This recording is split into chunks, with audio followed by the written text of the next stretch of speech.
she's awake. April!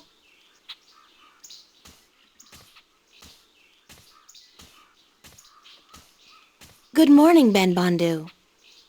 Greetings of the new day to you, April. Did you sleep well in the spirit dig? Did I sleep well? Aside from the voices, the apparitions, the sharp rocks poking me in the back, and the moist moss mattress? No, not really. So you were visited by the spirits? I guess. When you told me last night that I would be, I didn't believe you. I thought it was just a manner of speaking, like saying, "Don't let the bedbugs bite." Our ancestors are close to us at all times. Once in a while, they speak to those who have been chosen to spend a night in the spirit dig.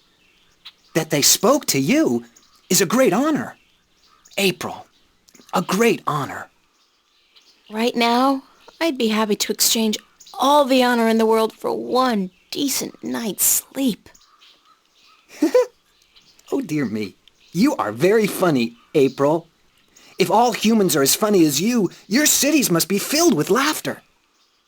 The Elder wishes to speak with you again.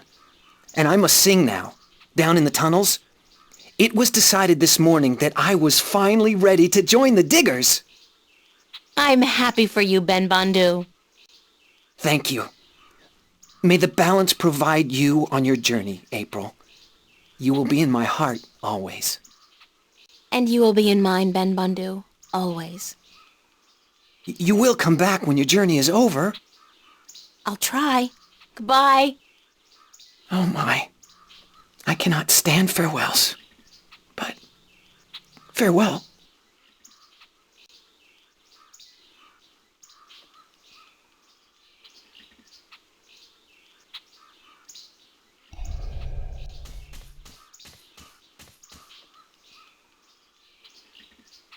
So, you are awake? Did you sleep well? As well as can be expected, I guess. Does the word Buckbar mean anything to you? Buckbar? Where did you hear this word?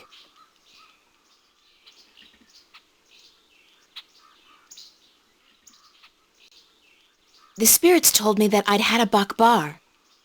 So, the spirit spoke to you openly? You are lucky, human. Some who enter the spirit dig never come out again, and some spend the night but hear nothing. But to you, the spirits spoke. A Buckbar is a vision of yourself that speaks the truth in two ways. One is the dark truth.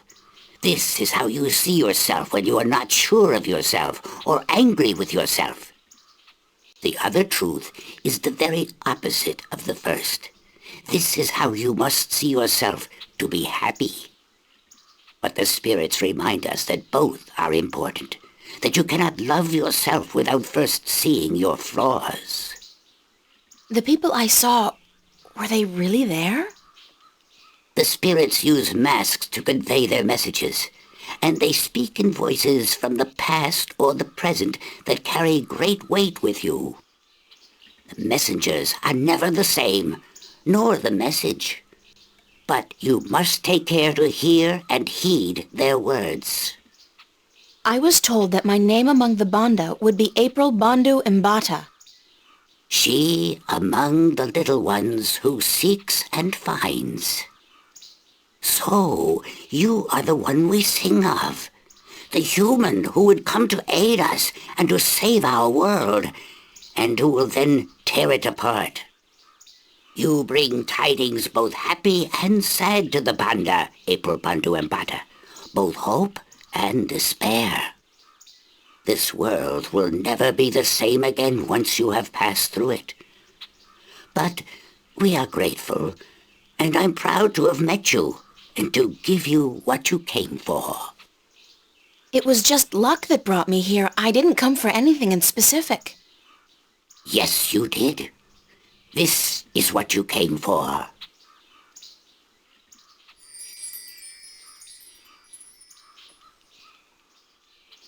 What is it? This is the stone given to us by the fathers to keep safe until this day. It has been with us for so long. Oh, it's a piece of the disc! Then you know it. You came for the stone, even though you didn't know it until now? I guess I did. Thanks. Now, you must continue your journey, April Bandu Empata. Remember that this is your tribe now, and so you are welcome at our fires and in our digs whenever you come this way again. I'm honored. Thank you. May there always be soil between your toes, April Bandu Empata. And between yours, Elder. Goodbye.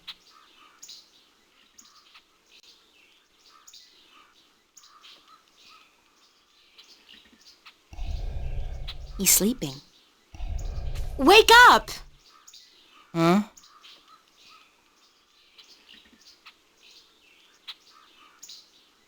Turn off the big light, Mommy. It's called the sun, Crow. Welcome to the world of the living. Oh. I was having this weird dream about a big-ass turkey wearing a pair of red shoes, and you were there, and he was there, and maybe it wasn't a dream after all. I think it's safe to say that you need therapy, and we need to leave right now. We do? We do! Let's go get 'em! Who are we getting again? Some evil alchemist out to rule the world with his powerful and destructive magic. Yes! Exactly! I'll keep an eye out for other potential threats then, shall I? Like, marauding mice? You do that, Crow. Thank you.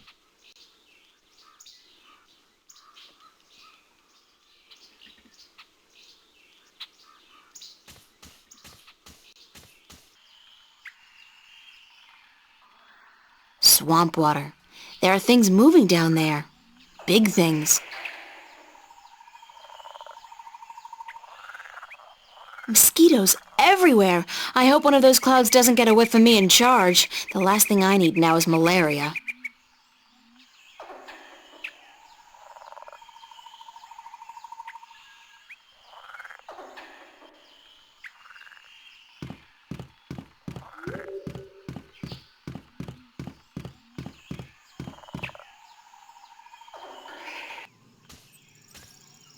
There's an ordeal I prefer not to go through again. Did I drop something? It feels like I dropped something. Whatever it was, one of those things probably ate it.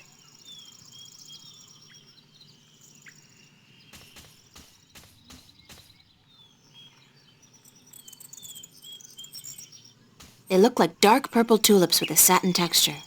Pretty, but a little too gothic for my taste. It's like, where's the funeral?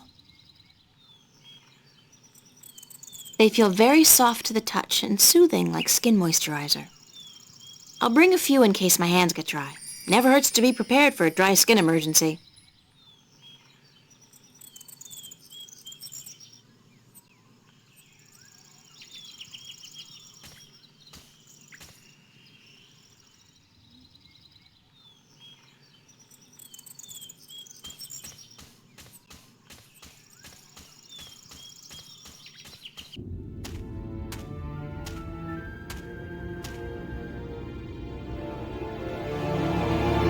That must be Roper Clax's castle. The whole gravity-defying bit kind of gives it away.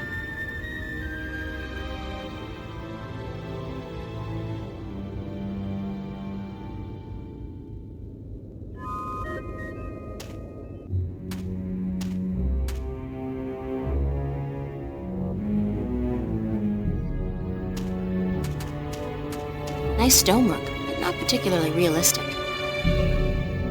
Strange texture. My fingers feel tingly.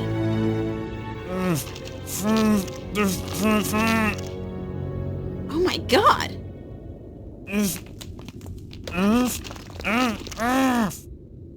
What are you? I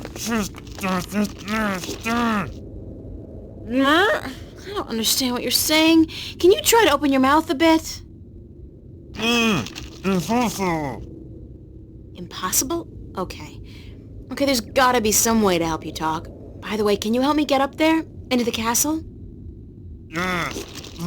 Can't move. Any magic? I don't know any magic, sorry, but I'll try to find a way to soften you up. Thank you.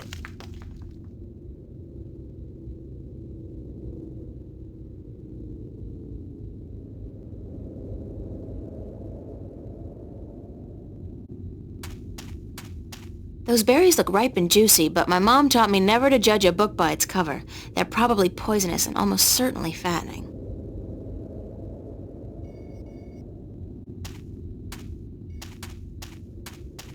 Nuh-uh, that marshy ground between me and the berries looks treacherous. I'll probably get stuck and drown.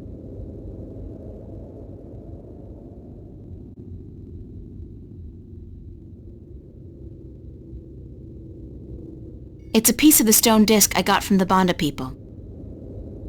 A soft, purple, moisturizing flower.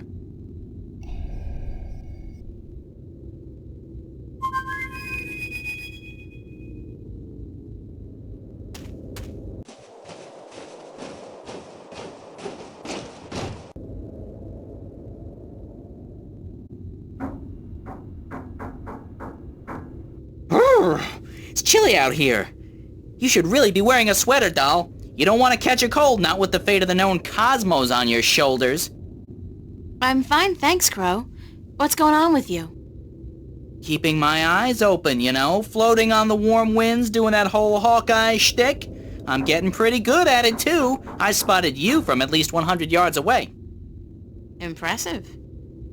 Yep. They don't call me the Lord of the Winds for nothing. Do they really call you that? No, but soon, by the balance, they will. Now, what can I do for you, sweetheart?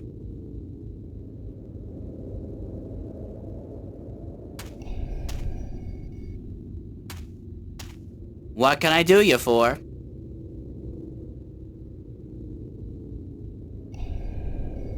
Crow, I need you to fly over there and get some of those berries for me. And Crow, Yes, ma'am. don't eat the berries. No, ma'am.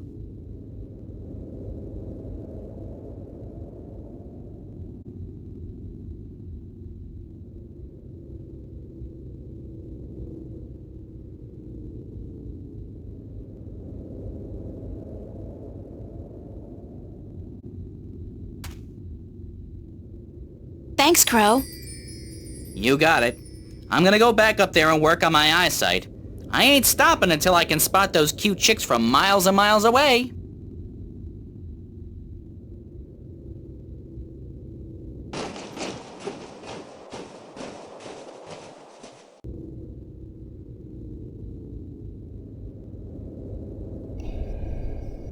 I got a few of these ripe and sticky berries, but I don't want to carry them with me for much longer. The juice is coloring my pants.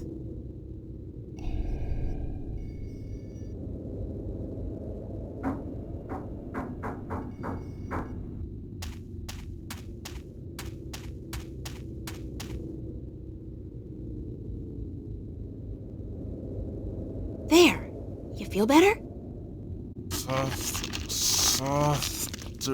Softer. Yes. Unfortunately, I don't think the salve will be effective for very long.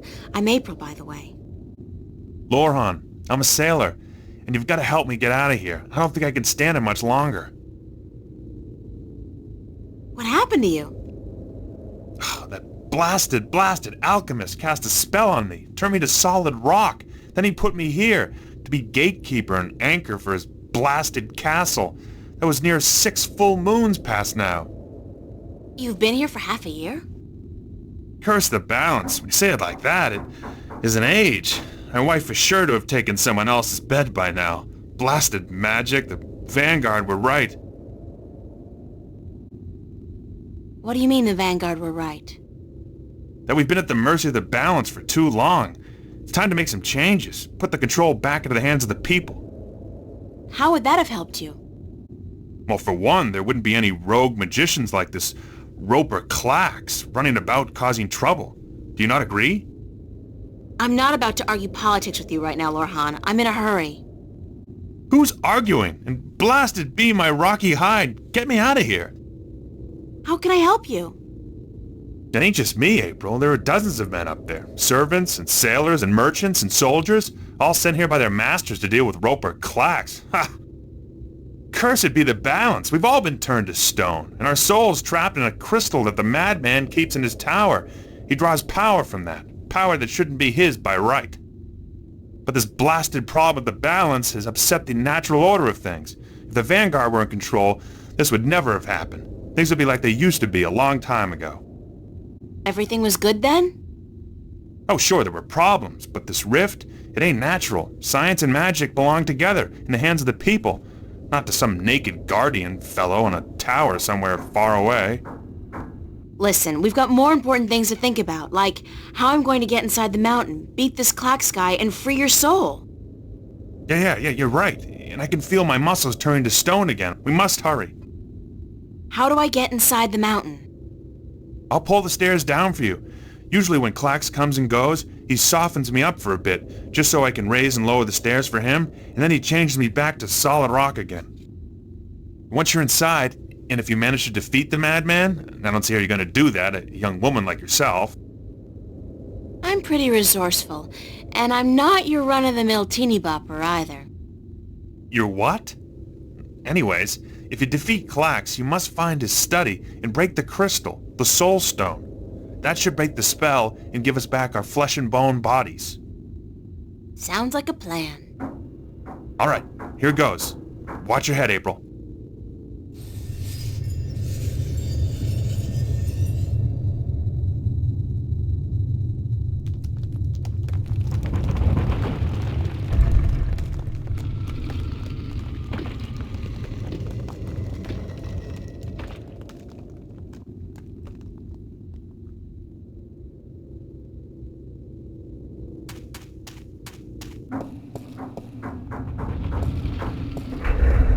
Labyrinth, great. I so love these things. Jump! Jump into the abyss! Who was that? Wait, don't tell me. Evil wizard. They all sound like Richard III on crack. Bah!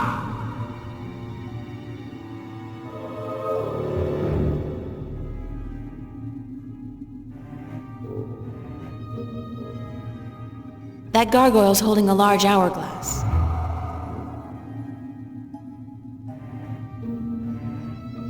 It's a rolled-up parchment. He's got his hand out like he's begging.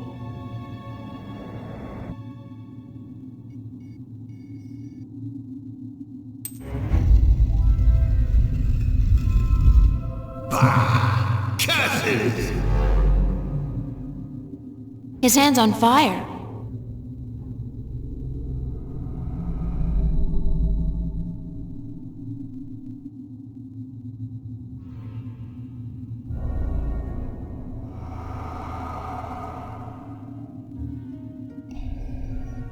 His hand's on fire.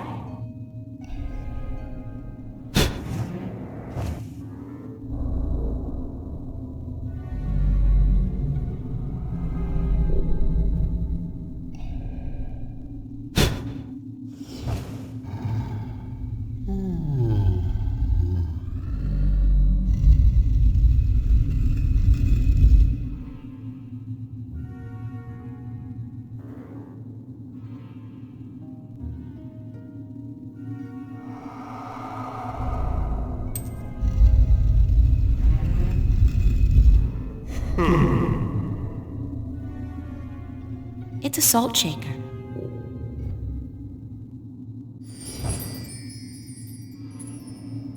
It's a pepper shaker.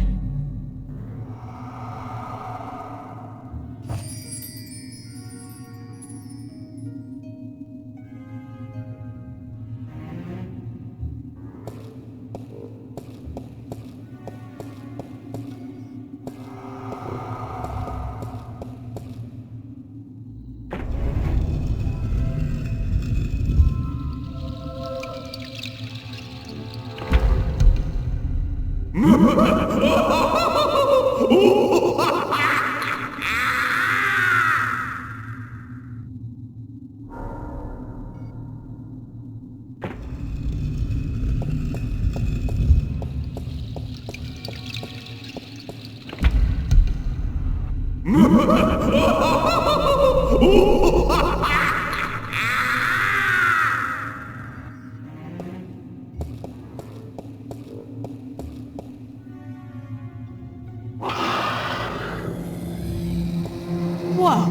talk about hissy fit. Evil Mirror Universe April has sure got some anger stored up. Guess she doesn't want me to get that parchment.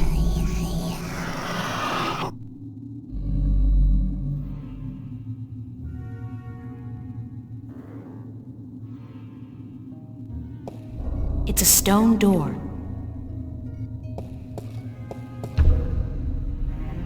Who's knocking?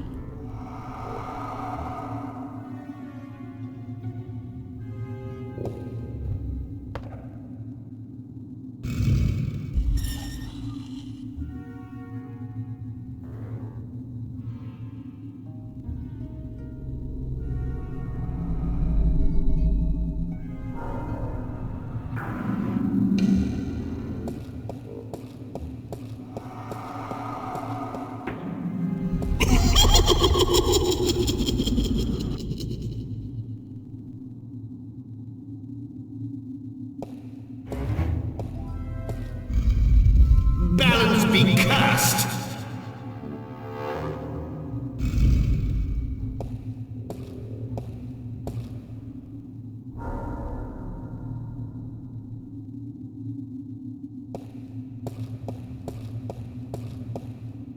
That's one stony face.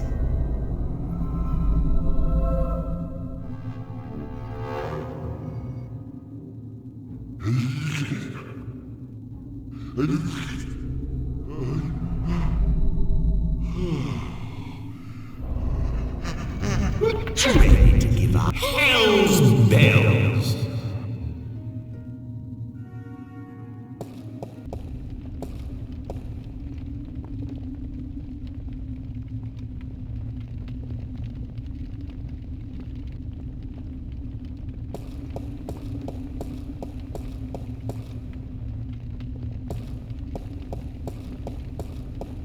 Say whatever you want about Roper Clax, he certainly knows how to keep a big fire. Oh, wait. Are those human bones down there?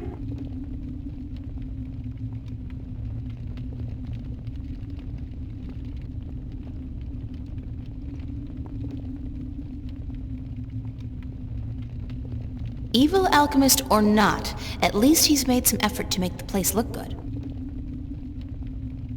Big, certainly, but I can't see anything through it. It's like there's a thick fog outside obscuring everything. Finally! I was beginning to think you would never make it through my labyrinth.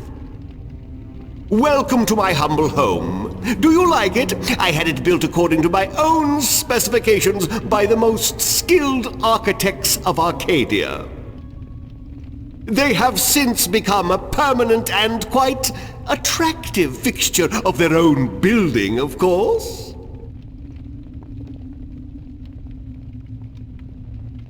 Oh, but I forget my manners. I am, as I am sure you already know, Roper Clax. And you would be?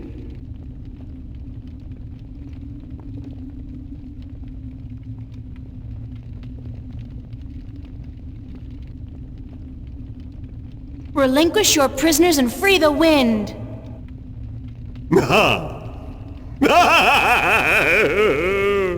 Oh, this is precious. This is a Kodak moment. But why look so shocked? I am quite familiar with your world, you know. Automobiles, rocket ships, telephones, America's funniest home videos.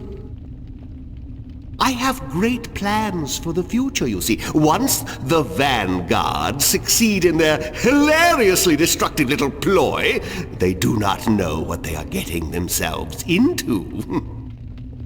As for you, April Ryan, yes, I know who you are. I think I will allow myself a few moments of amusement before I take your soul and trap you in solid stone. Why did you trap the wind? Why does the wolf eat the sheep? I don't think you answered my question. Because I can, little girl, because I can. And because of who I am. Because I am hungry. And because the time is right. I think you did it because you're insecure and you have to show off your petty magic to the world. Shut your pretty little mouth. I will devour you. I will... But we must not lose our self-control, must we? No, we must not. Why did you turn those people into stone? Questions, questions, questions! I do not need to explain myself to you, little bastard child. Do you know who your parents are? No, of course not. Too stupid! What? What do you know about my parents? Suffer the little children. Oh, how I love that phrase. It is my life's philosophy. I like suffering, especially the suffering of innocent children. Their screams are so pretty, their tears so salty. You're a real shit, Clax. I know you are, but what am I? Ha ha ha ha!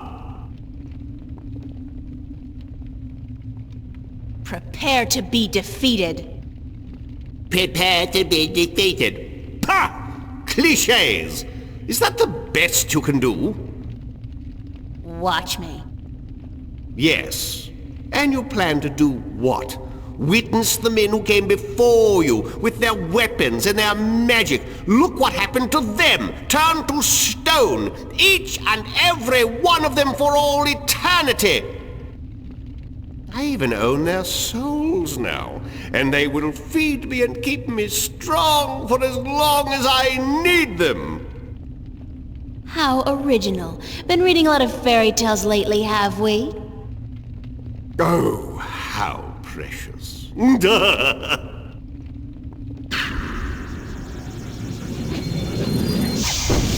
See? I could scour your flesh off your bones in a second, little girl. Now, do you think you could defeat me? How about a proper challenge? A proper... What do you mean by a proper challenge? I can't defeat you with magic. I'm not a wizard. Wizards? Frauds, the lot of them! The only real magic is the magic of alchemy. But of course, you cannot defeat me with magic. That is why I will win. What's so great about beating me with magic? That's not a challenge. That's a walkover. If we even the odds out a bit, you'll have more fun and satisfaction from turning me into stone later. You are trying to trick me, I know that. But you intrigue me, little girl. Go on then. Issue a challenge worthy of my powers.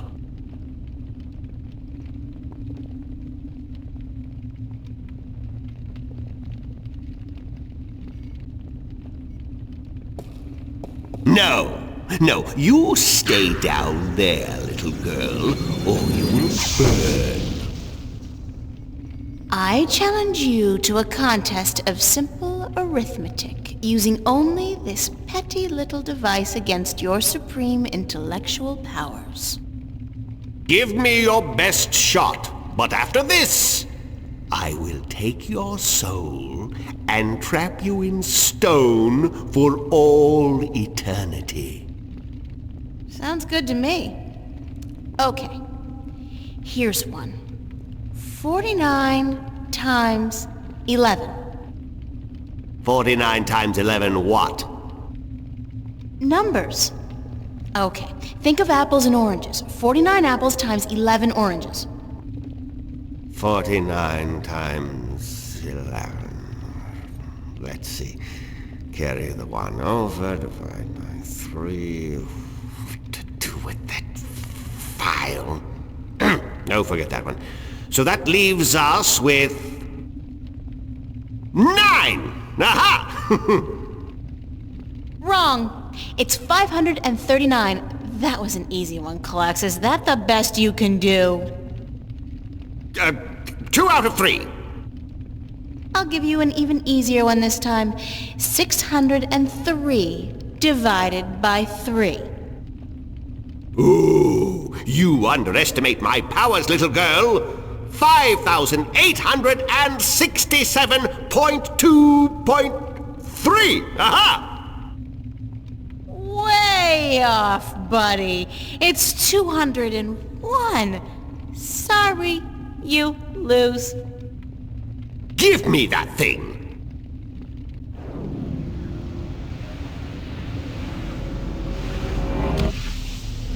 Ooh, this is intriguing. This really is.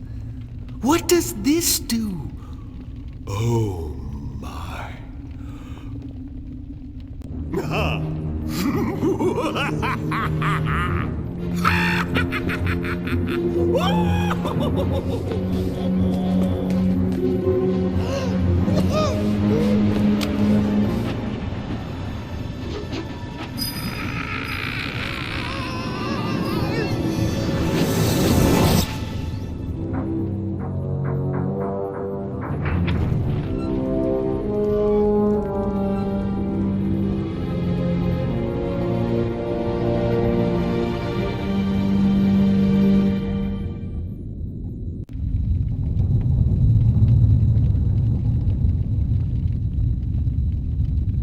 And I always thought math was such a waste of time.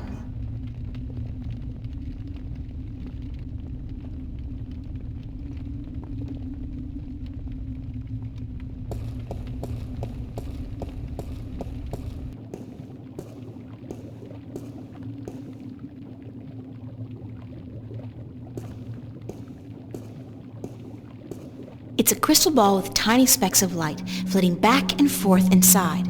This must be where Klax has trapped the souls of all those unfortunate people.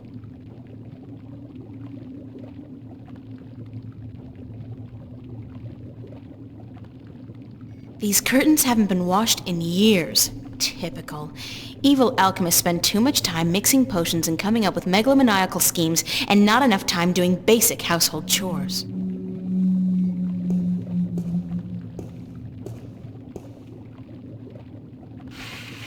There's something behind the curtain. Clever fellow, that Roper Klax. Who'd think to look there? The window's closed, and the glass is too foggy to see through. It's a bottle containing white liquid.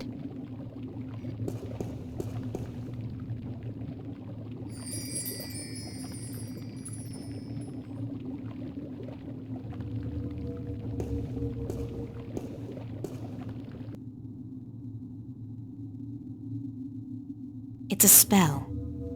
Clouds and spiders' webs, plus, magic finger? If alchemy is anything like chemistry, that last one is probably some kind of catalyst or something. Clouds and spider web plus catalyst makes invisible?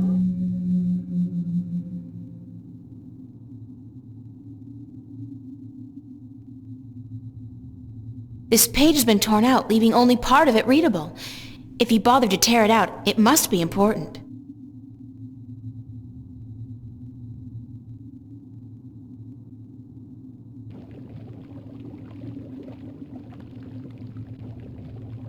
It's a bottle containing a red liquid.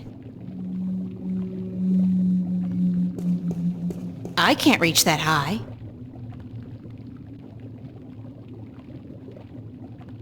It's a big old skull with a weird blue light inside.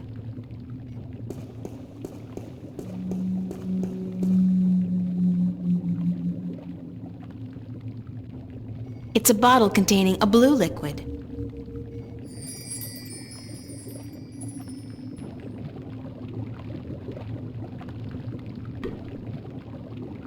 It's a tap used for emptying the contents of the pot into a container.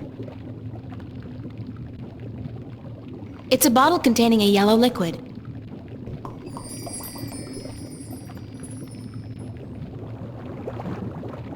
Empty vials. It's a big cast iron pot simmering over a slow fire. Empty vials.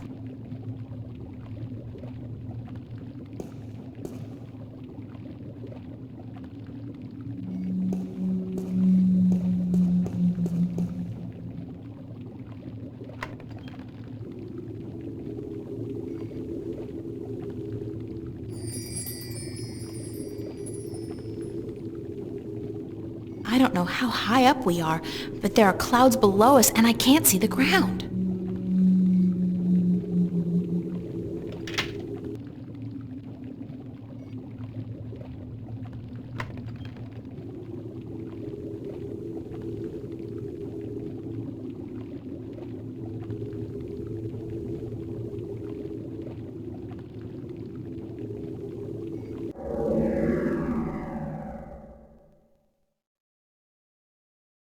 It feels moist and light, fluffy almost.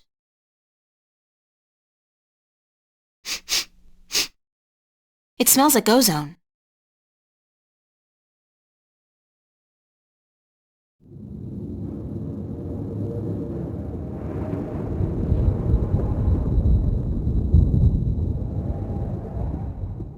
It sounds like distant thunder.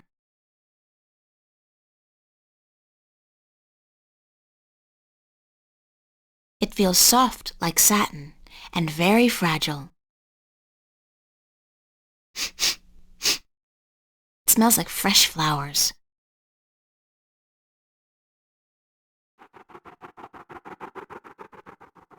It sounds like the rapid flapping of fragile wings.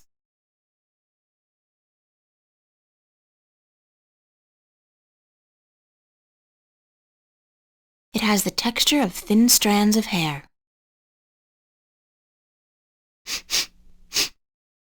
It smells like pearls of morning dew.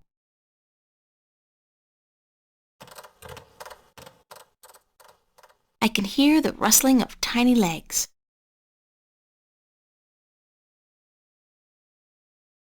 It feels cool to the touch, like ice. It smells hard to define. Sharp, decisive, earthy.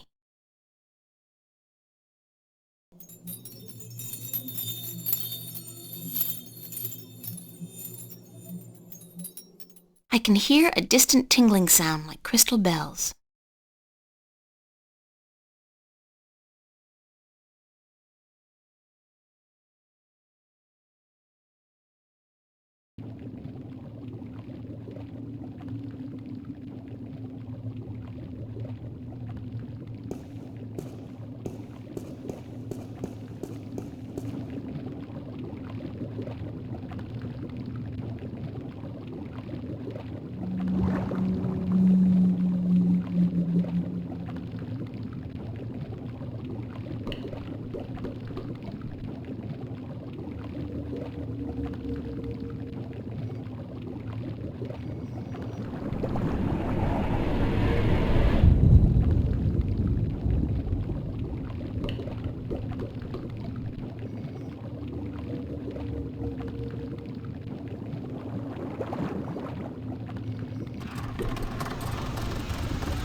I'll just pour the finished potion into one of these vials.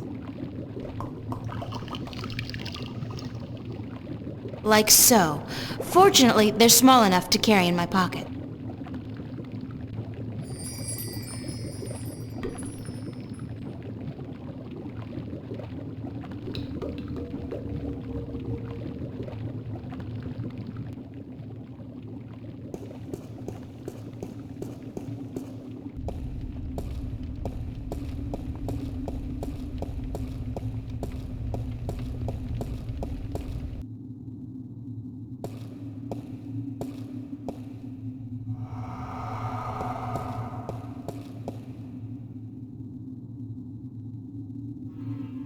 It's a vial containing a magical essence that, with luck, will make me invisible.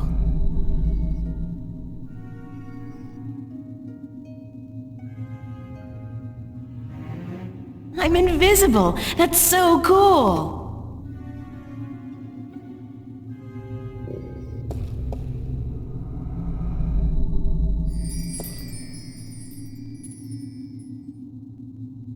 Solid again. Good timing. I've got to hold on to this stuff. If nothing else, it's perfect for sneaking into clubs back home.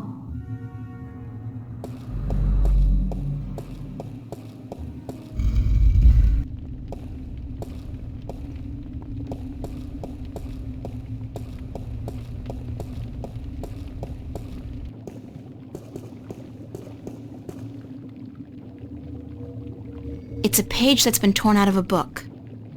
From the intricate schizophrenic handwriting and the frighteningly detailed illustrations, I'd say it came from a spell book. I could be wrong, but no.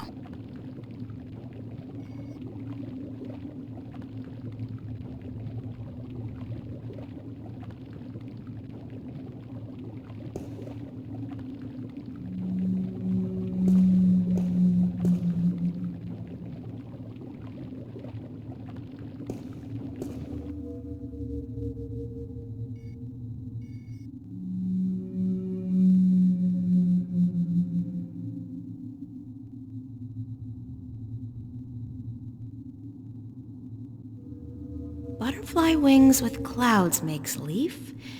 Makes you light as a leaf, probably. Butterfly wings and clouds makes light as a leaf potion. Clouds with brimstone makes storm. Storm? I could bring the wind back with this potion. Brimstone with brimstone makes Big Bang. Ooh, like a firecracker. I always wanted a firecracker. Spider's webs and butterfly wings makes... What is that? A chain around a chaotic symbol? Chaotic like magic? Chain magic? Bind magic!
I'll just pour the finished potion into one of these vials.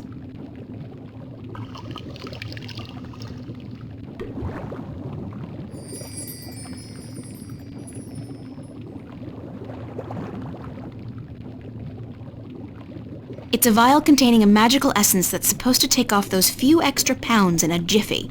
Those few extra pounds meaning, of course, everything.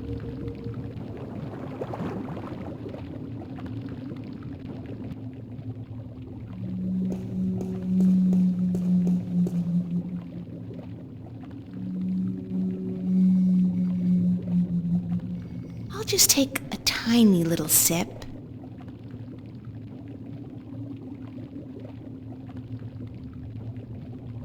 Ooh, bitter. I do feel a little less weighty. If I put my mind to it, I could probably jump quite high.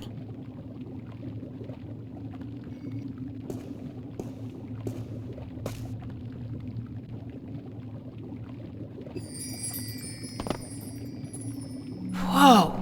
I should save some of this stuff for the Olympic Games next year. It's a safe bet. I dominate the high jump and pole vault contests.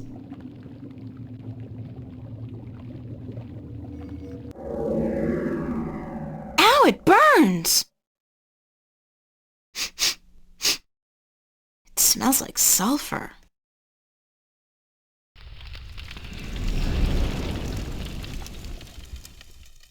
sounds like something's burning.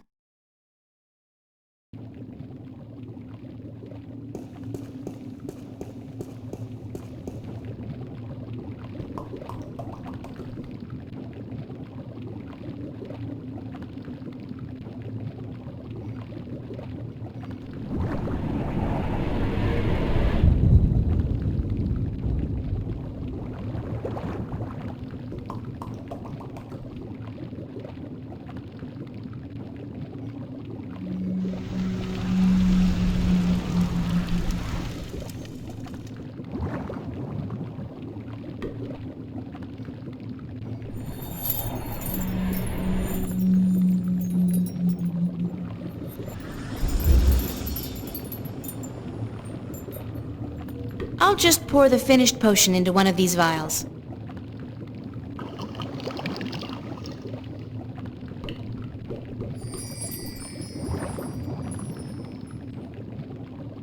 It's a vial containing an essence that can bring back the wind from wherever it's been trapped.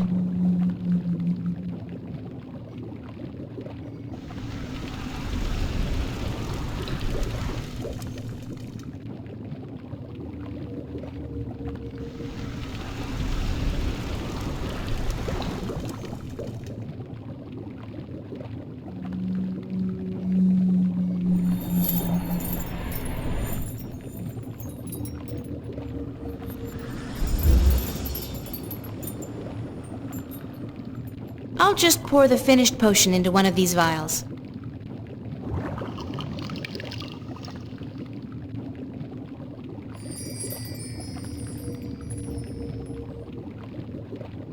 I made this essence using brimstone with brimstone, which obviously is a pretty explosive combo, so a vial with some nitroglycerin, really.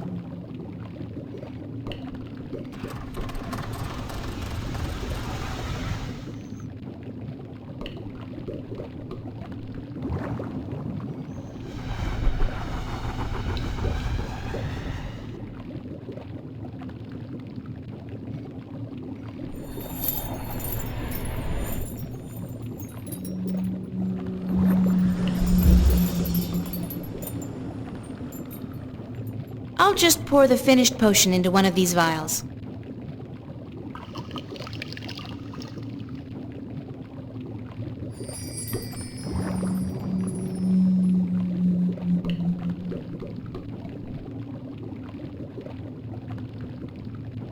The magical essence in this vial is supposedly used for binding magic, whatever that means.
What's going on? Nice digs you found here, though I'd cut down on the mad alchemist decor just a little. It's just not you. I don't plan on sticking around, Crow. Heck, why not? You'll be mobile. Home security is not an issue, and you can strike fear into the hearts of men. When you put it like that, no. Hey, up to you. So, Why'd you call me? What's going on out there? What's going on is that we're currently cruising at an altitude of, very high. And where are we heading? We're very slowly going nowhere except up. There's no wind, remember? It'll start getting chilly and hard to breathe in a few hours, however. That won't be very pleasant. I could use some help. I'll try my best. Just let me know what you want me to do.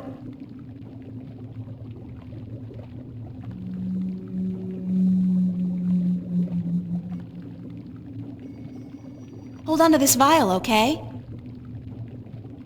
Oh, sure, holding on to stuff is a specialty of mine. What for? I'll let you know.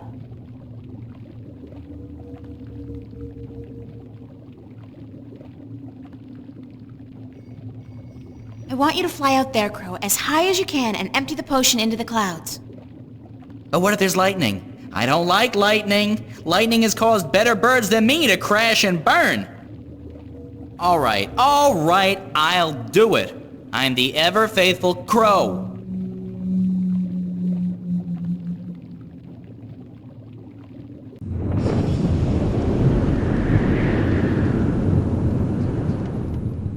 Uh-oh, I guess it's working.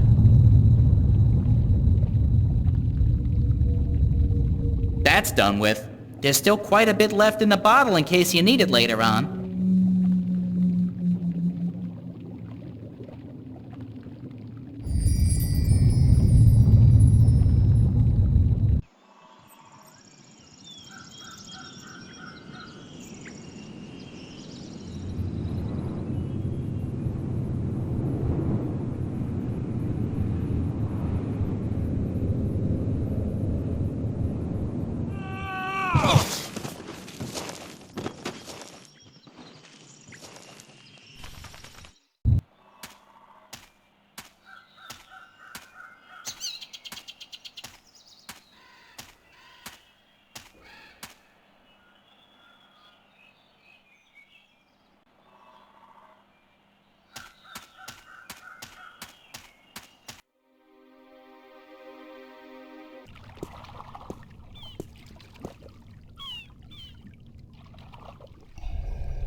Captain Nebeve? Huh? Oh, it's just you. Where have you been? Where have I... Don't you remember? I went north to find Roper Clax and get him to release the wind. Oh, aye. You know, the wind did pick up mysteriously last night, but... But what? I don't trust it to not die down in a few hours. Or at the most, a day or two. But I destroyed the alchemist. I even set his prisoners free from the rock they were trapped in, destroyed the soul stone, sailed back here in his floating castle, and you don't believe a word of it, do you? Not a word. Great. I did defeat Roper Clax. Uh-huh. Do you have his severed head somewhere on you? I beat him. I didn't say I killed him. Of course you didn't. Can we set sail for Elias now? Well, the wind has picked up a bit, but I don't trust the good weather to last. I don't want to be sitting dead in the water come tomorrow afternoon, so I'll wait a few days more. Thanks for nothing.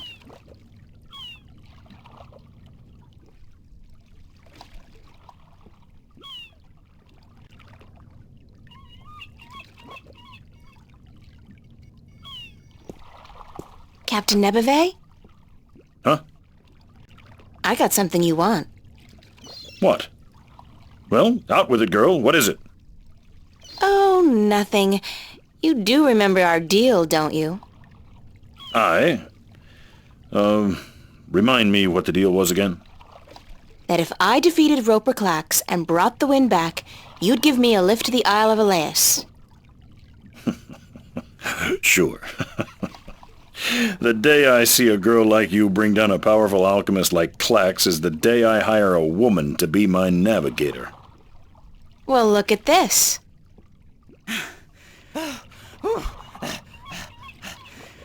By the balance, girl, that's a strong grog you got there.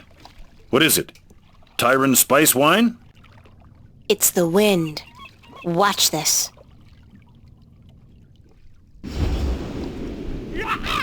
Sweet Jal, that's a strong wind. You got some mighty powerful magic there, girl. And there's more where that came from. Care to share some of it with us? With that magic, we could make good time to Gien. Pick up a cargo full of apples and be back here before the competition got wind of what was happening. Sure. If you give me a ride to Elias, as promised. Balance be cursed. Women aboard? When will it ever end? Jowls, bowels. Be here by this afternoon, or we'll sail without you. As if you'll get far without my wind magic. And you did say something about hiring a female navigator? Damnation! Do you insist on remembering every little thing I say, girl? Don't you know that Jal has forbidden women from riding the waves? Sounds like a bunch of sexist bullshit to me. But it's your choice. I got the wind in my pocket. Now you learn to treat women with a little respect. I've run out of curses, girl. Jal be damned, I am in desperate need of a navigator anyhow. All right. You be here by this afternoon with your navigator. It's not as if I ever put much faith in the teachings of the drunken prophet Jal myself.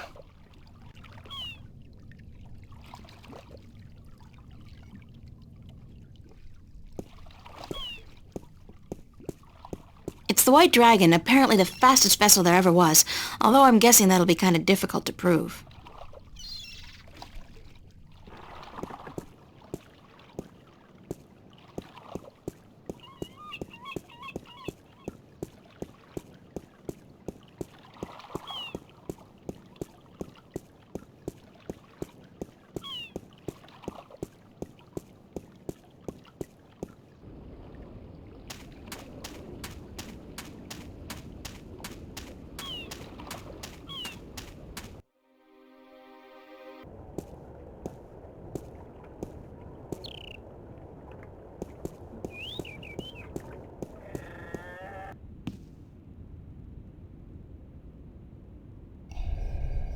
It's a blue woman, and you know, no big deal. I've seen it all. A blue woman is just run-of-the-mill now.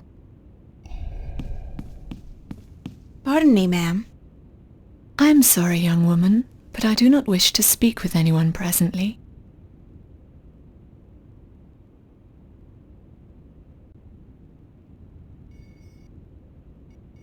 Pardon me for intruding, ma'am, but is your name Tunlayak? Yes, I'm Tunlayak. I've a delivery for you. Oh, a map of the Northlands. I had almost forgotten I ordered it. Sorry about that. I came by a few days ago, but you weren't here. No, I was looking for work. Thank you kindly, young woman. I will need this map now, if I am to make it to Khorasan by foot. Why are you going to Khorasan by foot? I can ill afford the cost of passage on a ship bound for the Bay of Fire, and since I do not have a job, nor the prospect of getting one, I have little choice. Are you from Khorasan? No, I am from the Southlands. I have never been to Khorasan. Then why are you going there? Because I am told that in Khorasan, captains allow women to join their crew. Here, in Marcuria, they do not. So I've been told, but you shouldn't have to go somewhere else to get a job. That just isn't fair. Fair or not, it is custom, and custom is a difficult thing to change. Why are you so depressed? Is it that apparent to you? I do beg your pardon. It was not my intent to burden you with my dark mood. It's okay, I don't mind. I'd like to help if I can. I do not think you can. Unless you were the captain of a ship, and you could hire me as your navigator. But you are not. and so you cannot help me. You're a navigator? Yes, and I have a letter to prove it. Do you want me to show it to you? No, I believe you. And you're looking for a job? I have been looking, now, for many moons. But most captains do not want women on their crew, and so I am leaving for Coruscant in the morning. I got a job for you, if you want it. A job? As a navigator? Yeah, on a boat called the White Dragon. We're leaving this afternoon, if you're interested. If you are serious, then yes, I am more than interested. But will the captain allow a woman as his navigator? This one will, trust me. Because if he doesn't, he's not going anywhere. Just pack your stuff and head down to the docks. Talk to Captain Horatio Nebeve of the White Dragon. Tell him I sent you. The name's April Ryan. Thank you, April. I am Tun Lyak. I am most grateful to you. Will you be going with us? Yeah, so I'll see you there. Thank you so much.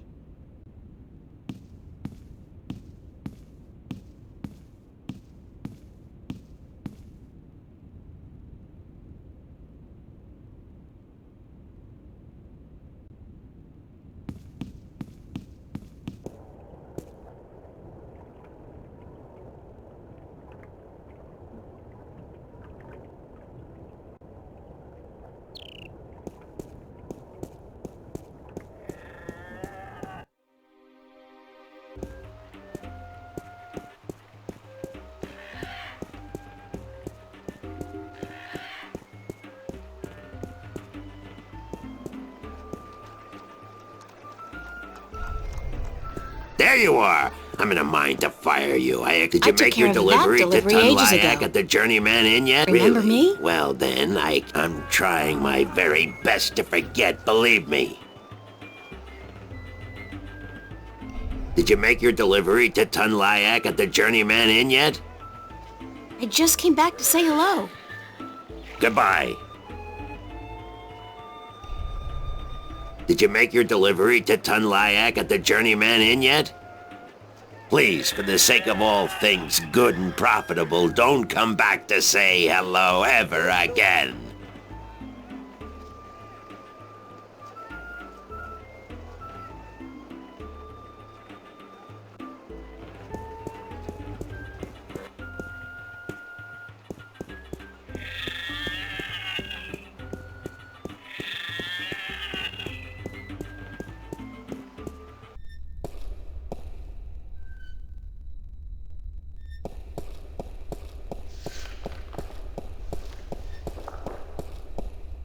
Oil lamps, or whatever their magical equivalent may be called.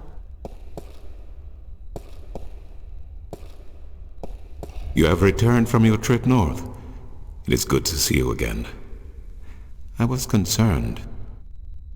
You're worried about little old me? That's sweet. And guess what? I kicked some alchemist ass while I was up there. Bet you didn't think I'd be able to do that. Then you have lost your wager. I knew you would. After all, you are... I was worried because of the trouble in the West. What trouble? The Tyrant. They left the city all as one, the evening before yesterday, and many of the vanguard with them. I fear there are dark times ahead. You don't mean war, do you? War, yes. It has been an age and a half since our last war with the Tyrant. But relations have always been strained, and now, whipped into religious fervor by the vanguard, the Tyrant are thirsty for blood and for revenge. They are a people bound by violence and without honor, and easily seduced by the prospect of a holy war. God, that's horrible. But the city's safe, isn't it? It's a big city. Yes, but unfortunately not well armed. Marcuria has not seen war for centuries, and people grow soft, forget how to fight. It can easily be taken by a strong army, and so I fear our safety and yours. What did you mean when you said, after all, you are... Forgive an old man his misgivings, April, but I should have trusted you before. Of course you should have. With what? With the truth. That you are the one who will watch over us for 1,000 years. That you are of the balance, and the balance is in you. That you are the one born into the heaviest duty of them all. You are the guardian to be, April, the 13th guardian of the balance. No! No, that's a lie. I'm not your guardian. That's not possible. It is certain. I had my doubts, unfortunately. It could have cost us the balance, and I made a mistake. But it is certain now. You are stronger in the balance than anyone before you. God damn, Cortez, he didn't say anything about... If I'd known, I wouldn't have come here. I would have... I don't know what I would have done, but I wouldn't have come here. Maybe he did not know, or maybe he did. And he knew it would be wiser not to tell you. But I am telling you now because you cannot stay here. You are too valuable. You must leave.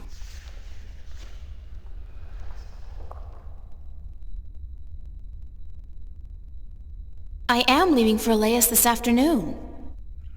Good. The Tyrant are not a seafaring people, and the islands are probably the safest place to be right now. Before you go, I want to give you something to carry with you. I spent the night looking for it in the Enclave. It has been gathering dust for over 10,000 years. Oh, Tobias, I can't accept anything that old. You are not accepting it. It is yours. The Fathers have only kept it safe for the day when the 13th Guardian would come to collect it. And now you are here. Please, take it.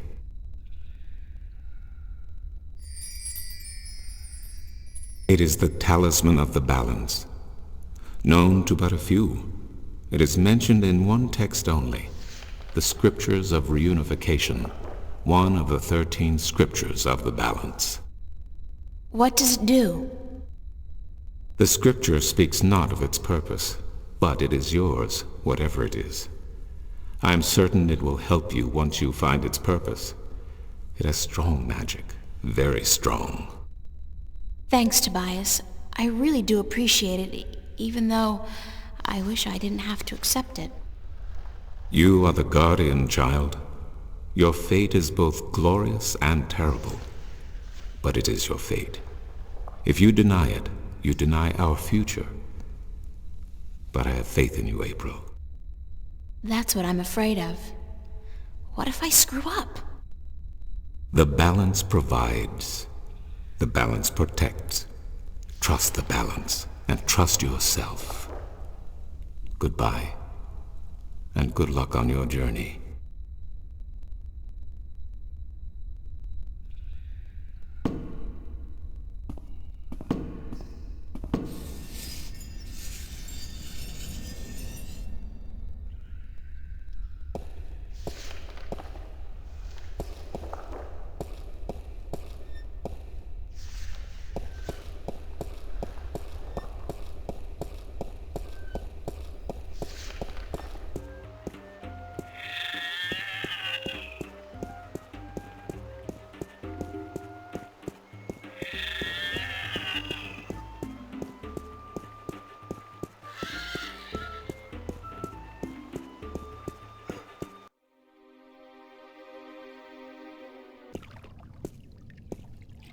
Finally, we are ready.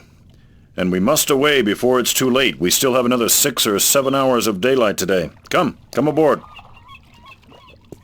Did I tell you how much I hate water? No. Well, remind me to tell you sometime.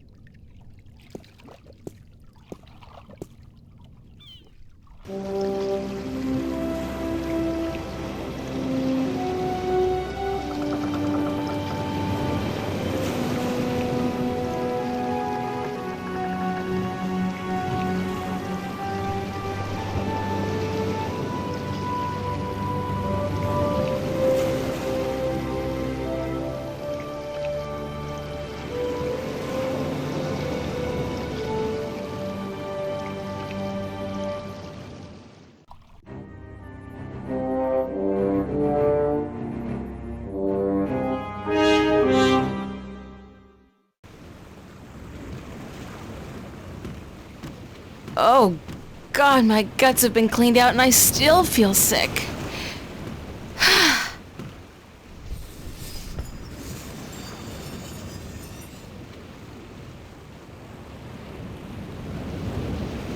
The Talisman of the Balance. Tobias gave this to me.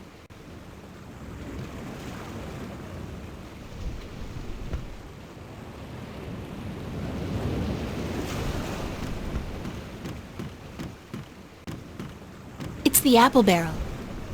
It's half empty, and aside from whatever fish we're able to catch, those apples are the only food we got on board.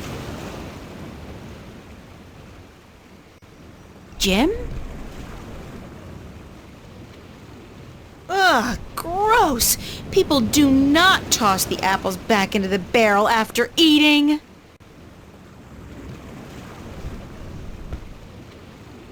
Here's a nice plump one.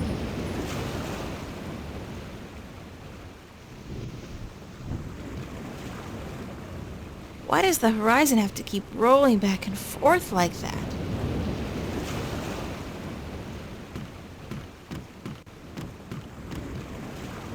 That's the cargo hold and crew quarters down there. My bed's conveniently located right below the opening to accommodate for those refreshing saltwater showers.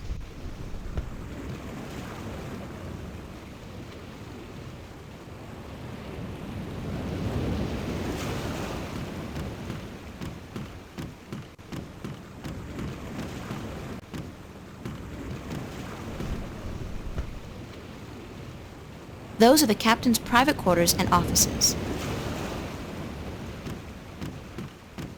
It's a glass orb with a strange magical glow. It could be some kind of compass, I guess.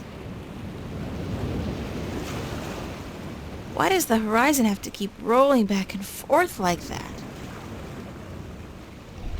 It's Tunlayak, the navigator. Hello, Tun. Are you enjoying the ride, April?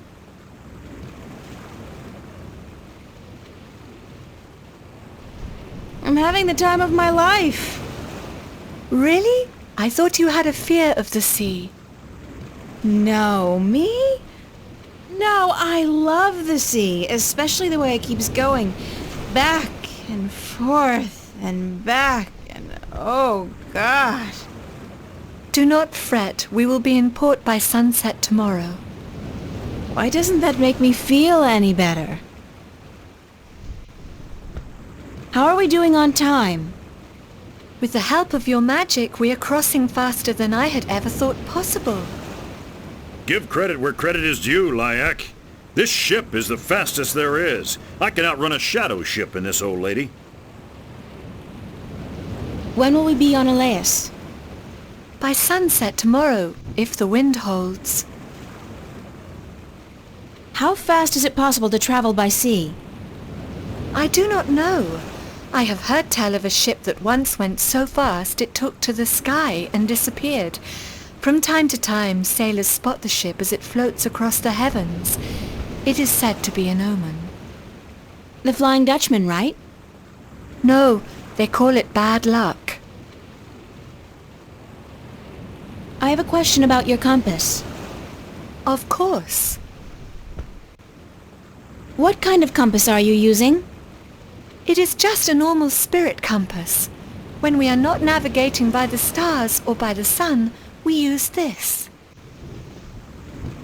What's a spirit compass? I forget that you are not familiar with the sea. A spirit compass points always to the magical North Pole, and thus we may navigate according to it. It is very precise, and less affected by a strong magical source. Thanks, that's all I needed to know. I hope this knowledge made you richer. Keep her steady, Tun. I will, April. It's Captain Nebeve. Captain? Aye, what is it?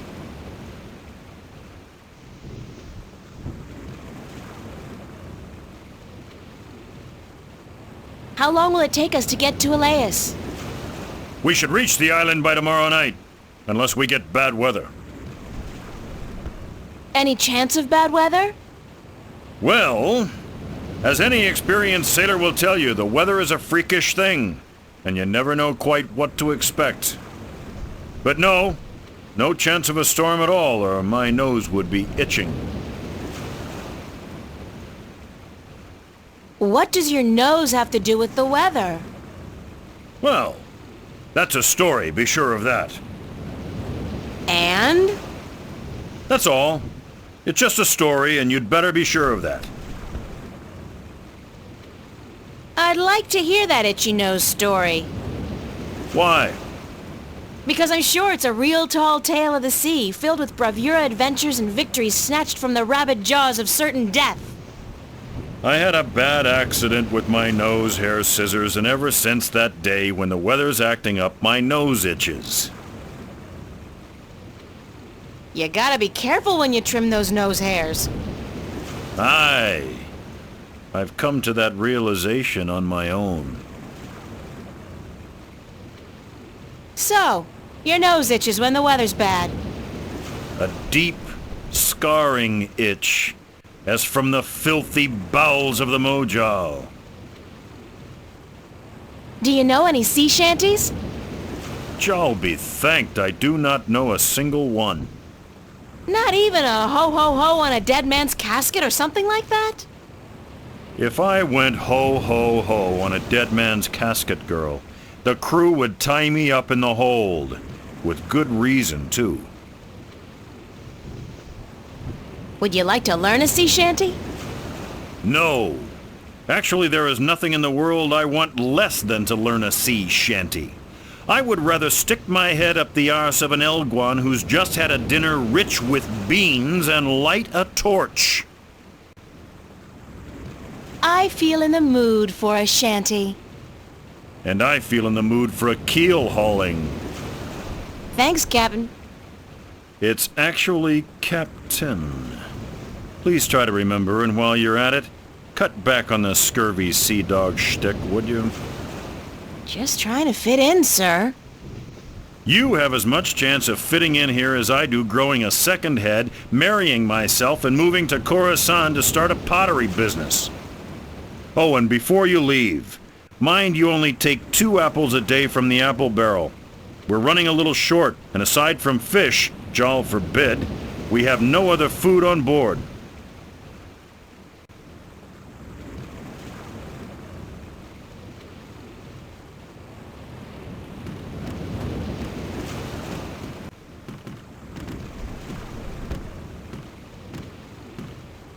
Watch! My nose is itching! Are you sleeping on duty again? Storm front! West! Heading our way! Looks like a right old bugger, too.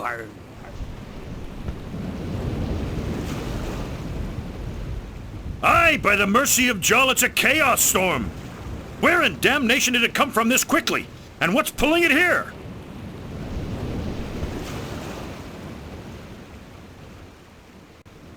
Navigator! Change our course! We must away from the storm front and to safe harbor! Uh-oh. I just felt a cold shiver running down my spine.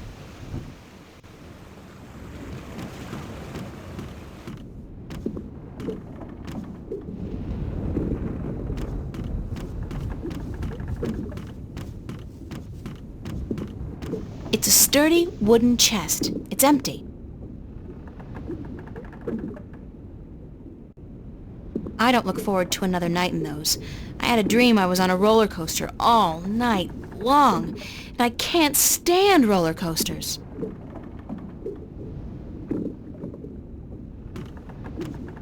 It's a flour sack. It's a big fat worm.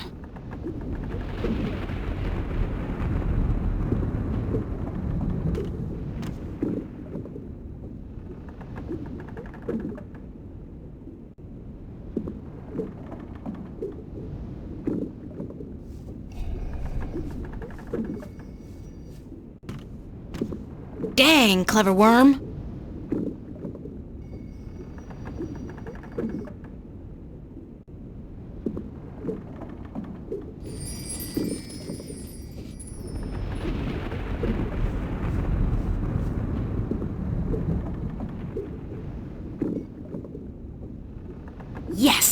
got me a worm. And this is good because...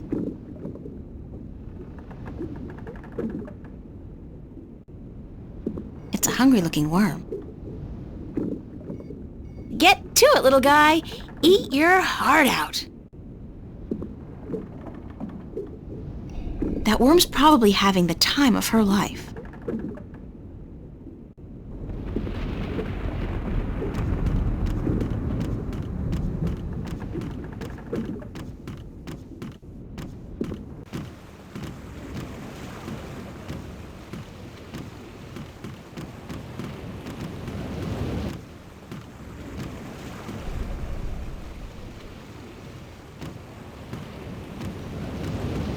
Captain? What is it now?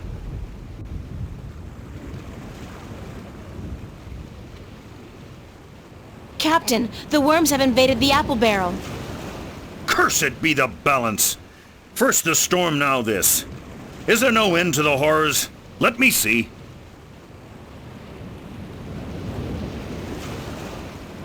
Jowls infected arsehole, you be right. Those are worms, all right. Vicious, snarling wheat worms driven mad by their hunger for a change of diet. As far as I could tell, that was the only apple infected. But I could be wrong. Good of you to catch it, girl, before it spread any further. I'll have to go pluck the apples immediately. They must be saved.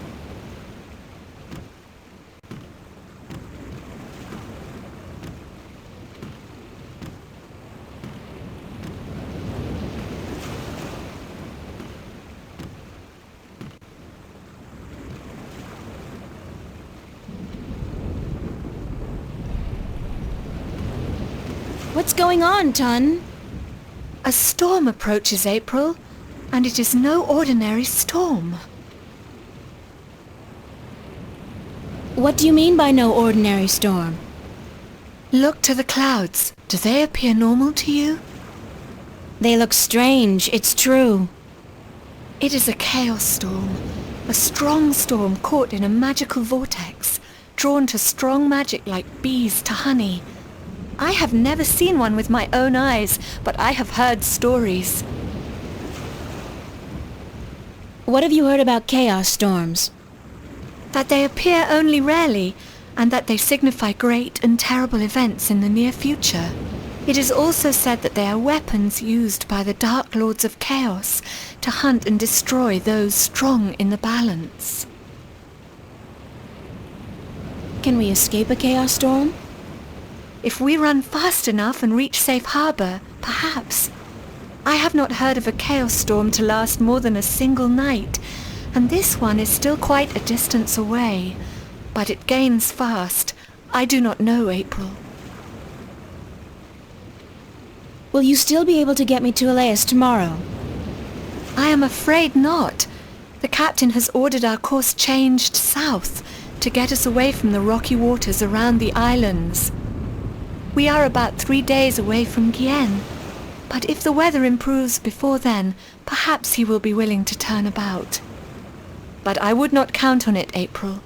He cares much for his ship and for his crew, and he would not risk it for anything or anyone. You still need my magic to get wind in your sails. The wind seems to be picking up on its own. Thus Nebuve has no need for your magic, April. I am sorry, but once we reach Gien, I am certain you will find passage to the islands. I don't have 3 days, Tun. The balance is failing. I am sorry. It is out of my hands.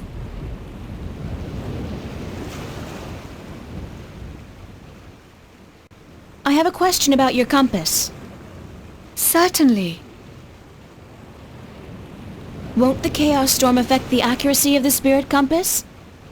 If the storm catches up with us, perhaps, but I do not think so. Only a very focused magical field in close proximity to the compass would be able to affect it.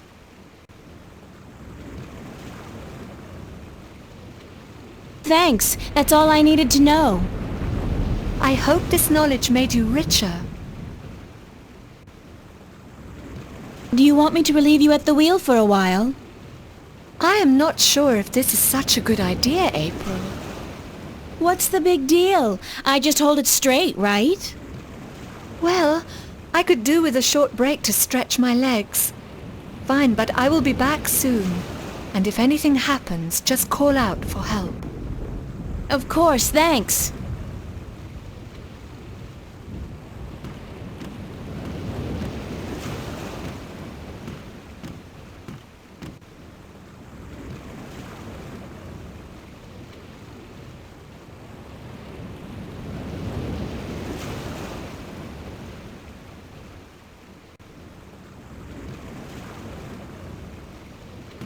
So if the compass was pointing in that direction when we were on course for Elias, and now it's pointing in this direction... Oh, hell. I'll just wing it.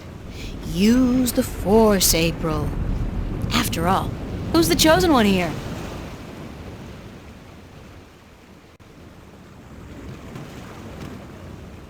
Ton! Need some assistance up here!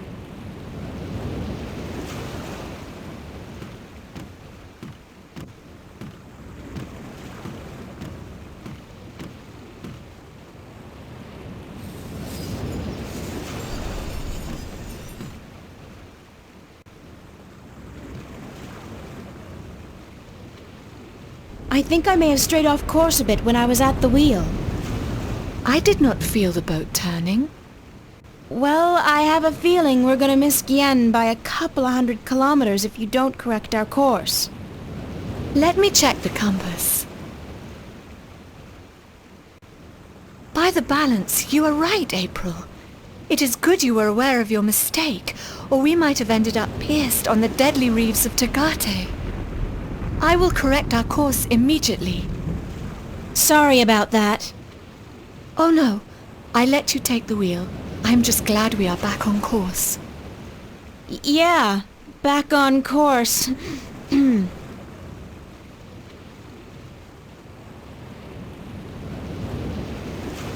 Is it my imagination or is the storm getting closer? By the balance, you are right. The storm is catching up with us. We might have to ride it out. It is good we are nowhere near the islands, or we would have to worry about reefs as well. Reefs? Nobody said anything about reefs. Ton, I have something to tell you. Captain! Sir! We need you on the bridge. The storm is closing in.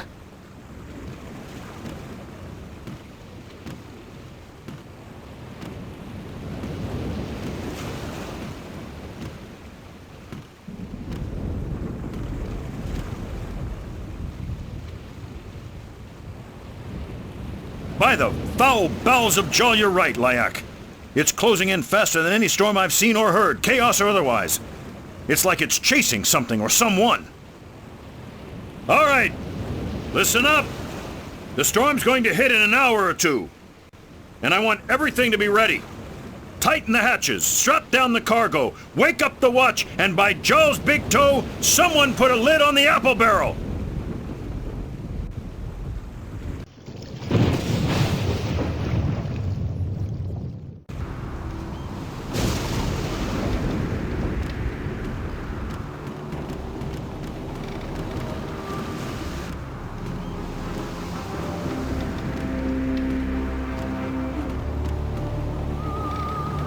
What is that?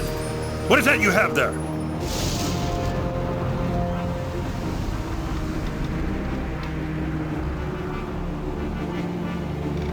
It's a necklace I misplaced, but I found it again, so no need to worry. What was it doing next to the spirit compass? Let me see that necklace right now. It's a valuable family heirloom. I don't let anybody touch it. Give it here.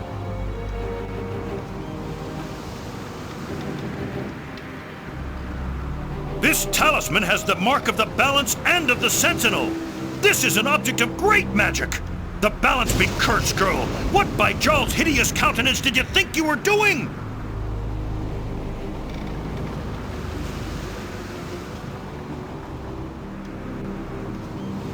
I didn't think it would do any harm.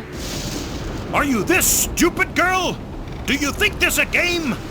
I should never have made that deal. Women at sea. Jol was right. Damn his immortal soul to the darkest pits of chaos.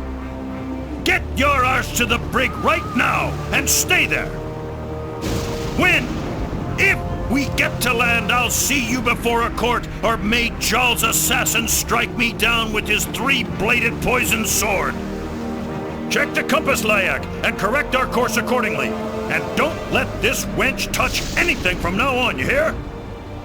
I need to place this accursed talisman as far away from the spirit compass as possible.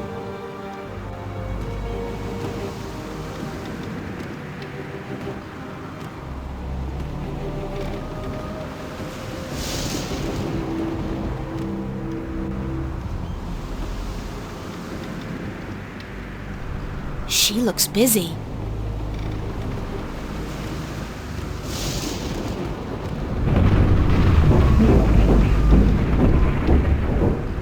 What just happened?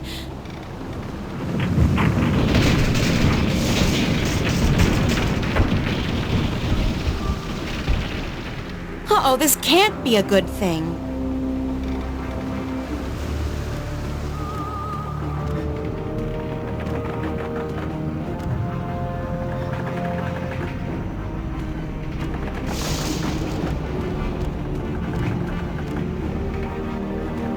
It's locked with a big padlock.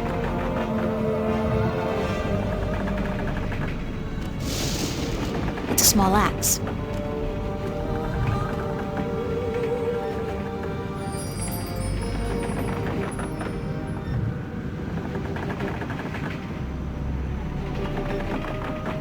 It's been a while since I chopped firewood, but I think I'll be able to knock the lock off pretty clean.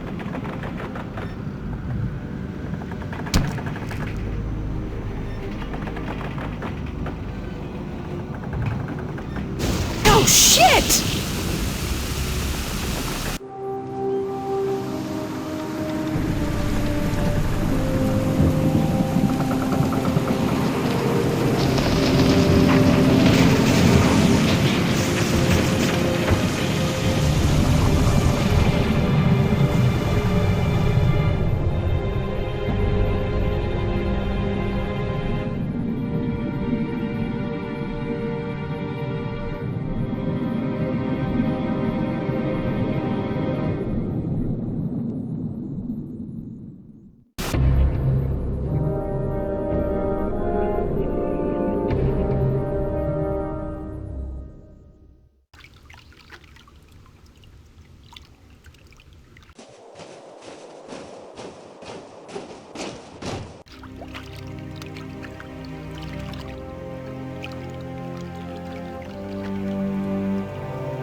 Thank the balance she's all right.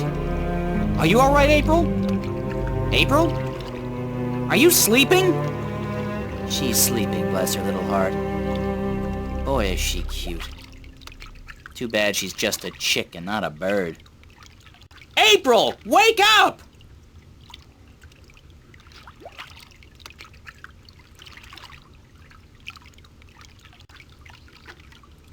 Crow, I was so worried I thought the storm got you. Me?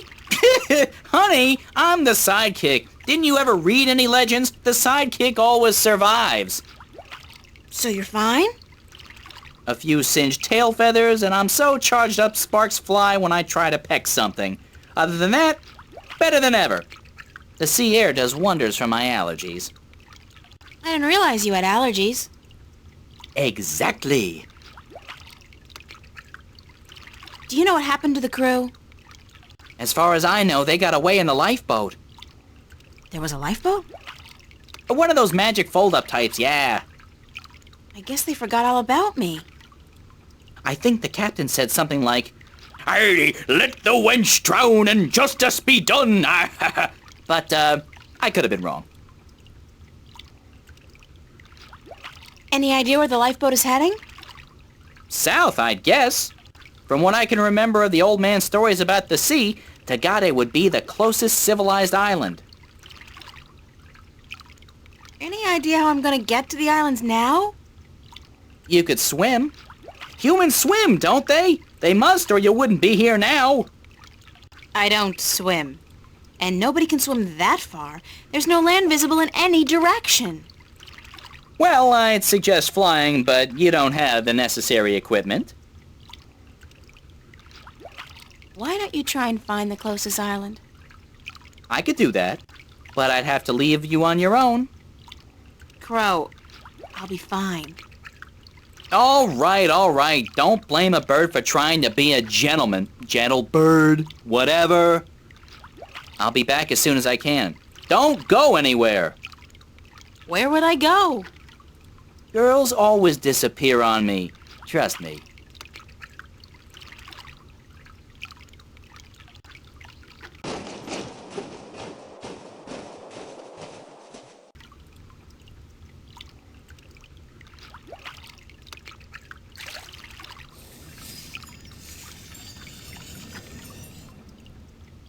I'm a long way from anything. I didn't know the ocean could look so big. This is all that's left afloat of the White Dragon. I'm either the luckiest person alive or the unluckiest person about to die a slow, horrible death.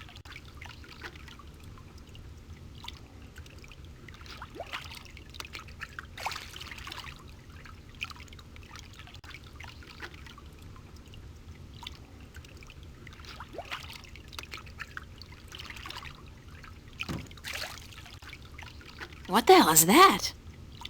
Uh-oh, for some reason the story of the bloodthirsty cannibal merman of the Sea of Song suddenly pops to mind.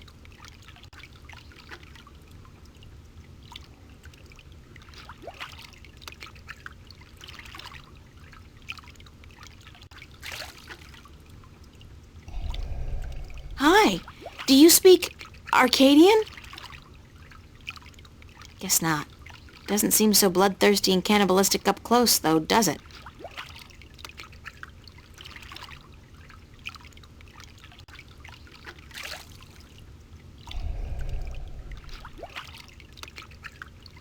Hey, come over here and let me pet you.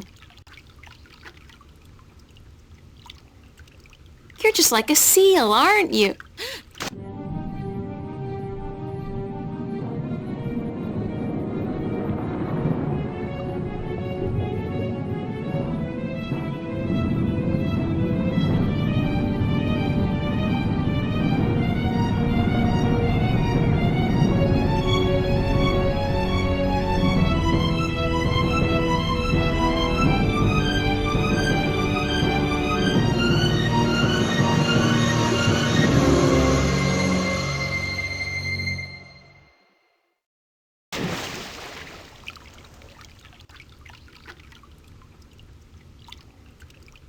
Oh, bloody typical. I told her. She didn't believe me. Girls always disappear on me. Always.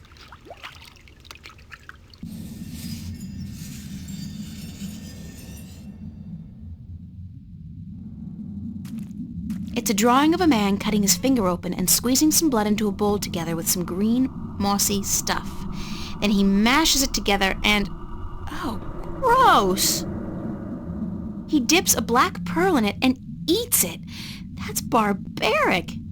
Maybe the stories about the cannibal merman were true after all. But hey, in the next one he seems capable of speaking fluently with the creatures that brought me here. I wouldn't mind that, if it could get me the hell out of here.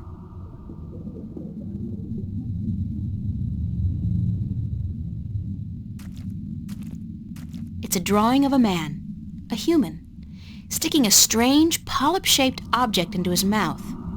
Ugh! In the next drawing, he seems to be able to breathe underwater. Convenient, if somewhat radical. The walls look organic. And those blue things... I think they're polyps of some kind. They live inside the wall and are part of the structure. National Geographic would go nuts over stuff like this.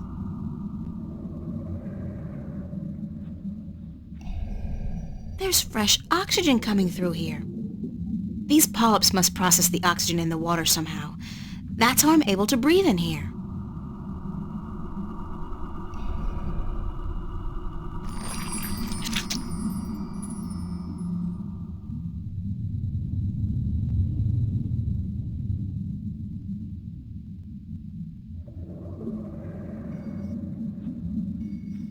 Oh, this is so disgusting, but I have to get out of here.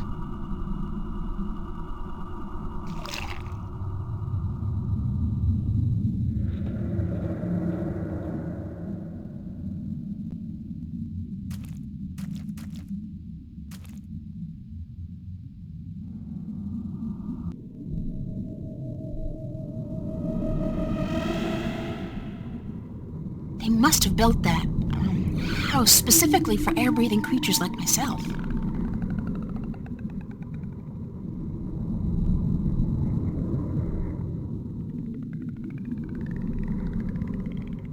It's a big seashell. There's a large black pearl inside the seashell.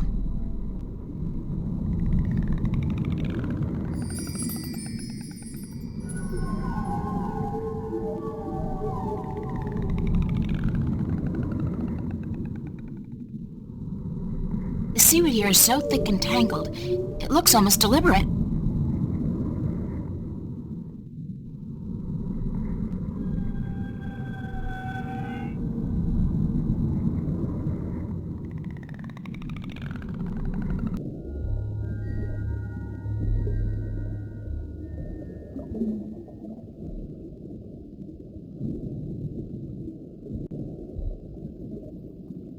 It's a glowing green substance that's spread evenly across the walls, providing light and heat.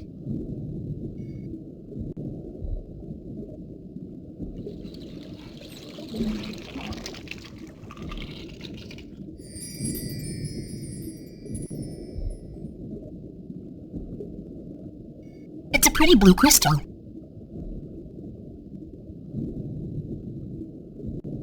It's a spear.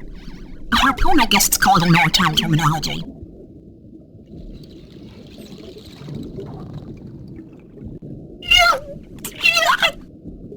Sorry.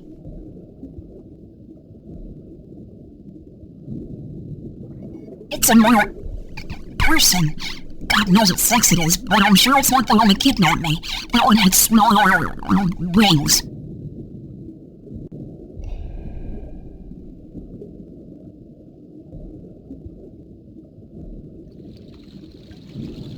Why did you bring me here? Lucky me, I'm stuck at the bottom of the sea with Bubbles the mermaid.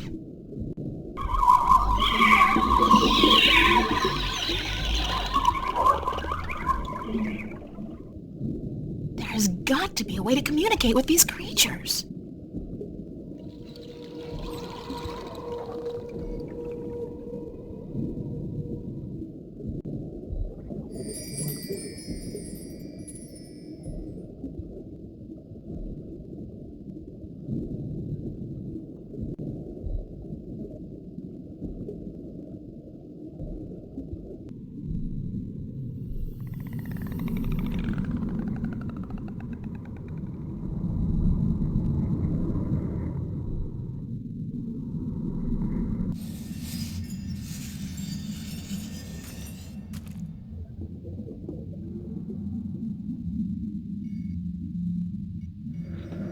If this gets infected and I have to chew off my finger to fight the gangrene, I'm suing somebody. Ouch. The things I do to save the world. Worlds.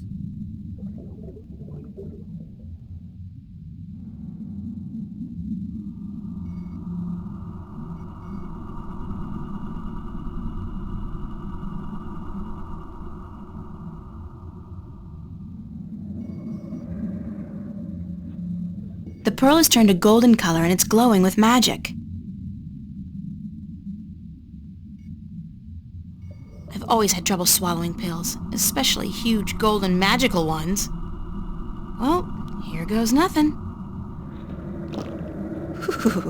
Ooh.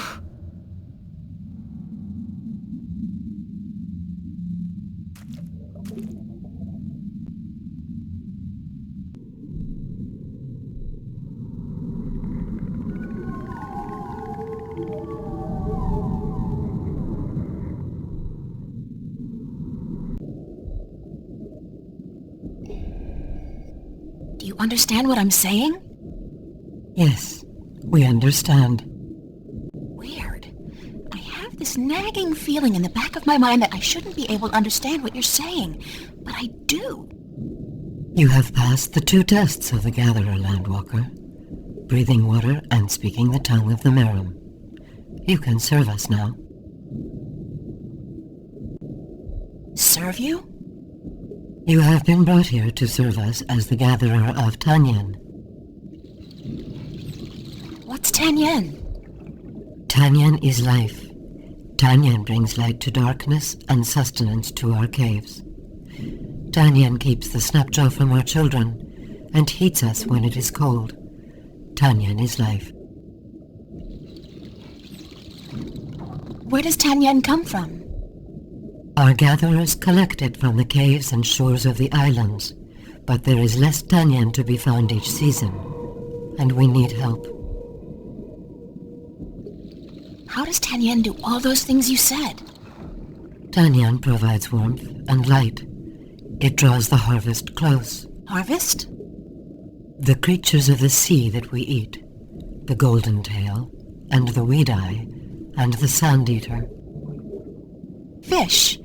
You're talking about fish. The harvest, yes, that is what we said. The harvest is drawn to the light and to the heat, but the snapjaw are clever. They stay away. They know the light allows us better aim with our spears.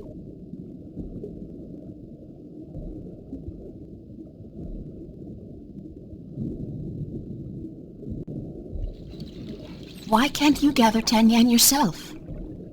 We do, but we cannot move far from our cities, or the snapjaw will hunt us and eat us. If we travel in force, we leave our men and children without guard. And we cannot travel too close to the islands, or the winged demons may catch eye of us. They leave our gatherers alone, though, so you have nothing to fear. Who are the winged demons? Ugly, leathery creatures who defy nature to fly up there in the sky. They are evil and live to destroy our people. Don't the snapjaw kill the gatherers? Rarely. Your meat is bitter and tough, not soft and tender like ours. I won't ask how you know that. I think I've learned enough about Tanyan for now. You have learned nothing, but your training will teach you what you need to know. I'd like to learn more about Tanyan. Certainly.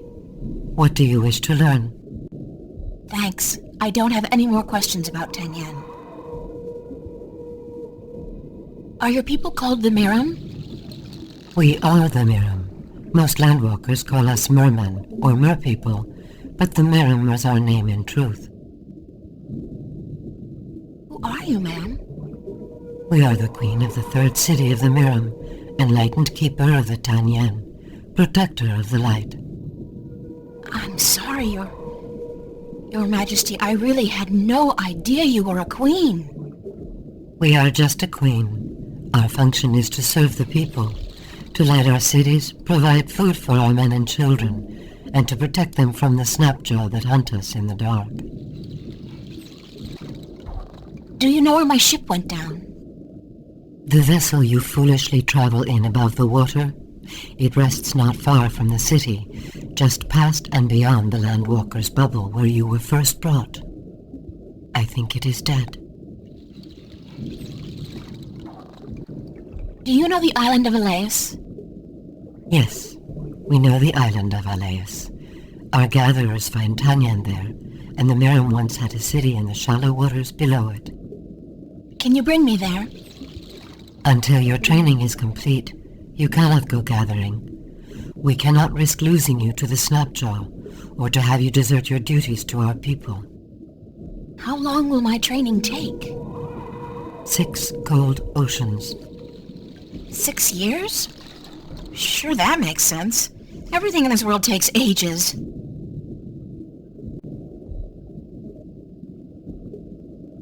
I've been told that you worship an old god who lives in the deep. How did you come by this forbidden knowledge? I picked it up on my way here. Could you take me to him? You? No, we cannot. Unless you are Miriam, you are not even allowed to speak of our sleeping god.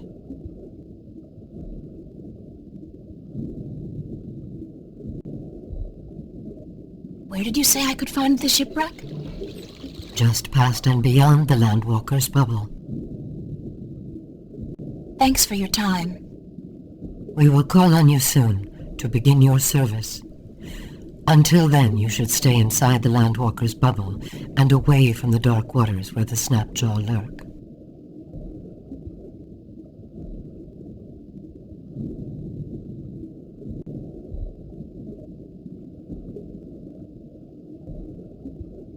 It's the crystal I took from the Marian's home.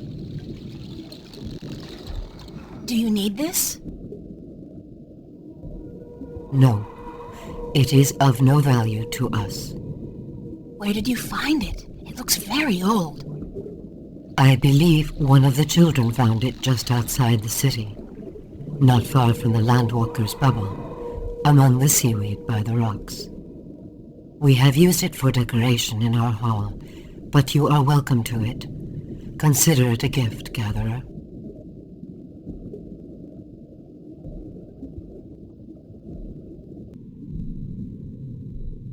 The seaweed here is so thick and tangled, it looks almost deliberate.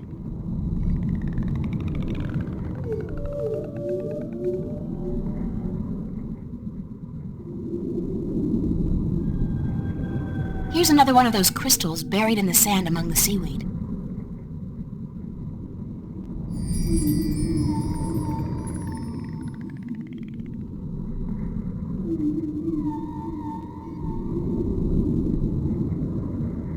There's an entrance to a cave back here. Judging by the amount of seaweed, it's a long time since anybody's been in there.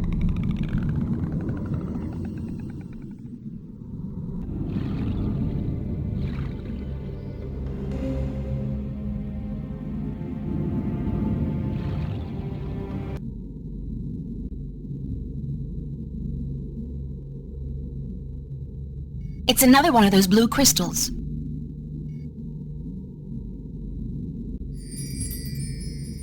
It's another one of those blue crystals.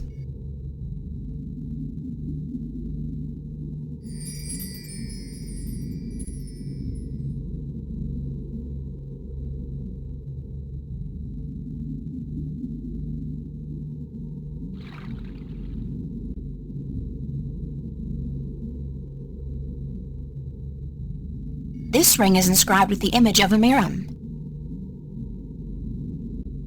This ring is inscribed with the image of a clay pot. This ring is inscribed with the image of fire.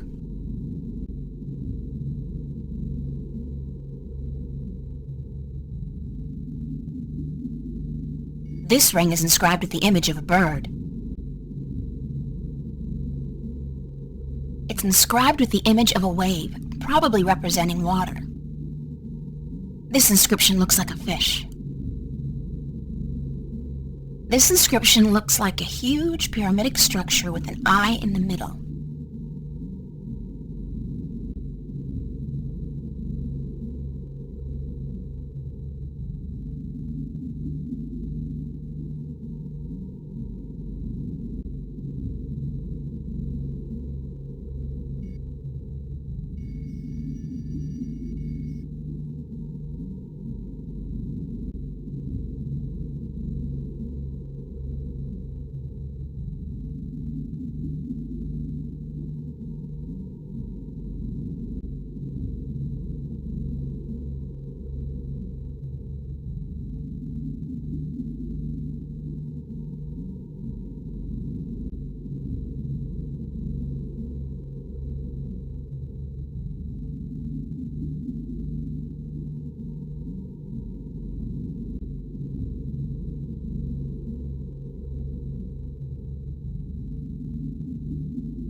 crystals on the altar light up the entire cave.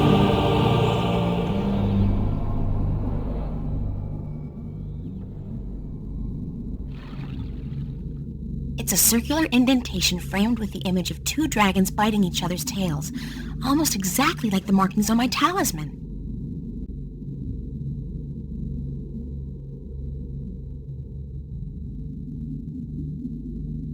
It looks like some kind of visual history of the Maram people. According to this first tablet, oh my god, it turns out the Maram came to Earth inside a type of spaceship from another planet. They're aliens? Not that anything should surprise me at this point, but still. They look very different back then, though. It must have been a long time ago. Their ship looks to have been a living thing, according to these drawings. Wait a minute. Could this be their ancient god, one of the dragons? I think it has to be. After they arrived on Earth, their species divided in two. One crawled into the sea, the other onto land. What does that mean? This must be a while later, because the Maram look like they do today. At least the ones who went into the sea do. The other ones? They have wings. If I'm going to guess, I'd say that the ones who went to live on land became the Elation, which means the Maram and Elation are related. In this one, they're living close to each other and in peace, and it seems they share equally in the production of Tanyan, which attracts fish for both peoples to eat. Then something happens. Or, it looks like, and the Maram and Elation move away from each other. In this last one, Tanyan is beginning to become scarce, and the Maram are losing many of their young ones to the Snapjaw. They fear the Elation, and they forget their common heritage. At the very end, there's a prophecy, I think. The Maram and the Elation joining hands once again. When they do, Tanyan becomes plentiful and both people prosper.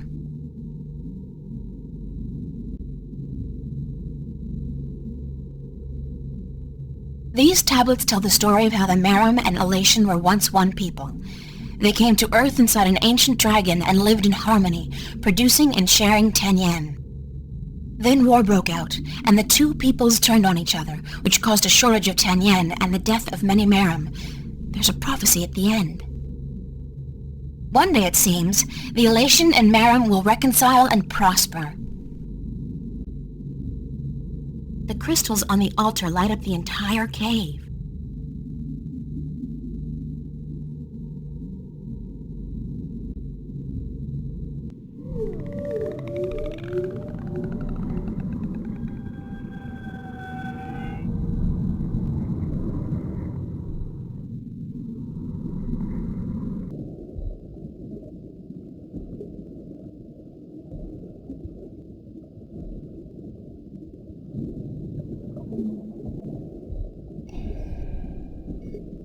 Talk for a minute.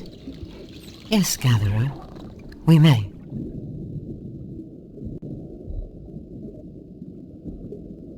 Why was the cave with the altar and the wall painting just outside the city abandoned? What? Show us this cave. Immediately.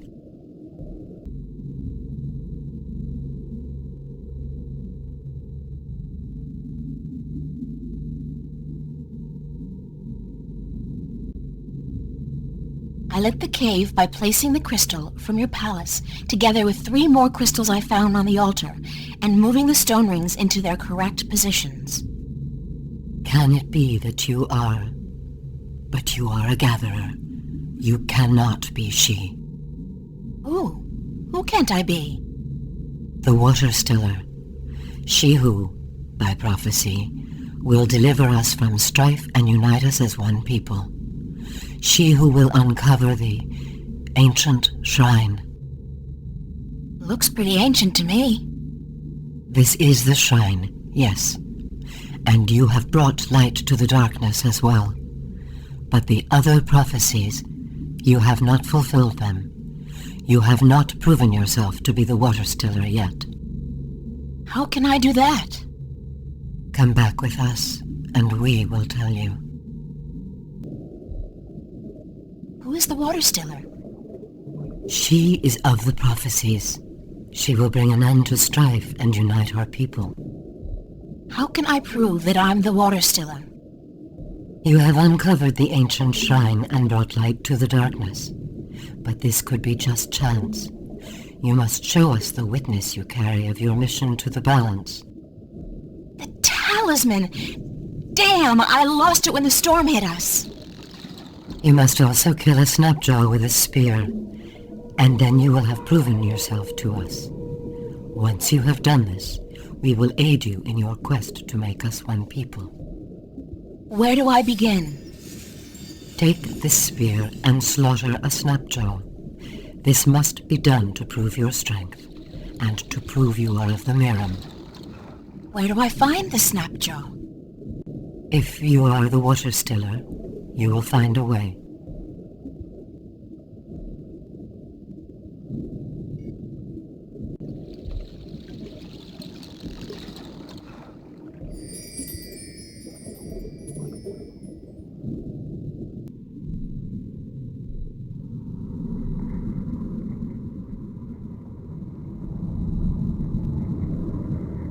I don't think I'm gonna find any snapjaw in there.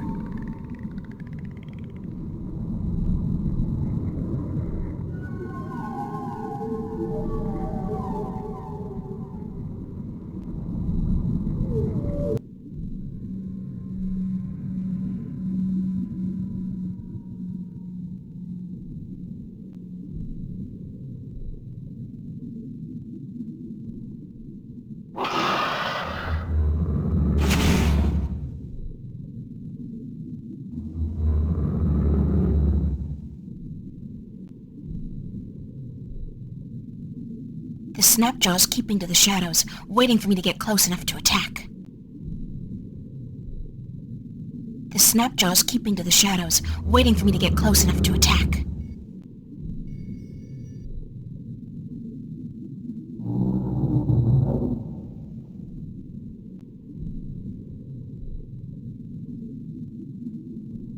It's dead.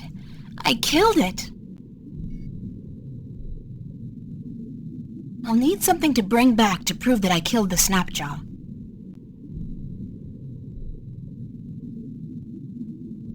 This tooth will do just fine. Oh man, that's sharp! I had no idea a snapjaw had razor teeth. If I did, better not think about that now.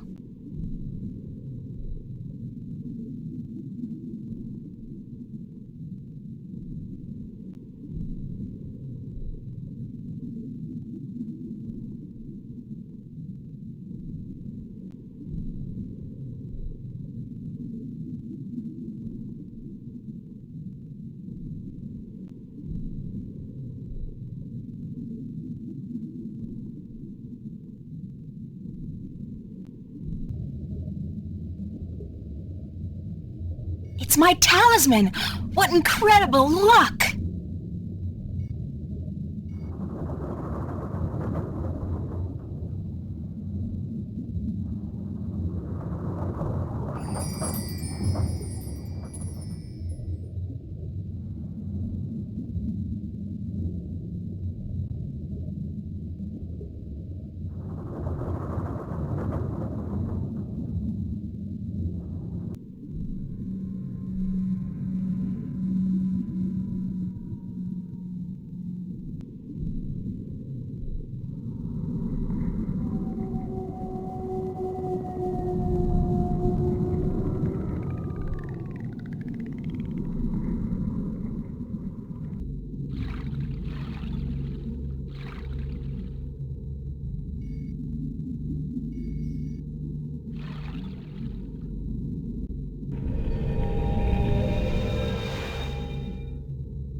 It's a small niche containing what appears to be a shard of a stone.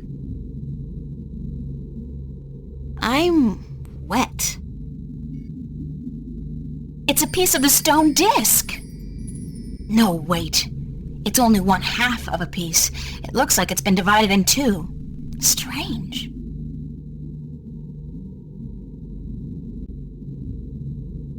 It's 1/2 of one of the 4 pieces of the stone disc. I got this from the temple cave of the Miram.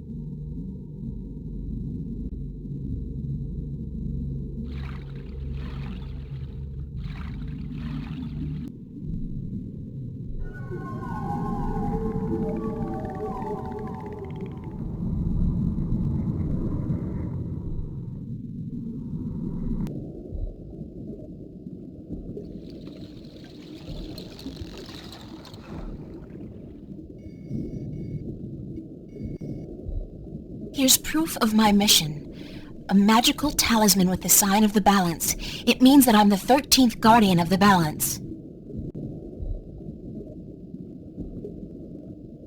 You have fulfilled that part of the prophecy. If you fulfill the rest, we will acknowledge you as the Water Stellar.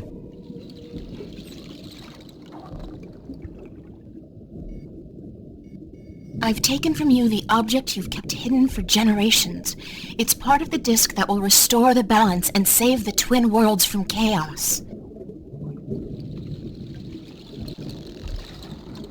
You have fulfilled that part of the prophecy. If you fulfill the rest, we will acknowledge you as the Water Stellar.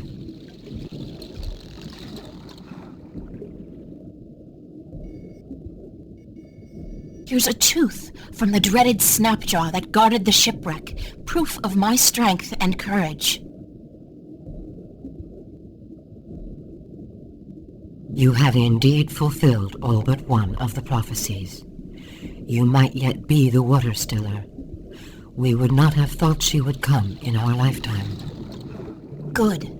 Then you'll take me to your sleeping god. There is but one more prophecy you must fulfill. There's more? Sure, there's always more. That's the fun part about prophecies. You must unite our people once again. But you said you were united, that there's no strife between Miram. The Water Stellar will come to bring our people together again, to unite us and save us. This has still not come to pass.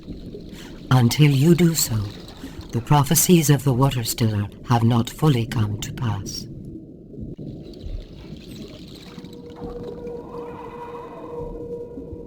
I think I know now what the prophecies mean when they say your people will be reunited.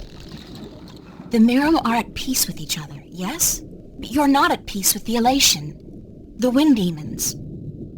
They are our enemies. Right now they might be, but it wasn't always like that.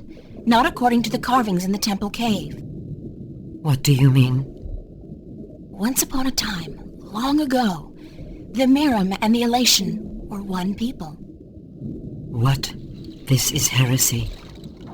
I'm just telling you what I saw in your temple. This was a very long time ago, and the one species soon divided in two. One sought refuge in the sea, the other on the winds.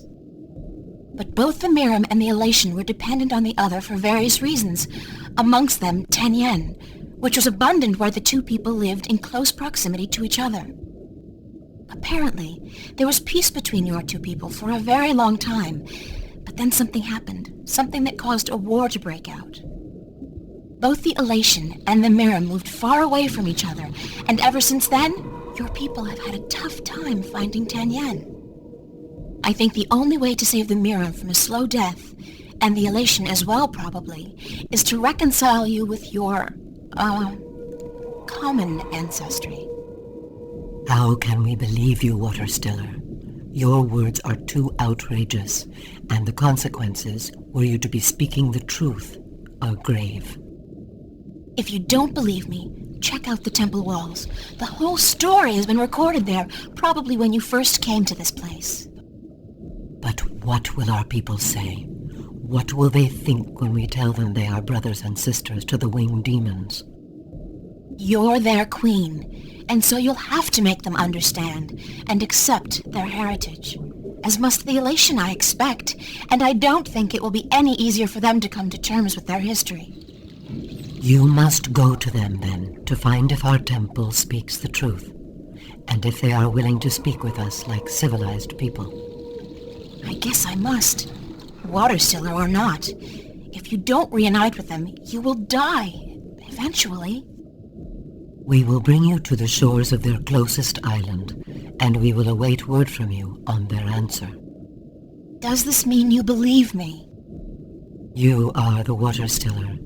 You are prophecy. We will follow your directions and fulfill our destiny. One of our people will bring you to Alais, a night's journey from here. Once there, you will find the Elation and speak with their leaders. If they agree to meet, then we will do so in a place of your choosing. I promise I'll do my best. Goodbye. Safe journey, Water Stellar. We will hold on to the piece of the disc you found in the temple. If the winged demons, the Elation, agree to meet us, we will bring the stone.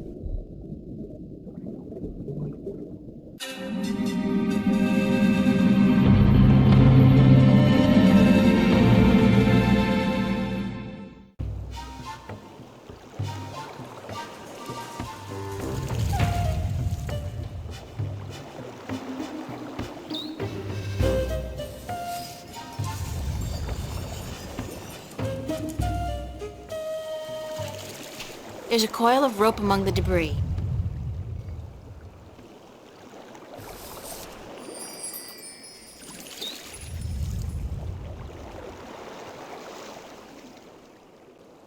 Debris from another capsized ship. These must be dangerous waters. Emerald green and clear as the morning sky. That's perfect holiday water.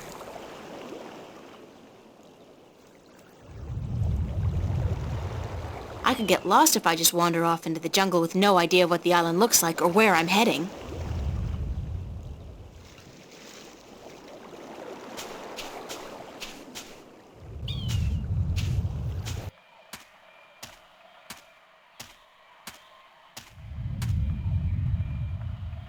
The bottom half of the statue depicts a large-eared creature listening intently.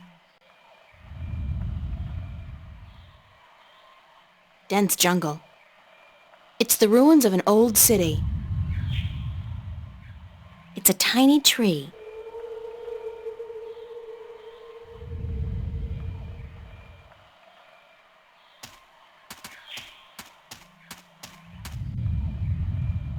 It's a deep hole, more like a crevice actually, caused by some kind of seismic activity. God, it must be at least 50 meters down. The crevice widens out into a huge cave just below, and there's water at the bottom.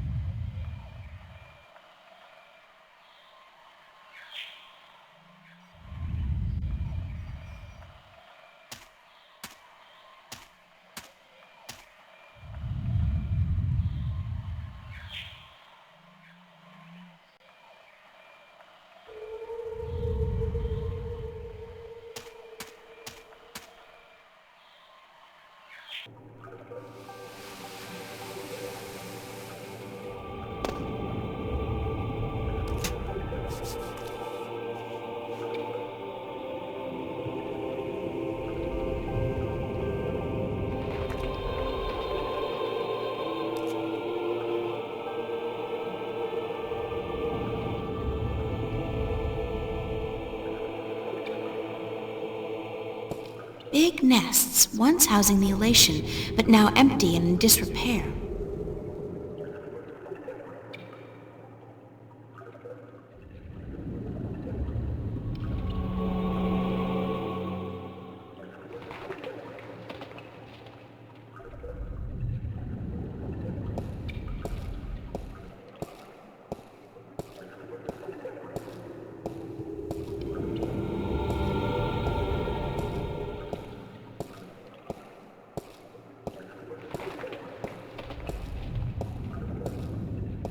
It's the remains of a stone structure that probably fell down here through the crevice.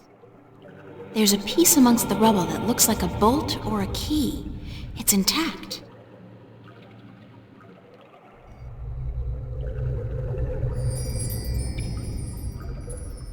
It's the remains of a stone structure that probably fell down here through the crevice. That's a Merum city.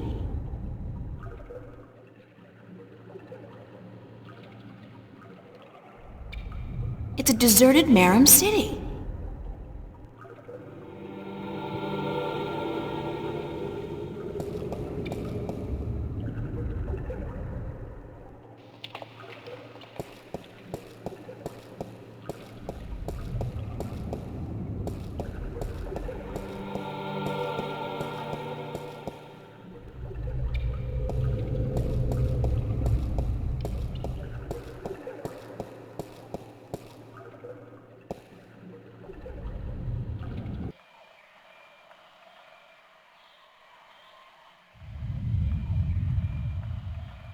The top half of the statue depicts a big-mouthed creature calling out.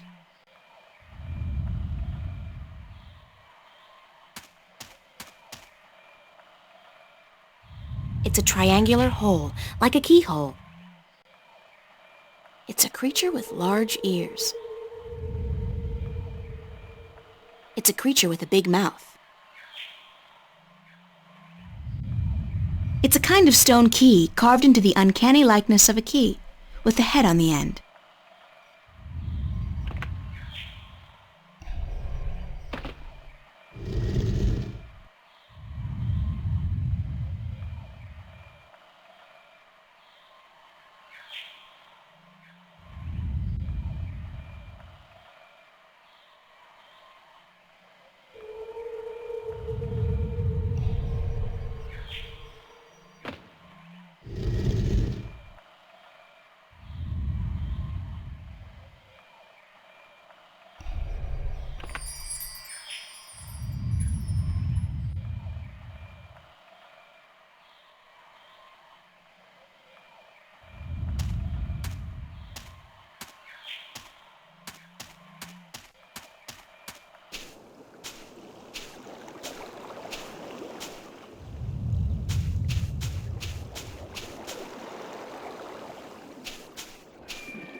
It's the Village of the Giant Crabs.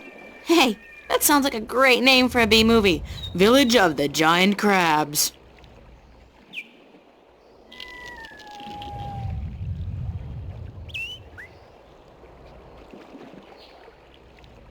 This is paradise. There's no denying it. Simply paradise. It's some kind of giant crab. Sounds like the poor thing's in a lot of pain. Yeah, the shell does look way too tight. Maybe he's outgrown it, but can't shed it. Or whatever it's called.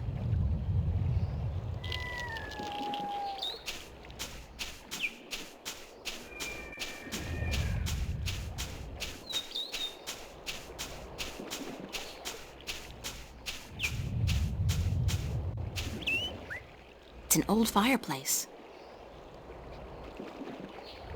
The top half of the statue depicts a creature with a big mouth calling out. The bottom part of the statue depicts a creature with large ears listening to something.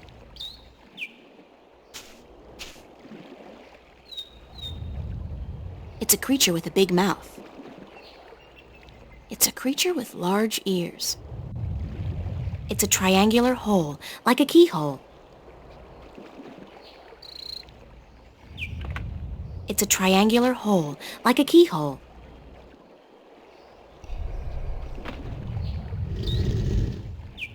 It's a triangular hole, like a keyhole.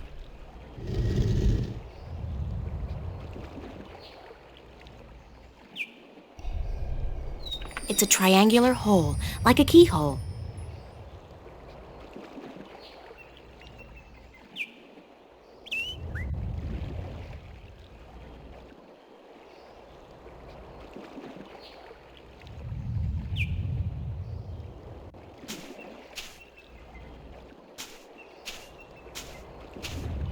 It's a village populated by giant crabs.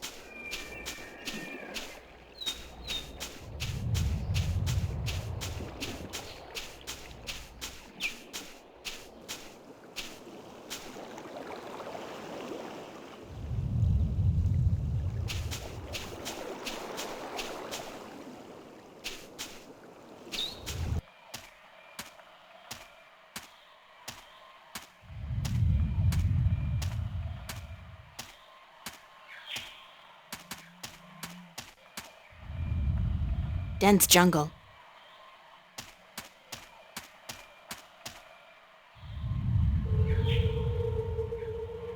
It's the ruins of an old city.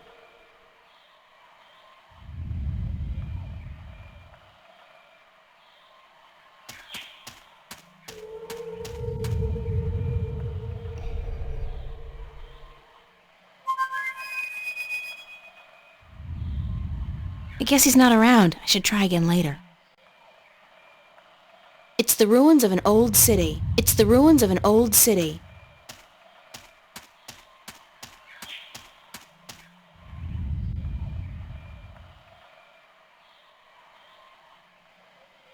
It's the ruins of an old city.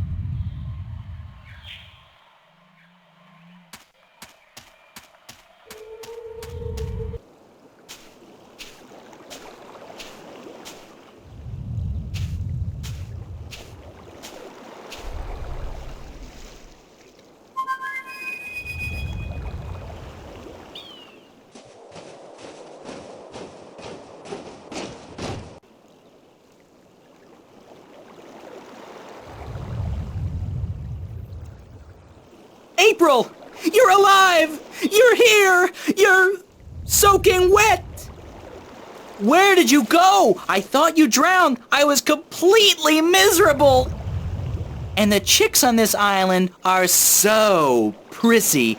They don't even care for a kiss unless you're all settled down with a nest in your own territory.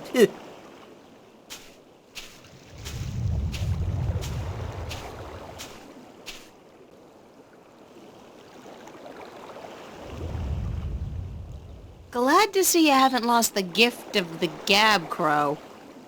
Lady, you have no idea how limited bird Twitter can be. It's all, hi this and here I am that, all damn day long. I haven't had a decent conversation in days. Well, you're making up for it now. I never know when you're gonna go AWOL on me again. I had a little adventure under the sea. Oh? I didn't know humans had gills. We don't. Well, I do. I think. At least I can breathe underwater now. Cool. Not as cool as being able to fly, of course, but still. Hey, does that mean you're a mermaid? Hardly. I don't have a tail. What did you do after I saw you last? Well, it took a while, but I found land. Not this island, just a rock with a couple of trees, basically. But when I went back to tell you, you disappeared. I thought you'd gone bonkers from thirst and hunger and drowned yourself or something, so I decided I'd better find solid ground myself or I'd suffer the same fate. And then I found this place. Nice, isn't it? And the best part is, there are no hunters. Only a bunch of big crabs on the east side of the island and a volcano. I'm gonna walk around for a bit, Crow. I'll just stay here and preen myself, thank you very much.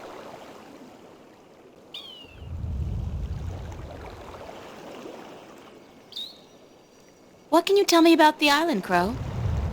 Only what I've been able to see from above. There's a volcano, dead I think, and lots of jungle, and some nice beaches. I'd like to explore the jungle, but I'm afraid I'm gonna get lost. Any ideas? Well, I could stay airborne and keep track of where you are. That way I could direct you when you get lost. Sounds like a super plan, Crow. Let's go.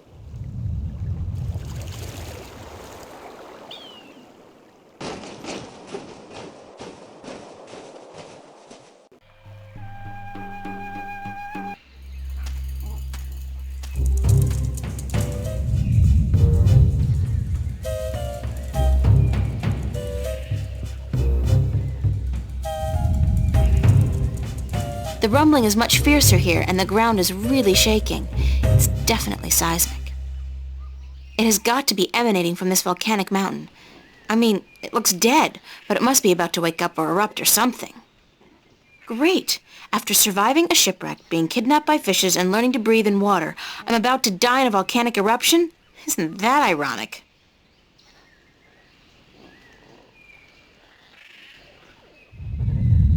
That's one mother of a tree. It's got to be at least 100 meters tall. And what's that in the tree crown? Looks like a man-made construction.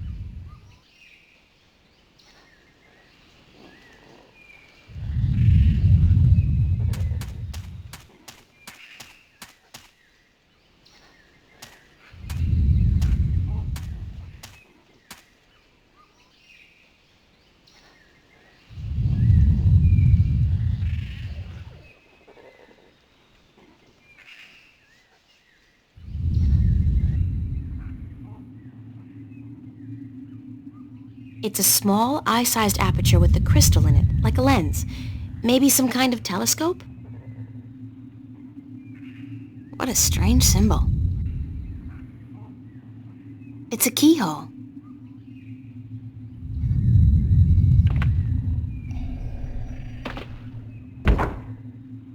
What a strange symbol.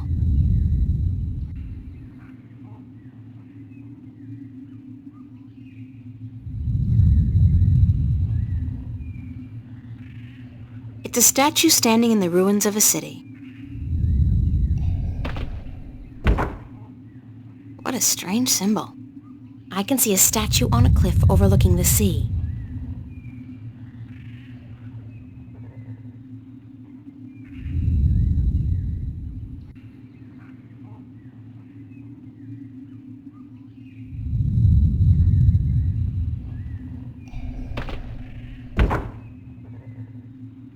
I don't see anything interesting. I don't see anything interesting. I don't see anything interesting.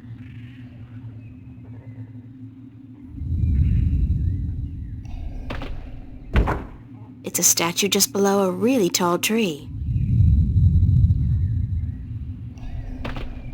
I don't see anything interesting. Somebody's looking back at me. Oh, wait. That's just my eye. The lens is turned into a mirror. What a strange symbol.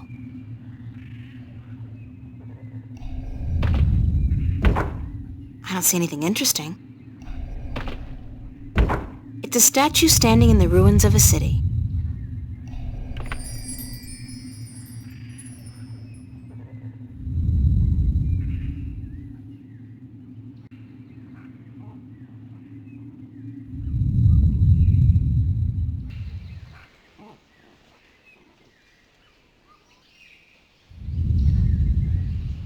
That's a huge tree.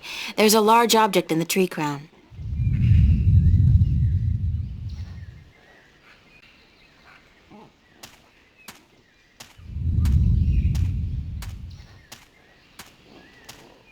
That's a huge tree. There's a large object in the tree crown.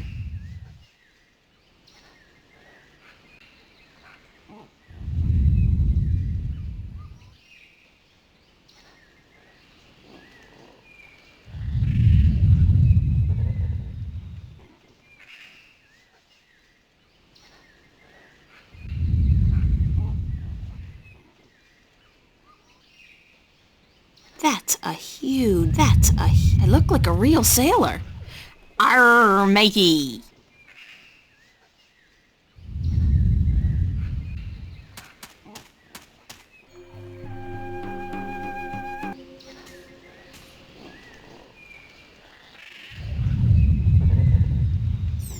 Dried twigs and sticks. The bottom half of the statue depicts a creature listening, while the top part depicts a similar creature calling out.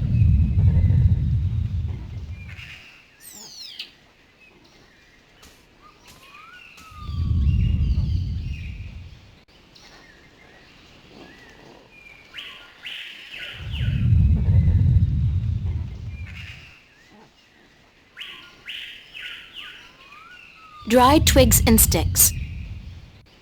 Dried twigs and sticks.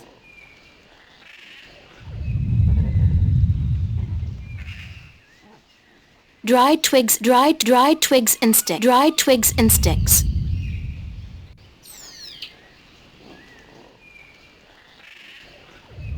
Dried twigs and sticks. Ow! Shh. Who's there? Shut up. I know there's somebody there. I heard you. Is she gone? Nope. She's still around. Shut up, shut up, shut up. If you won't come out, I'll just sit down here and wait. Sooner or later, you'll have to show yourself. Solar eclipse! Oh my God! Ah! I hate this place. I so hate it, I can't even sit down without crushing the natives. Big person alert!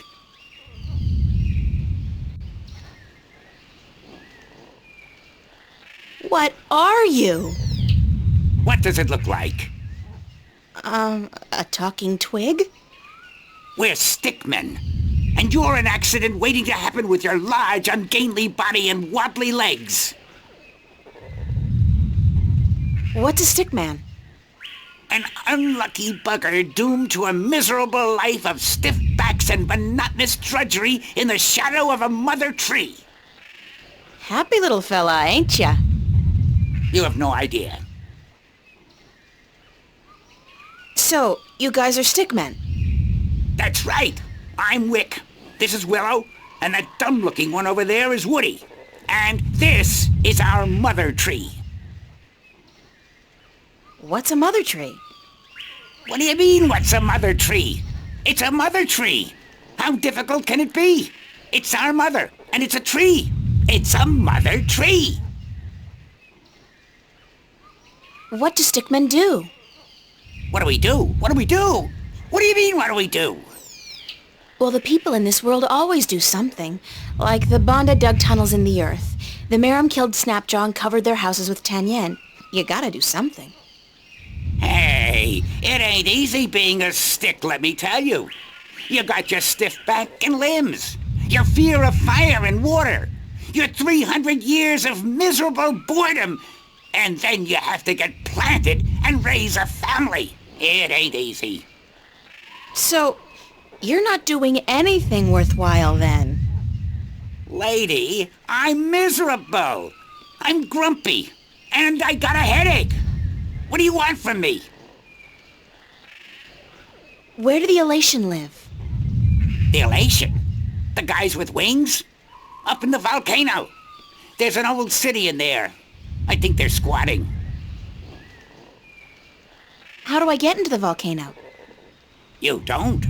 The road collapsed a few centuries ago, and when traders come, the Elation fly down to meet them. Nobody goes up there anymore. What's that constant rumbling noise?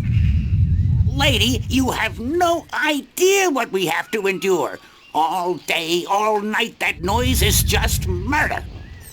It all started when Quaman, the quiet giant, would you believe that's what we used to call him, was banished by the Orowal from his perfect fishing place to some remote place in the forest.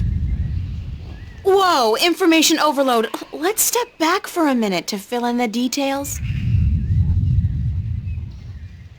Who's Quaman, the quiet giant? He's the scariest human we've ever seen. He stands tall as a mountain and uses whole trees for toothpicks. But he was the quiet type and reasonably gentle for a human. He'd spend his days out by the Orowal village, catching fish and frying fish and eating fish, and looking out across the ocean, dreaming about loose women or whatnot. What happened to get the quiet giant banished from that place? The Orowal got scared when he accidentally stepped on one of their young ones. He didn't do any real harm, but they banished him from their village nonetheless, and told him to go far into the forest. Who are the Orowal? They're the crab-like creatures who live down by the sea. They're nice people, if a little crabby. And it's hard to understand what they're saying half the time. Where's Quaman now? Somewhere in the forest east of here, we don't know where exactly. He went there to get as far away from the Orowal as possible. So what does all this have to do with the rumbling noise? Oh, I was getting to that. If you just let me get a word in edgewise. I just had some questions is all. Anyway, Quaman is the brooding type. And he takes everything so to heart, he got instantly depressed and went to sleep. And what is he doing now? Still sleeping. That's the problem. But how long ago was it that the Orowal banished him? The last full moon, nearly 30 sunsets passed. He's been sleeping for a month? He was depressed. What do you want, lady?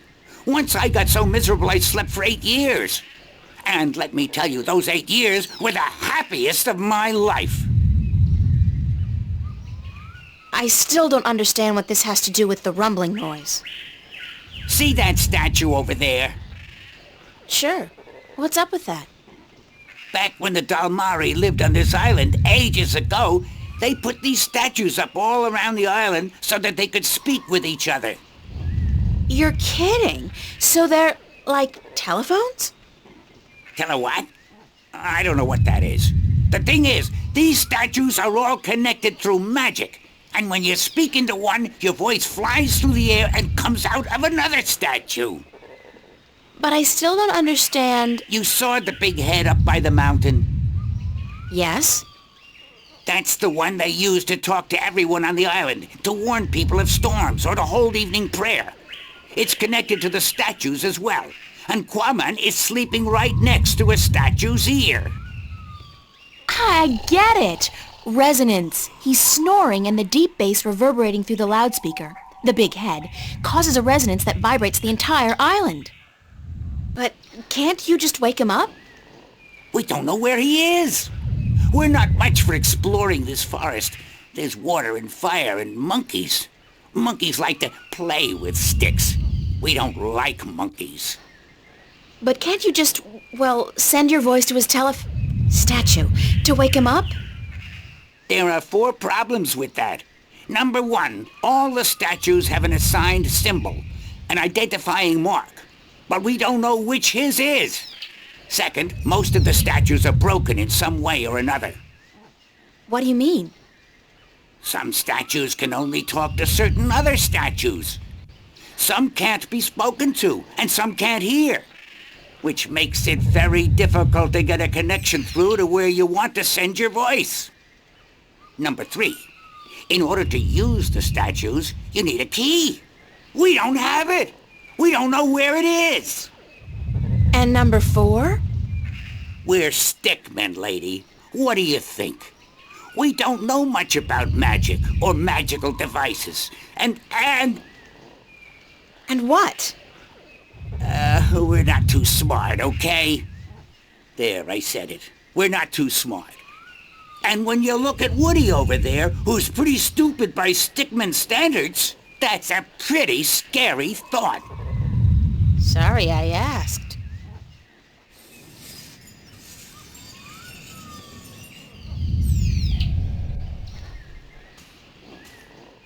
Hello, I'm Woody. They call me the stupid one, 'cause I'm kinda slow, so don't let me keep you busy. I was born with a big brain, so I can't move as fast as my 2 brothers. I can only do useless stuff like calculations and design, and I play a few instruments, and I'm writing a book on the flora and fauna of Elias.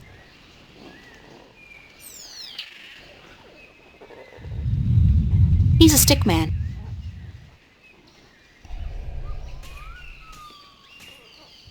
I'll see you guys later then.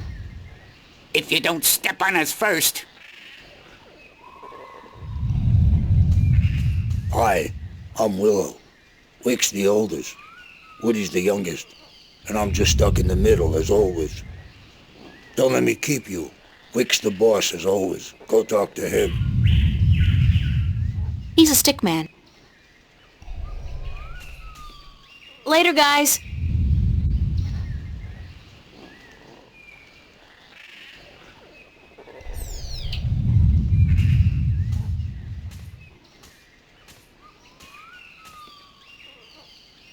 It's a triangular hole, like a keyhole.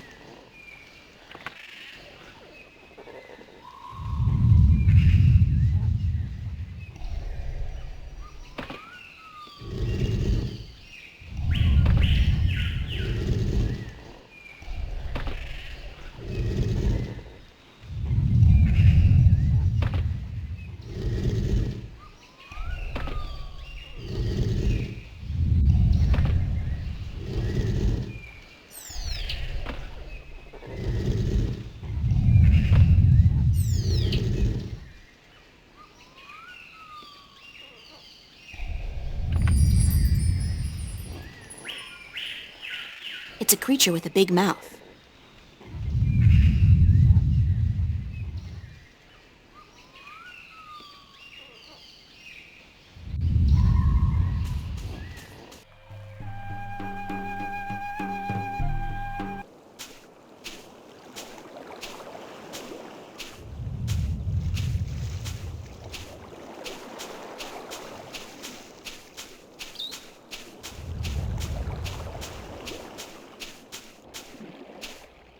It's another one of those magical public telephone statues.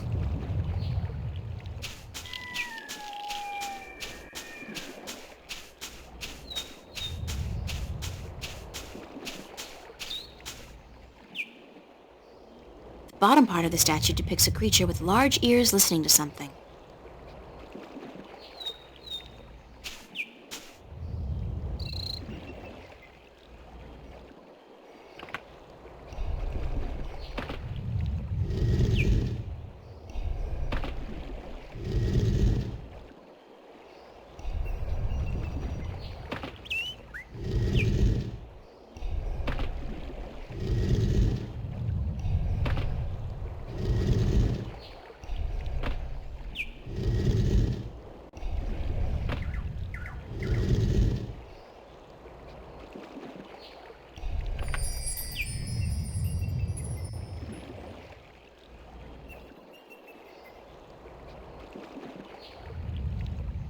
The top half of the statue depicts a creature with a big mouth calling out. The bottom part of the statue depicts a creature with large ears listening to something.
The bottom half of the statue depicts a large-eared creature listening intently. The top half of the statue depicts a big-mouthed creature calling out.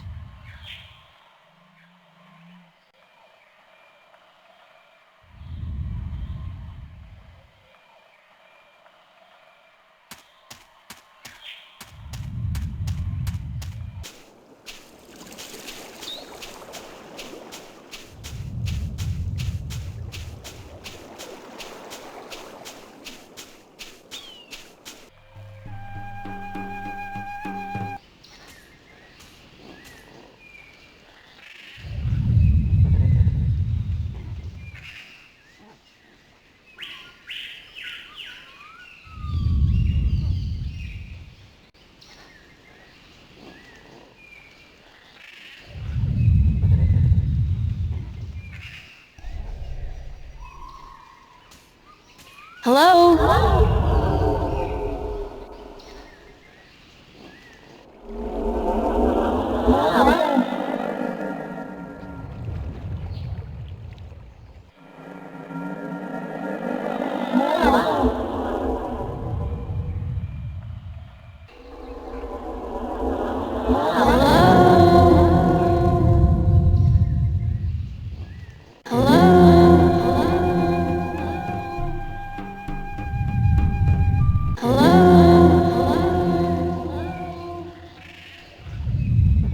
Wake up!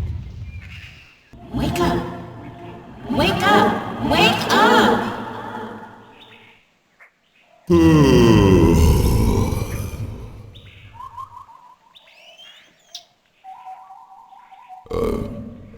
Who'll be there?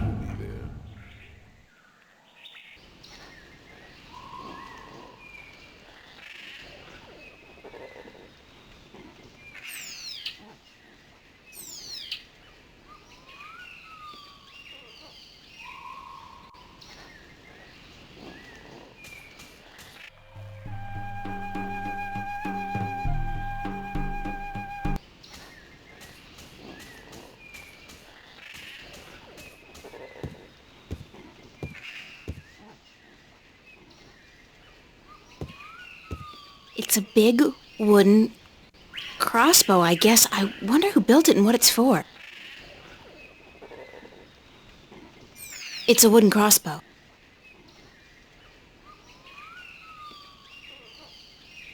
If I could somehow get across to that path on the other side, I'd probably be able to make my way into the Elation village.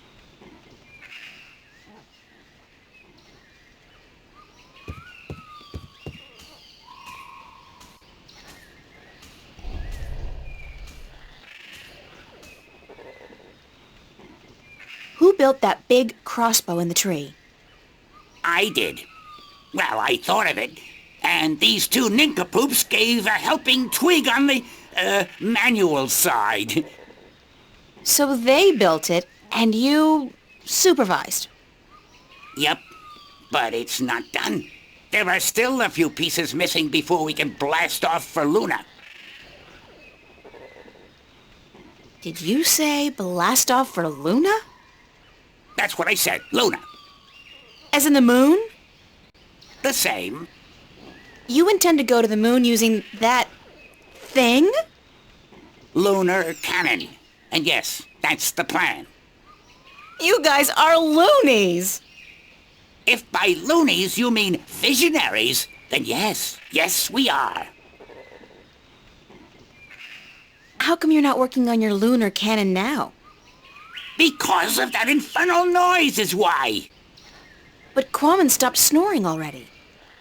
Yeah, but how long will that last? Sooner or later he'll go back to sleep, and then he'll start snoring again. I'm not going to start working only to be interrupted all over again.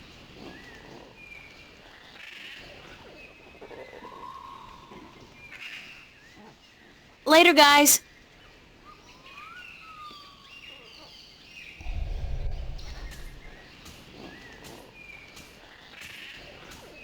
Hello, Quammen?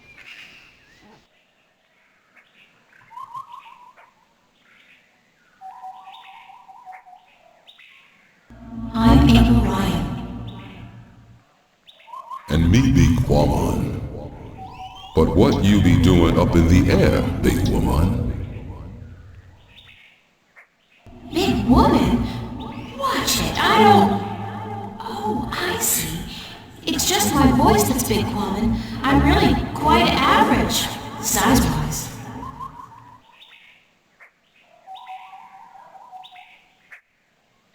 Could you please stop snoring?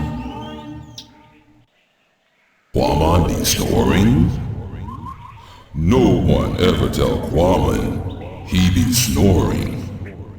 But then Quammen always be sleeping by his lonesome. No woman like Quammen. Don't say that about yourself, Quammen. I'm sure that... You know, it's kind of uncomfortable to be discussing this in a public like this. Yes, everyone be hearing about Quammen now.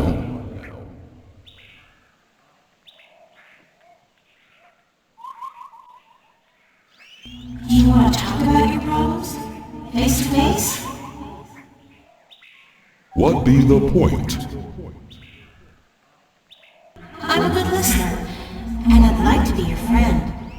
That'd be the point. Quammen not sure if he want friend now.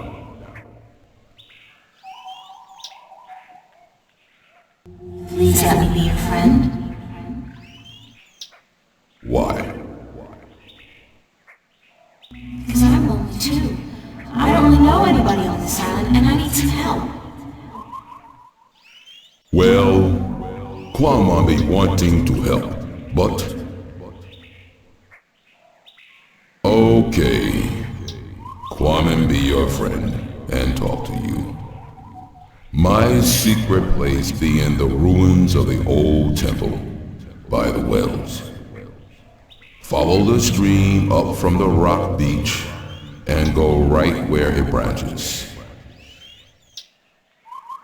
Thanks, Quammen. I'll be there as soon as I can.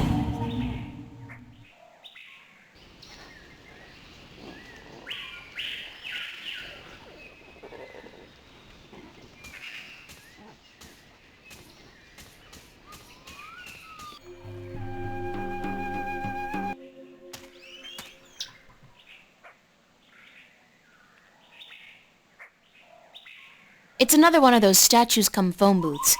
They must have been popular in their time. It's a deep well with cold, brackish water and some seriously demented albino fish.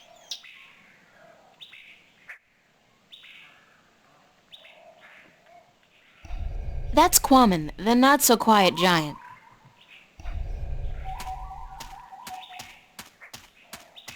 Whoa! You are big! You're just about the biggest person I've ever met! Quammen be a freak. No one be liking him. I didn't mean it that way, I just meant... April, you know just what to say, don't you? I'm sorry. I like tall guys. Really, I do. You be the only one then, because no one else want anything to do with Quammen.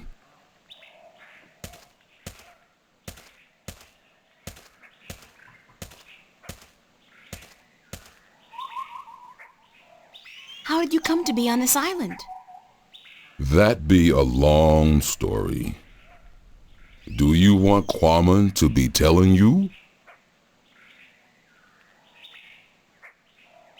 Sure, I have time. Tell me the story. Many long moons ago, Quammen be happy. He be working at the circa in Khorasan, where he be big attraction. What did you do? Quammen be the world's strongest man. He be popular. People come to see him from all the Northlands. Some even from east of the Bay of Fire. But then there be an accident, and the circa tell Quammen to leave, that he be dangerous, and that no one be paying to see him anymore. What kind of accident? Quammen's most popular feat be the breaking of large rocks with his fist.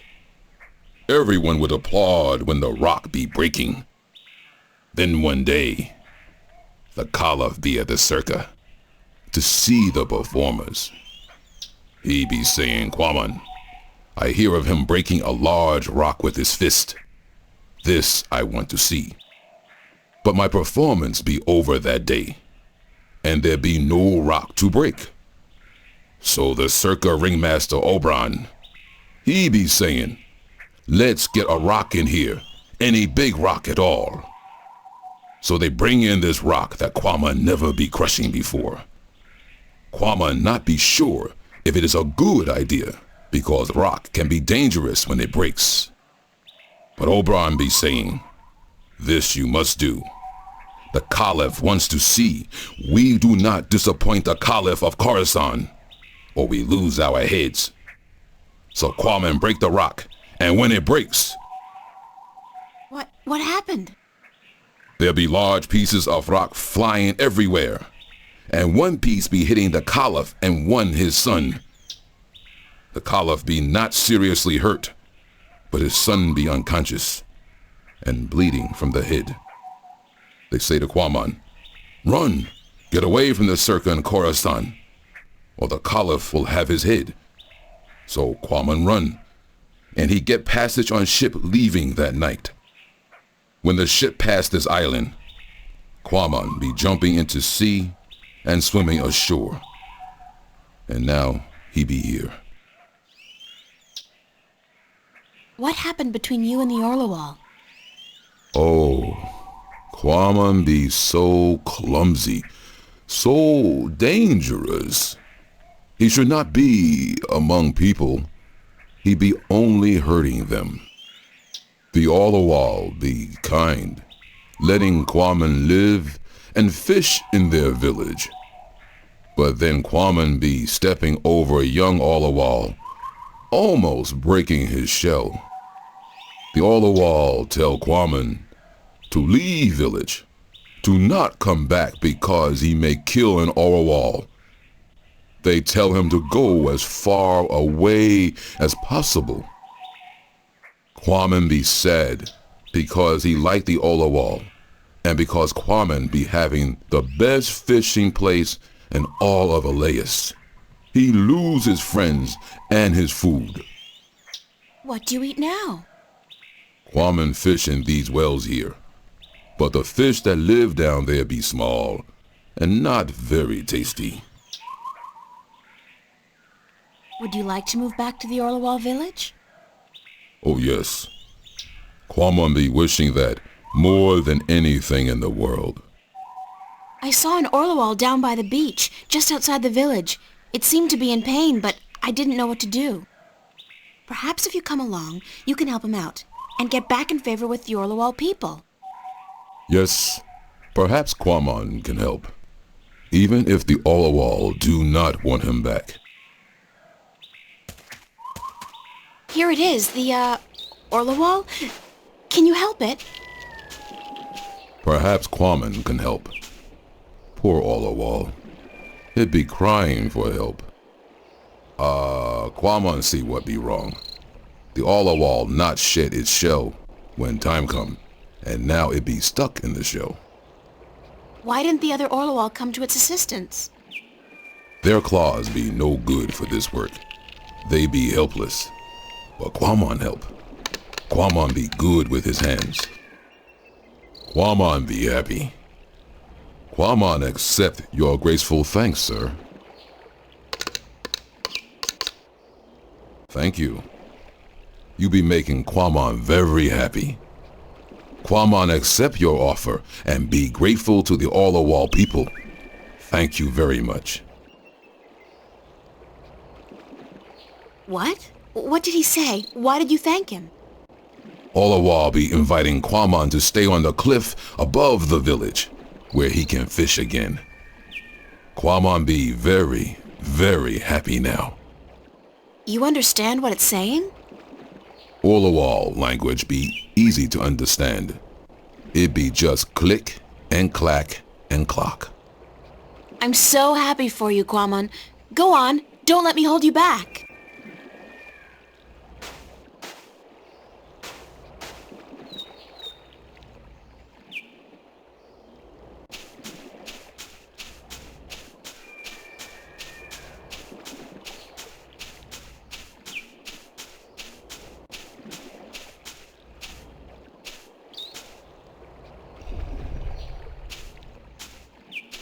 Hey, Quamon, how's the fish biting? With its teeth, but not today. Why's that? Quamon be not certain. The fish always bite before, but then Quamon be having lure. Now no lure, just bait. What do you need to make a lure? Quamon can make lure with just anything, as long as it be colorful and not get heavy in water. You're a real DIY guy, don't you know?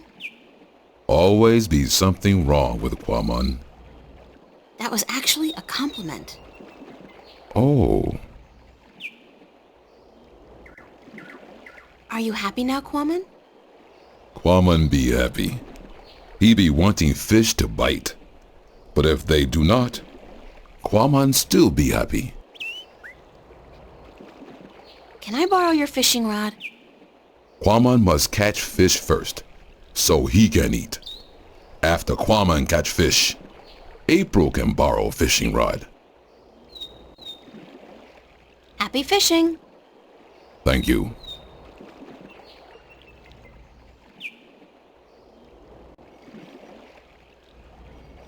Could this wrapper work as a lure? Yes. Yes, with some work. It'd be perfect for a lure.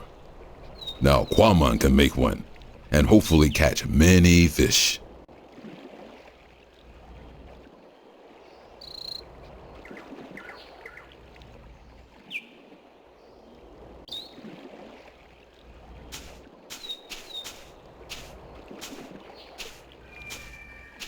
It's the Orlawal village.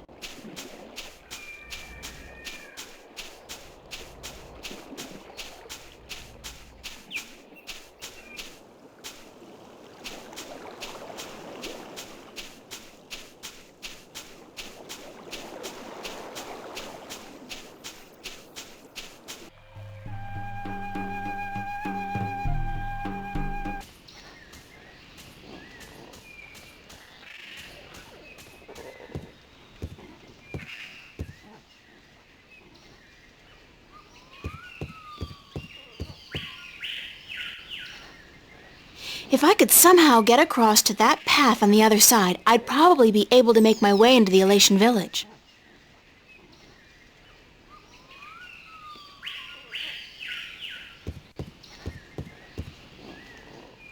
According to Wick, it's a lunar cannon. Apparently, it's powerful enough to send a stick man to the moon. Oh, sure, in a Jules Verne novel, perhaps.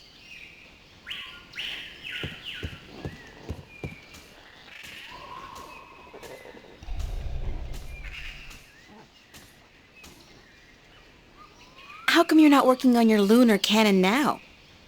Because of that infernal noise is why.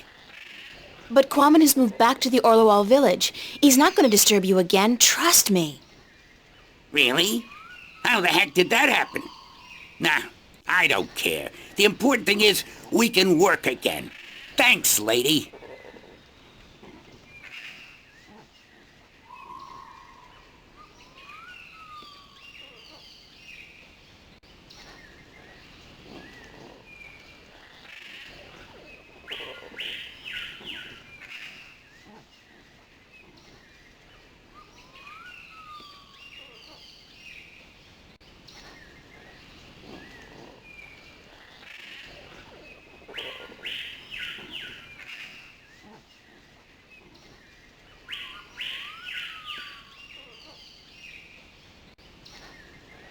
I look like a real sailor.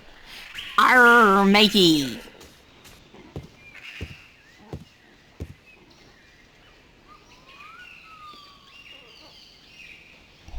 Can't talk. Busy. I'd be happy to talk to you later, but I got some fine-tuning to do before I'm done. How's it going? Almost there. Oh, one tiny little problem, though. And that is? We don't have a bowstring for our, Propulsion drive mechanism, Wick. what he said, yeah, we need a bowstring. Something strong and flexible and sinewy. Like what? I don't know, lady. I'm no engineer. I'm just a supervisor. String made from animal guts would be perfect. Yeah, but look at us. Do we look like the kind of stickmen who'd make good hunters? Do you see me going after a gate beast carrying what, a cone? A dry leaf sharpened to a razor edge?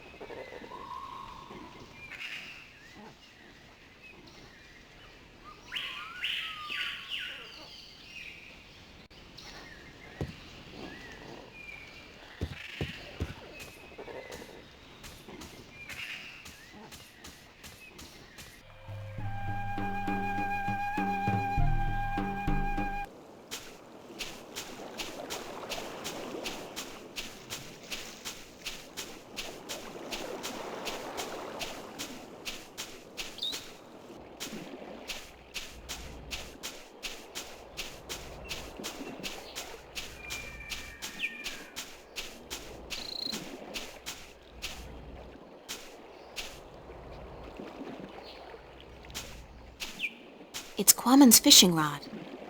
I don't figure I'll be needing the rod anytime soon, but I'll borrow the line.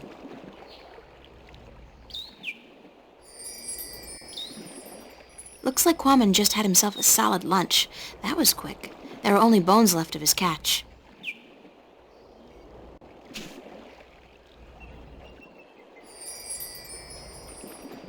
Fish bones. It's an old fireplace. Did my lure work okay? It be working very good. Quammen catch a large, tasty fish very quickly. April be wanting a taste? No. No offense. I'm just not too fond of seafood. This not be seafood. It be human food.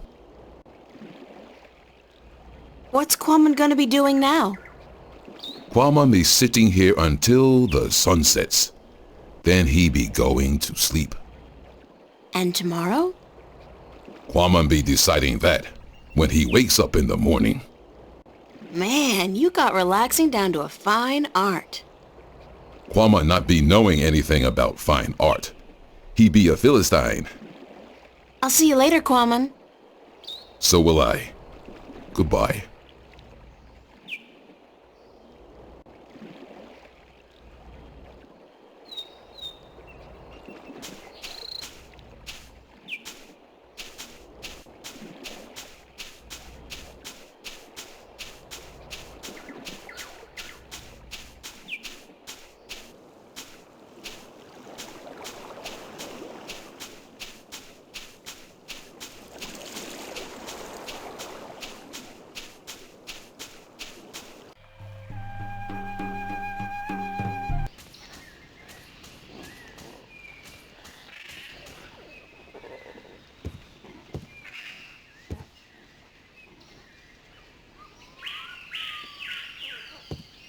Can you use this as bowstring for your, lunar cannon? Let me see that. Oh yeah, that gonna work good.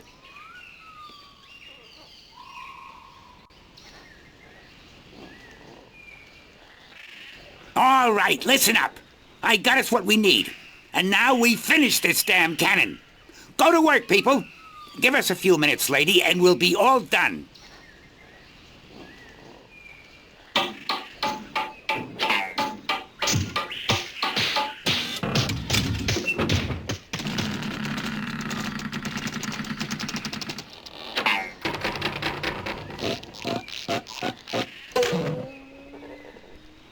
It worked. Of course it worked, you wood-brained fool! I built it! Are you done? Yes, ma'am. The lunar cannon is now ready to be tested. Well? Well, what? Are you gonna do it? Do what? Test the cannon. Me? And get myself killed? I think not. But go ahead, be my guest. I don't think I'll fit in there. That ain't my problem.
The rope's got a hook-shaped fishbone tied to it.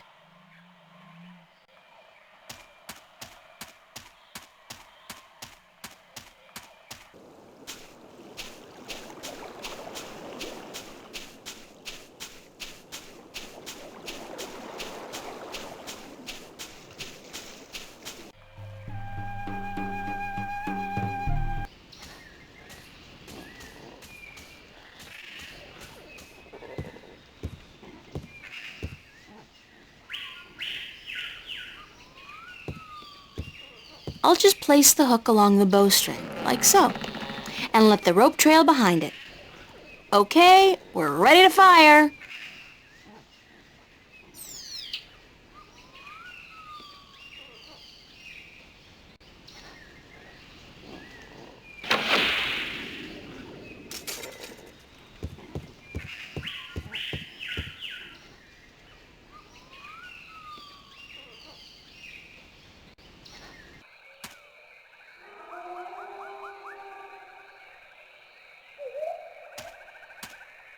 There's a slight updraft here. The wind is channeled through that chasm down there and blown out and up here.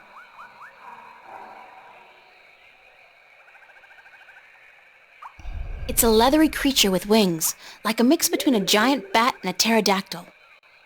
Must be one of the Elation. It looks more like a warrior than a storyteller, though. I hope it speaks English.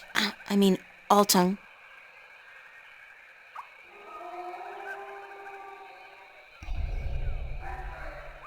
Can you help me across? You are human, and we don't allow human strangers into our village. If you wish to trade, let us know where your ship is anchored, and we will send traders to you with our merchandise. I don't have a ship, and I didn't come here to trade. I came to talk to your leaders. I'm sorry, but we don't allow strangers into our village. What's up this road? The Elation village of Tamar. Where's the Elation village of Tamar? Up this road and into the volcano. Isn't it dangerous to live inside a volcano? This volcano has not erupted for thousands of years, and the gods protect us. We are safe here. Is there another way to get into the volcano? No. This pass is the only way. I'm sure there's a secret cave somewhere that leads into the volcano. No, there isn't. There's always a secret cave. Not here. Are you absolutely sure there's no secret cave?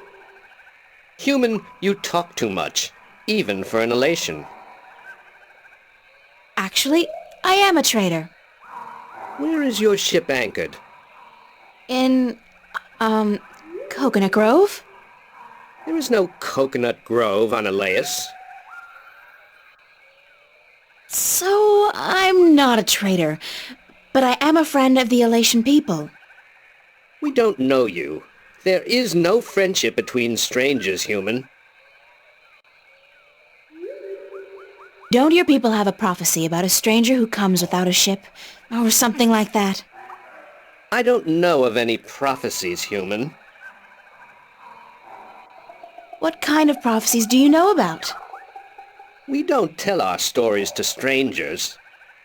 Thank you. Yes, but you must leave now.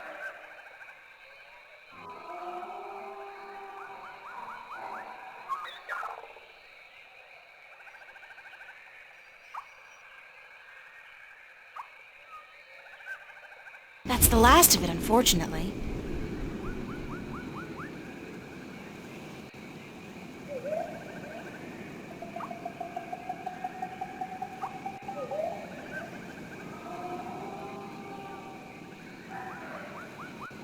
Oh, God, I think I'm gonna throw up. That was so not appetizing.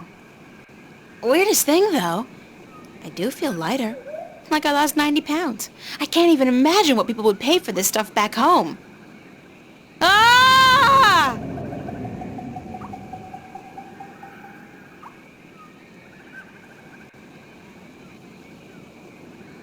Human, you flew across the chasm. You don't have wings, but still, you fly like the Elation. Believe me, I'm as shocked as you are.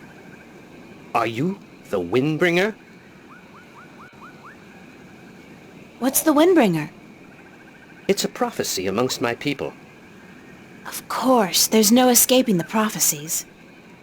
It's said that someone not of the Elation shall come among us to float on the wind like an Elation, to learn our stories, to bring the wind back to us, and to bring us into a new and happier age. Is that all? You know, I'm starting to forget how simple my life used to be. Family, friends, grades, boys, no prophecies, nobody looking to me for salvation. I don't understand, Windbringer. You should speak with our teller up in the city. She'll be wanting to see you, I'm sure. We've waited for the Windbringer for a very long time. The teller? Thanks. No, Windbringer, thank you. Thanks for your help. You should go see the teller. She'll want to speak with you.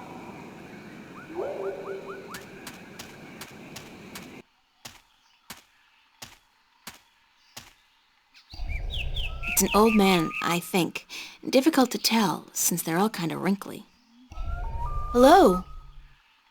Good day, stranger. What would you hear among the elation? I need to speak with the teller. The teller?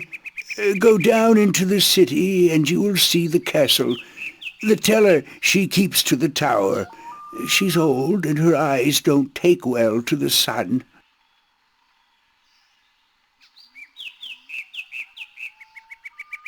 Nature's reclaiming lost ground. The contrast between wilderness and civilization is such a striking image.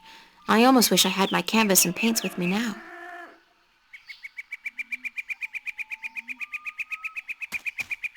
When the city was inhabited by its original population, that tower was probably an important one, part of a temple or a palace. Now, though, it's just another ruin.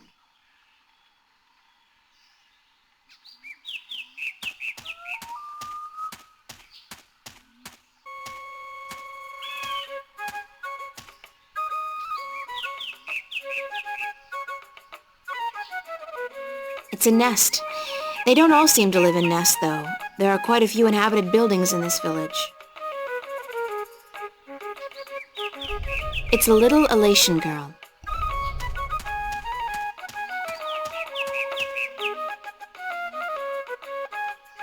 Hi there.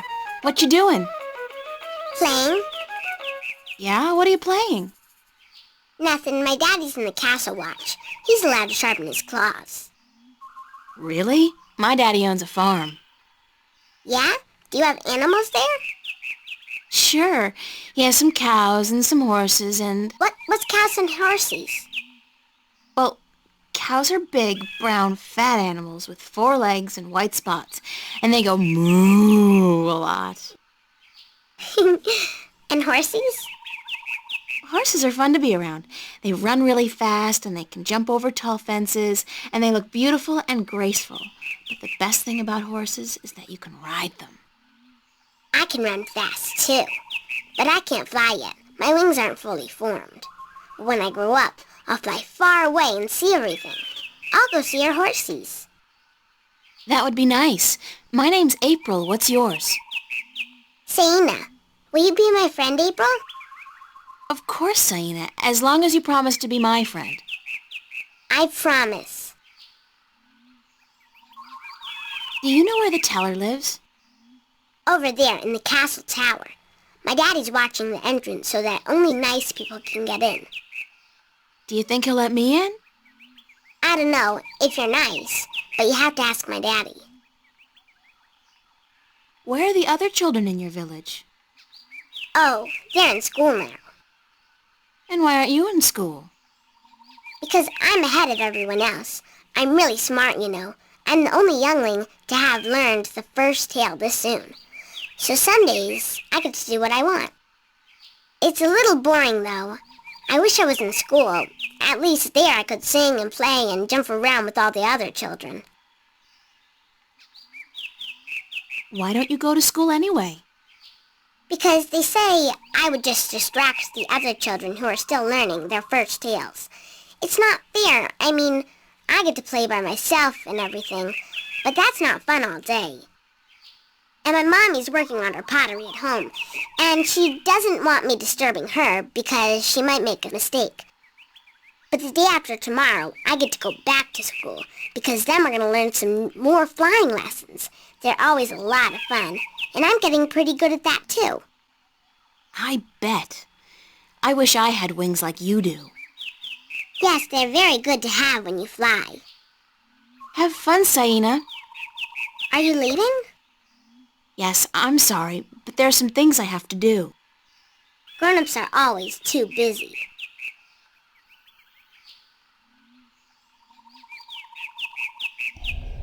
Why is he perched on top of that pillar?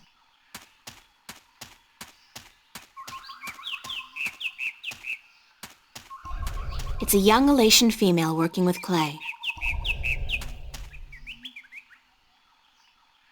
Be careful, don't come too close. I'm almost done with this pot. Sorry. Are you here to buy pottery? I didn't think traders were allowed up here.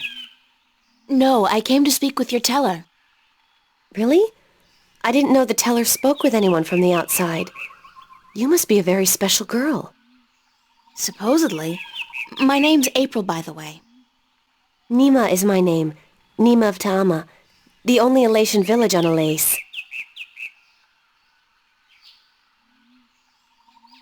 I like your pottery. It's our craft. That and storytelling. But storytelling can't buy merchandise or food. I know a lot of people who live by telling stories, although I guess that's kind of different. They are lucky then. Not that I don't enjoy making pottery. It's good to feel the wet clay between my claws, to shape it into whatever I wish. It's almost like creating a new life, I think. I don't have a husband yet, so I haven't tried. Have you? Do you have a husband and children? Neither, thank God. I don't think I'm ready for that yet. I was 18 turnings this spring. I'm ready for a husband, but I've yet to court anyone who could make me soar on the winds. I think the men of Ta'ama are dull and timid. What about the guard on the road below the village? He's our age, isn't he? Isam? He's quite pretty, and his wings are big, but I don't think he likes me. He never looks at me or talks to me. That doesn't mean anything. He could just be shy. Maybe you could talk to him, find out who he likes, but don't say I sent you. Sure, I can do that. Thank you, April. Thank you, Nima. You're welcome, April.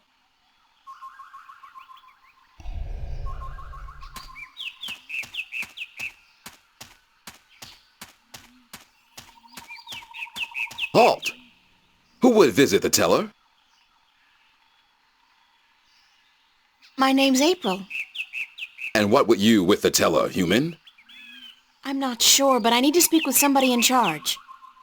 The teller is our teacher and our mother, but she will not speak with foreigners who walk into our city. And how, pray tell, did you get here? The road is closed and guarded. It's got to be my female charm. It will not work on me, human. Please, leave our village and return to your ship. Halt! Who would visit? I'm the Windbringer. The Windbringer? You are not the Windbringer. Are you? How else would I have been able to get up here? I am the Windbringer. If so, you must prove that you are of the Elation. There are 4 tales from the 4 corners of the world that you must know by heart. They are the tale of winds, the tale of stars, the tale of sea, and the tale of homecoming. I will ask you 1 question from each tale, and you must answer each correctly, or you cannot be the Windbringer. Are you ready? No, give me some time to prepare. Then return when you are ready, and I will test your knowledge of the 4 tales.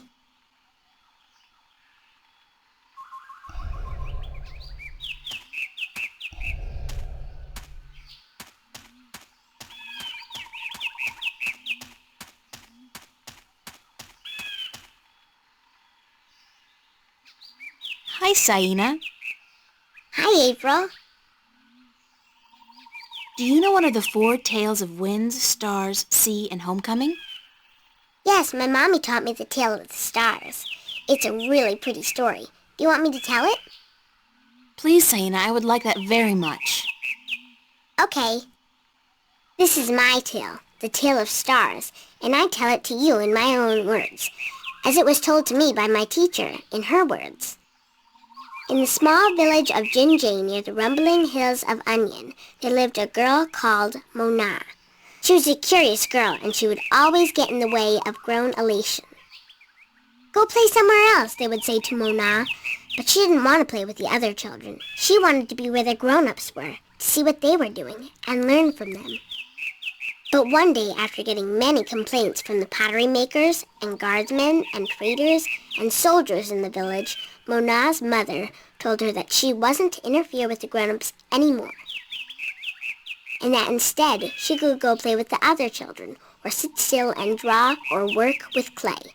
But Mona was always curious, and now, since she wasn't to be among the grown elation anymore, She decided to go exploring the forest that lay just outside of the village of Jinjay.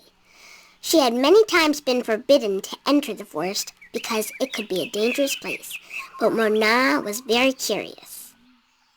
Of course she wasn't planning on going far into the forest, but then her eye caught sight of a white flufftail hopping through the tall grass, and Mona, curious as ever, gave chase. The flufftail ran away into the forest, and Mona followed, blind to where she was going and interested only in catching the white flufftail so that she could keep it as a pet. But then, after a good while, the flufftail disappeared into a hole in the ground, leaving Mona alone in a small clearing, somewhere deep inside the forest. She was exhausted after running after the flufftail for so long, and as she looked around the clearing at the unfamiliar trees and flowers, she realized that she hadn't been paying attention to where she was going.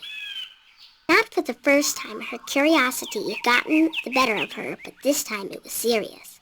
Mona was too young to fly, and she had very little sense of direction, and chasing the white flufftail had made her dizzy and tired.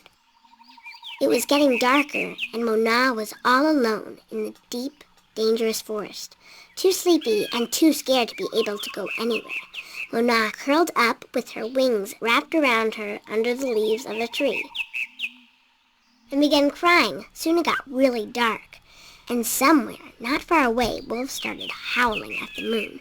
Mona was so scared she was petrified, but after a while her exhaustion got the better of her, and she fell asleep. She woke up when she heard a voice calling her from somewhere far above. Looking up at the starry sky, Mona saw a vision of the spirits of 5 tellers gazing down at her. "You have let your curiosity lead you astray," said one. "You are lost, and you deserve to be lost," said another. "Poor little girl," said a third. "We will help you home," said a fourth. "But remember this," said the 5th spirit. "We will lead you back to your village and to your mother only if you promise us one thing." "I promise," said Mona. "Whatever it is, I promise I will do it." "Very well," said the 1st spirit. "You will make the story of this night into your own tale, and you will call it the Tale of Stars." "It will be a tale to warn the curious to be careful," continued the 3rd spirit, "and to not let their curiosity get the better of them.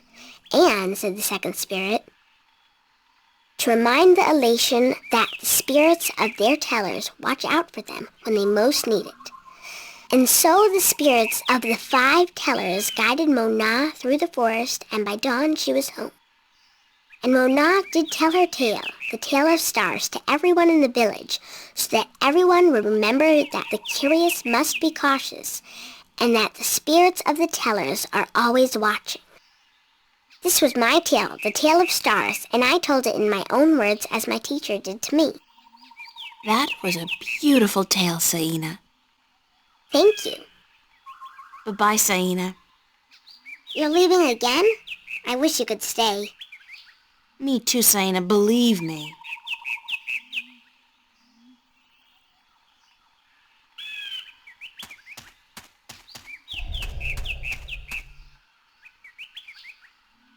Hi, Nima. Hi, April. Do you know one of the 4 tales of winds, stars, sea, and homecoming? I had to learn the tale of homecoming. It took a long time, but I think I got it now. I'm better with pottery than I am with the tales, unfortunately. Do you want to hear it? Please. Very well. This is the tale of homecoming, my tale, and I shall tell it in my own words, as told to me by my teacher, in her words, and by her teacher in turn. Moran was a handsome young Elation man with strong wings and a hardy beak. He lived below the white cliffs, where the water was salty and the fish plentiful. Moran was betrothed to Inara, the loveliest girl there ever was. She was fair and slender and tall, and her eyes were the clearest shade of blue. But Moran was hesitant to enter into union with Inara, to become her husband and to give her children. He would always come up with a new excuse for why they had to wait a little while longer. Now, Anara was skilled at pottery, but even more so with stories, and the teller of the village had many times asked Anara to be her apprentice, to learn all the tales, so that someday she could take over as the teller. But Anara refused, knowing that if she did accept the teller's offer, she would never be able to marry Moran, because a teller cannot have a husband nor children of her own. Her refusal to become the teller's apprentice was unheard of, because who could refuse such an honor? But to Anara, love was more important. Her love for Moran was beyond honor, beyond reason. But despite Anara's love, Moran was still hesitant. And then one day he told Anara, "I am traveling on a pilgrimage to the far shores. I will be gone for some time, and while I am traveling, and in accordance with our traditions, I will be freed from our betrothal. Not until I come back will the bond between us be renewed." It was not unusual for a young Elation man at that time to go on a pilgrimage, and the bond between the betrothed would often be cut while he was away, to be formed again upon his return. But Anara was heartbroken, because she had thought that Moran would soon want to marry her. When Moran saw her tears, he said to her, "Do not weep. When I come back, I promise I will marry you. Just wait for me, and stay with your pots, to make the time pass quickly." And then Moran left on his pilgrimage to the far shores. Many years went by, and Moran had exciting adventures on the far shores. But by and by, he began to long for home, and for Anara, and now he had finally realized that he loved her, and that he wanted to marry her. But when he returned, he could not find Anara amongst the potmakers. He went to visit her family, and they told him that, after waiting for many years, Anara accepted the teller's offer of apprenticeship. And that when the teller left on the last wind during the previous winter, Anara herself became the new teller. Angry, Moran made his way to the teller's nest, and when he saw Anara, he said to her, "You promised me you would wait." But Anara did not say a single word in answer. She just turned around and lifted something wrapped in leaves from the cot behind her and gave it to Moran. Moran unwrapped the package, and inside he found an old pot, cracked and broken in two. "What is this pot?" he asked. "And why did you not wait for me like I asked you to?" And finally Anara spoke, and she said to Moran, "I made this pot for you, my dear Moran, when you left, because I wanted it to be my marriage gift to you. But when many, many years passed, I finally realized that you did not love me the way I loved you, and to live hoping otherwise would be death." "But I want to marry you," cried Moran. "I came back." But Anara just nodded at the broken pot in Moran's hands and said, "Like an old pot that is left without care, a heart may break in two, and a broken heart can never be mended." And so Anara turned away, never to speak with Moran again, and Moran's heart, like the pot that was left untended, broke in two, because absence makes a heart brittle. This was the tale of homecoming, my tale, and I told it in my own words as told to me by my teacher, and as I will tell it to my student when the time comes. Bye, Nima. Goodbye, April.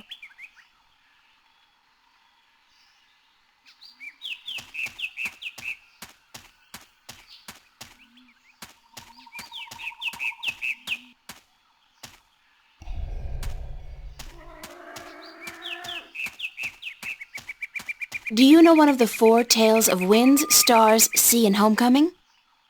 Mine is the tale of sea, human. Would you mind telling it to me? I would be happy to do so. This is the tale of sea, told in my own words, as it was told to me by my teacher in his words, and to him by his teacher in his words. This was a very, very long time ago, when the Elation were a strong people, and we could spend days riding the hot winds above the seas. We hunted fish then, and we were at war with the Merum, the Wet-tails. Akalis was one of the strongest warriors there was. His claws were sharp and long, his beak pointy, and his teeth strong. Achilles was admired by everyone in his clan, and because of this, he was cocky and arrogant. So one day, the teller of Achilles' city asked him to perform a very important and very special duty, to bring a sacred jewel to the teller of an Elation town across the sea. This particular jewel was very important because it signified a union between the two towns, and it would benefit the people of both that it was delivered safely and promptly. Achilles grinned and told the teller that he would deliver the jewel both quickly and safely, and that she was not to worry. But the teller did worry, because Achilles was young and too sure of himself. But she wanted to test him, and to teach him that sharp claws, a pointy beak, and strong teeth are not all a warrior needs, that a warrior must also be wise and careful. So Achilles set out across the sea on his flight. It was on the fourth day that he spotted something in the water that caught his attention, and forgetting his duty and following his curiosity, Achilles dived towards the water to investigate. When he came closer, he saw that there were merum in the water, foolishly hunting close to the surface, and Achilles saw an opportunity to again prove his might as a great warrior to his people, and to capture the fins of a few wet-tails. But this time Achilles' arrogance got the better of him, because the merum had set a trap. As he dived towards the merum with his claws, a spear shot up from the water to hit him. Achilles struck the water and dropped the jewel he was carrying, and it was all he could do not to drown. Achilles was bleeding, and the merum were grabbing onto his wings and his legs, but he fought bravely, and finally he managed to escape. But even though he now lived, he was dead inside, because the shame of losing the sacred jewel would always be with him. Achilles could not return to his village, because he had neglected his duty to his teller and to his people, and so he went away to a small island where he could be alone. To himself and his people, Achilles now became the lost one. He who had been on a sacred mission, but had failed in his arrogance. A year passed, and one day Achilles met with human traders from a ship that came close to his island. From the traders, Achilles heard speak of a hideous creature that lived in the sea, the octowoe. The octowoe was said to have a third eye, like a jewel, and that this eye pulled hapless sailors into its deadly eight-armed grasp. Achilles knew immediately that the octowoe's third eye had to be the jewel that he lost in the sea a year ago, and he now saw the opportunity to redeem himself. But Elation were not used to water, and the thought of submerging himself in the cold, harsh ocean chilled Achilles to his heart. But he was the lost one, and if in his death he could at the very least redeem himself, to his own heart, then, it would be worth it. So Achilles fashioned himself a spear, because in the water his claws and his beak would be too slow, and he flew out to where the octowoe was last seen. And then Achilles dived into the sea. The dark water closed in on him, and his wings and legs went numb. But still Achilles kept pushing down until he saw the lair of the octowoe. Spotting Achilles, the octowoe attacked, and Achilles saw the monster's third eye, his sacred jewel, shining bright in the darkness, and his heart was filled with a sense of duty and courage that he had never felt before. But as he began fighting the eight-armed monster, Achilles realized that if he were to fight like he usually did, he would not stand a chance. he would have to think differently. And so Akalis tricked the Octowo into following him through a tight chasm where the monster got stuck. And then he swam above it, and using his spear, tipped a rock on top of the Octowo. Swimming back down again, the Octowo was flailing helplessly. Now, almost out of air, Akalis took the sacred jewel from the Octowo's head and swam back up. Finally, Akalis could deliver the sacred jewel to the town across the sea. And upon returning to his village, he went to the teller, bowed his head, and said, "Forgive me, teller, for in my arrogance I thought I could do everything. But I could not, and I became the lost one because of it." "You were lost," said the teller, "but you are no more. Because now you see the limits of your own strength, and you will know that a warrior must be careful and wise, in addition to being strong and fierce." This was the tale of C, and I told it in my own words, as told to me by my teacher.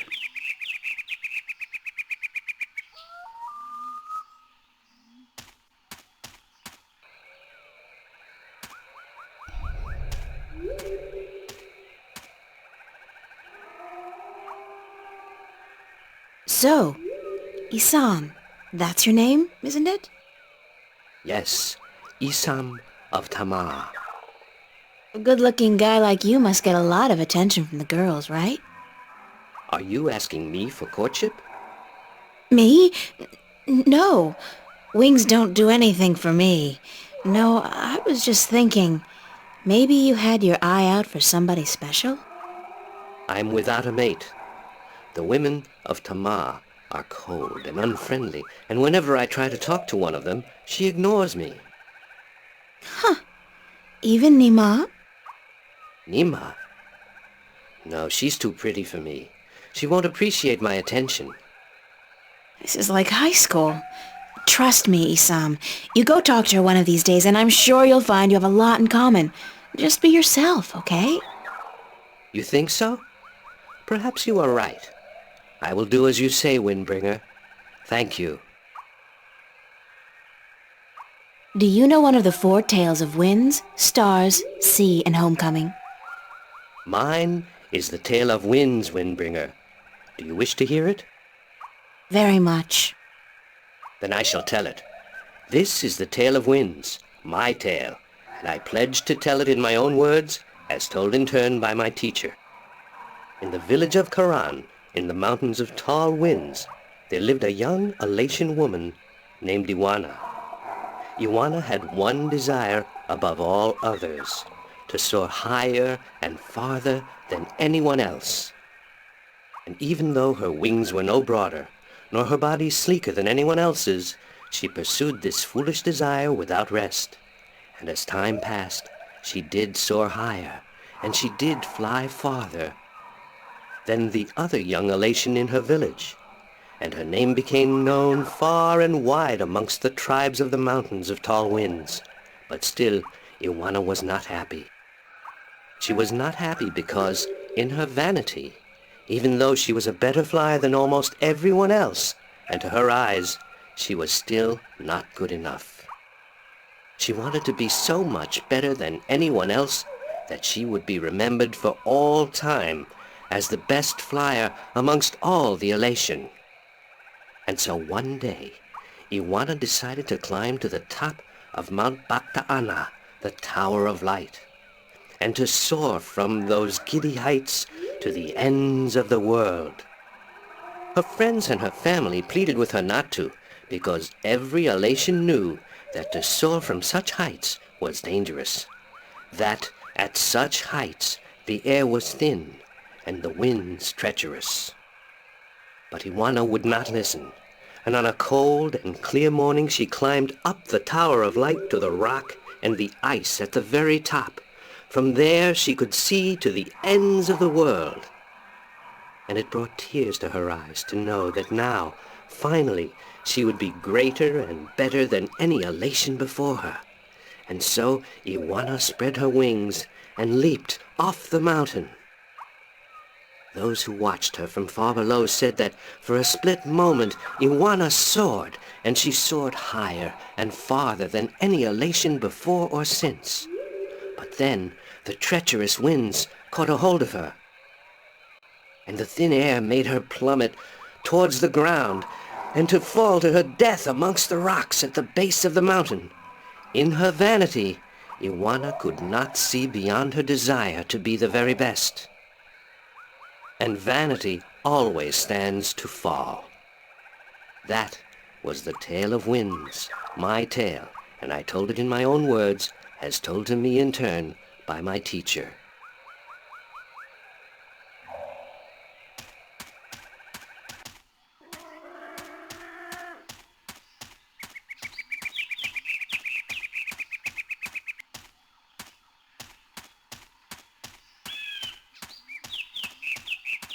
Halt! Who would visit the teller? Are you ready for the questions now? Yes, ask me the questions. In the Tale of Winds, which mountain did Iwana fall from in her vain attempt to fly higher and further than anyone else? Mount Bactaana, the Tower of Light. That is correct. In the Tale of Stars, what did Mona see in the sky that helped her find her way home? The spirits of 5 tellers. That is correct. In the Tale of Sea, what creature did the Lost One battle in his quest to recover the sacred jewel? The Octawo? That is correct. My final question to you is this. In the Tale of Homecoming, what was given to Moran by his teller when he returned from his pilgrimage?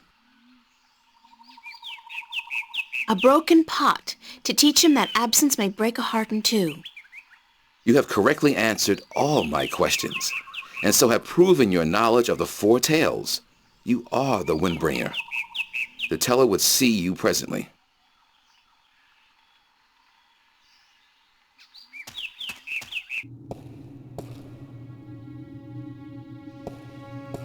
Come closer, human. Closer. I cannot see your face. Closer still. Come sit here by me.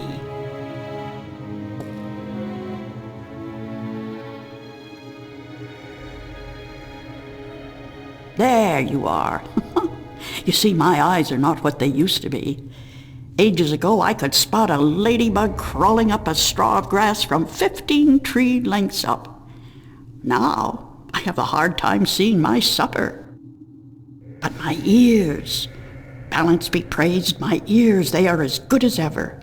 I could hear you outside, learning the tales my children tell. You are a good listener and a fast learner. They were interesting stories, and your people told them well. That is what we do. The elation are the keepers of the tales, and I am their teller, the one who must know all the tales told since the day we came to this world. How can you do that? How can you remember every story ever told? The secret is to tell them often and to tell them in your own words, not the words of your ancestors. Doesn't that mean that the stories change with every generation? Yes, as all tales must. Change is important. Otherwise the tales will have no meaning to us. They will just be words, and we do not care about the words. We care about what the words tell us. How long have your people been telling stories? Since the beginning, human. Since we came to this world a long, long time ago. You're not from Earth? From Arcadia? Not according to our tales. We came on a great wind before the divide, when the earth was one and humans had yet to learn of magic and science. But we were a different people then, and the tales we tell from that time are vague and incomplete. Like myths and legends, The younger elation pay little attention to these tales. Sometimes I worry they will be lost with me, these tales, and I am getting old, very old. I came to you to find answers to some important questions. Ask, and I will try my best to answer. Have you heard of an ancient god or dragon that lives beneath the sea? Once, long ago, when my people lived in harmony with the Merim, there were stories of an old god worshipped by the Merim who resided deep in the darkest depths of the ocean. According to legend, the old god had once brought the Merim into their realm, into the ocean, and he was now sleeping, resting before the journey back. Back where? To a great ocean amongst the stars. When the time came, he would gather the Merim and bring them home with him, back to their world, to their ocean. Strangely enough, we have a similar tale. It is said that the great wind that brought us here will someday return to bring us back to a place where we can soar forever on warm winds. Like heaven. In a way, perhaps, but without the need for any of us to die. The great wind will just sweep us up and carry us away. Every evening before I go to sleep, I recite this tale to myself. It is a comforting one. What do you know about the Dryac kin? The kin are numbered 4, or so our tales tell. 2 in this world, 2 in the other, the mirror world. The white and the blue, the red and the green. Do you know where they are? No, the tales never say. The kin are elusive. They keep to themselves. I have never seen one myself, and I doubt any of my kind has. The tales do say that our past and our future are tied to the fate of the kin, but how I would not pretend to know. This is one tale that has yet to be told. Do you know anything about the Guardian's realm? This is human business. Would you not know more than I? Your people are the keepers of the tales. You remember more than humankind has forgotten. Please, I need to hear what you know. That is very little. The Guardian's realm is home to the Guardian in his tower. No one is permitted within except the Guardian who was, the Guardian who is, and the Guardian who will be. And of course the Dryac kin, who were instrumental in its making. Have you ever heard of the existence of a hidden entrance to his realm? Oh, yes. Yes, I have heard tell of such a thing, though I would not know where it is. I gather that one of the kin may be able to tell you. Thank you. I don't have any more questions. I am glad I could help you with some answers. I'm the Windbringer. I know you are. It's strange to me to hear those words spoken. I did not think they would be in my lifetime. But here you are, standing in front of me as real as the sky is blue. I'm sorry I have to ask, but what is it that the Windbringer is supposed to do for you? I did not expect you to walk in here and have all the answers, child. The balance has both blessed you and cursed you, and it has sent you here to do what it wills. The Windbringer is said to be the first sign of the great wind that will take us away from here. For a long time, the Elation have lost the strength they used to have. Our bones have become weak, and our wings fragile. Where we used to be able to soar for days on strong winds, we are now using our legs to walk rather than fly. Why this is, we do not know. 10 yen. You know of the reason for this? I'm just guessing, but it makes sense. Go on. The tales also say that the Windbringer will unite us with our past and end the age-old strife. I know. You must make peace and be reunited with the Merim. You share a common ancestry. I have always thought we did. The tales were too similar, the signs clear. But my people, they will have a difficult time understanding why and how this can be. If you don't, both the elation and the Merim will die out. When war broke out between your people and you were forced to move up into the mountains, it compromised a precarious symbiosis. A substance called Tanyan was abundant where the Merim and the elation lived in close proximity. It brought fish and heat and light to both your people. But now, living up in the mountains, your way of life, your diet, your customs and habits, they've all changed, and that's probably the cause of your brittle bones and fragile wings. Then we must make peace with the Merim and restore the balance between us, so as to strengthen us both and prepare us for the journey that will surely come soon.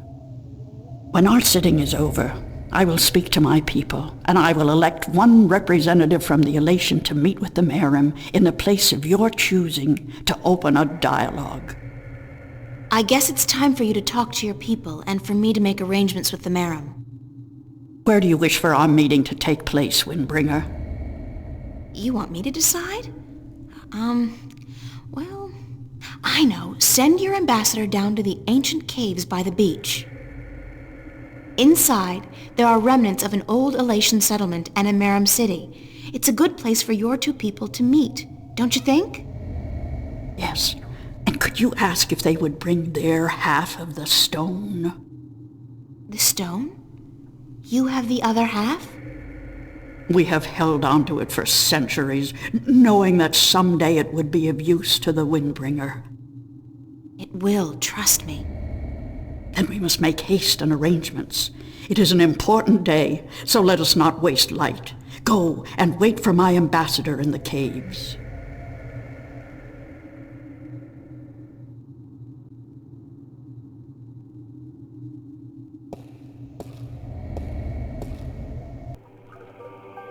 It's amazing. This place is so beautiful, and the scent of sea and rock and nest. This scent is of home.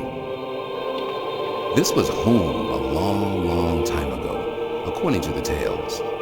We lived in peace with the Wet-tail, with the Merim back then. Now you'll be able to live in peace again, and with the Tanyan bringing fish to your doorstep, you'll be able to eat well and restore strength to your bones. Soon you might even be able to soar on the winds for days like you used to do. I hope you are right, Windbringer. And I hope that the Merim will see the sense in it too. They are coming, are they not? They said they would. Hush! I hear something.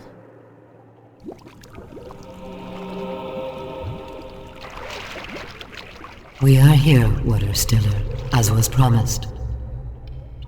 Good. Now, as representatives of your respective peoples, you, the Queen of a Merim city, and you, guard to the elation teller, must fulfill the prophecy and join the two parts of the one stone.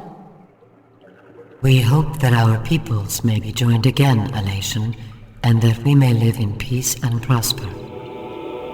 As do we, Merim, and we pledge to do all we can for this to happen.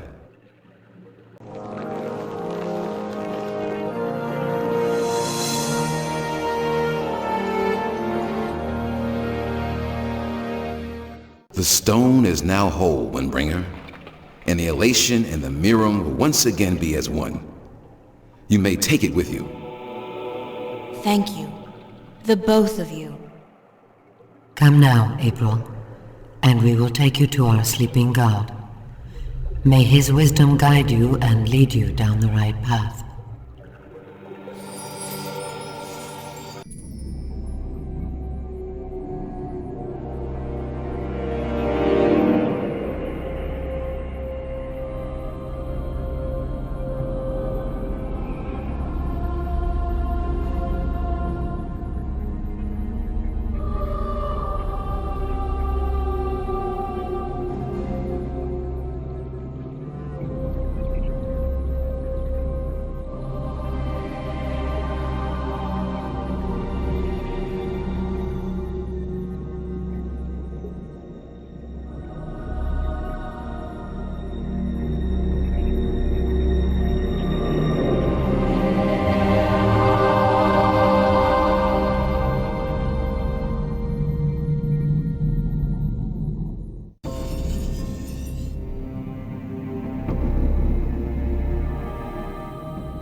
sand is covering something.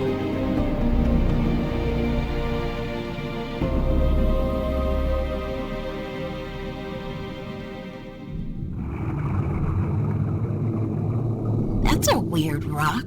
It just doesn't look natural.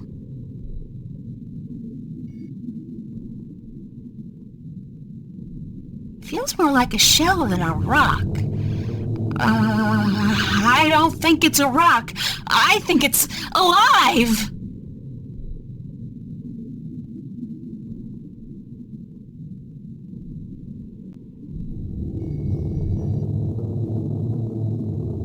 It's some kind of organic sensor. Hello? Is anybody in there? Spooky. Well, I guess it's an invitation of sorts.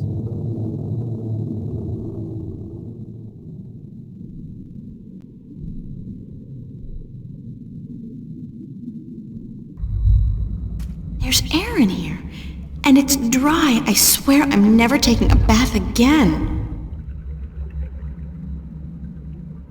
That doesn't look like a natural protrusion. It's too big and round.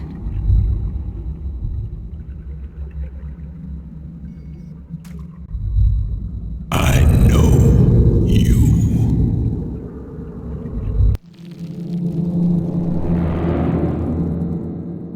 Do not be afraid. I know what you are.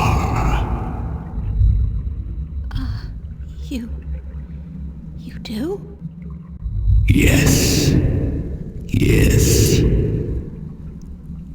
What would you hear? I do not like to be disturbed.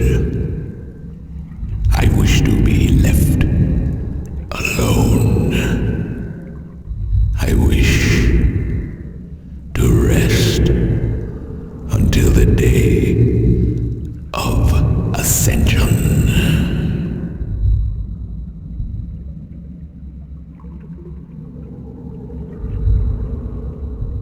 I'm sorry to disturb you, but I need some answers. Everyone needs answers. Everyone has questions. I am not the oracle.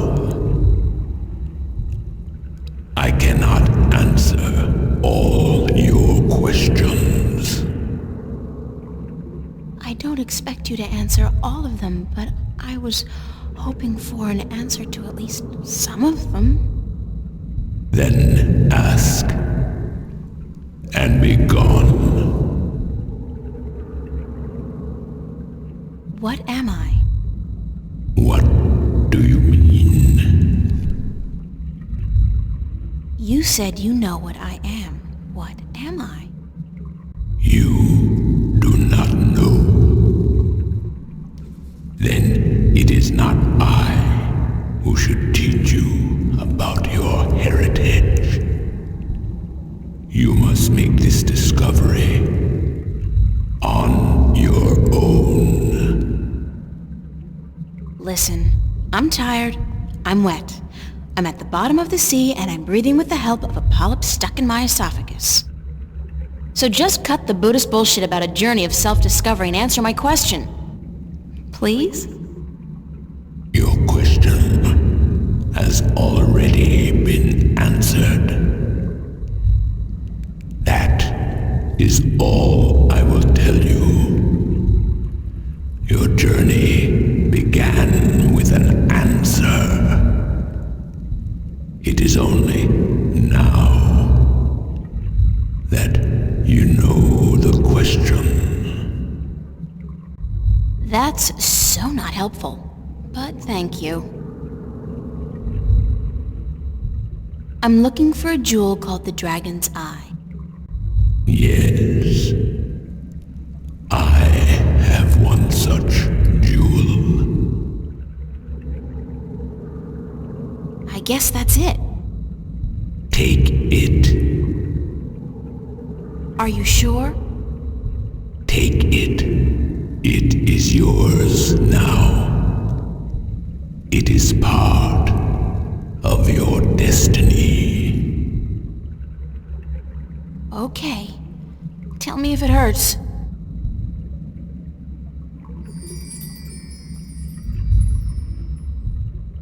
What is the day of Ascension?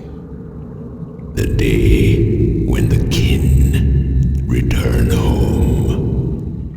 When my siblings come to me, and we rise toward the stars for our journey back to our cradle. This is the day of Ascension. So you're going back to wherever it is you came from? We will, eventually, when everything is ready. When what's ready? I will not answer that question. It is not necessary for you to know. I need to know where I can find the gateway to the Guardian's realm. So you come to me. They told me, well, they as in the few people who could tell me anything at all, they told me that if anyone would know, it'd be you. I know. When the earth was divided, there was a doorway left open where the tower was built. But it's moved, hasn't it? That spot. When Stark and Arcadia were created, that spot moved somewhere else. Into the sky. Amongst the stars. But where? I knew you were coming. Your journey has not been a quiet one. Even down here, I could hear you. I speak with the dark people. They are my messengers. They have prepared a map for you with the entrance you are looking for. You knew I was coming and why? Then, okay, I know this is probably a futile question, but why didn't you send the dark people to me earlier? You could have saved me a lot of time and hard work. You are afraid of time and hard work. No, but it's the principle of it, isn't it? No, it is not. You had prophecies to fulfill. You had a purpose. Bringing my children together in preparation. This was important. And for that, I thank you. Now, I wish to sleep. You said something about a map? The dark people have it. They will meet you. I will bring you to them. What? Now? Yes. Hold on.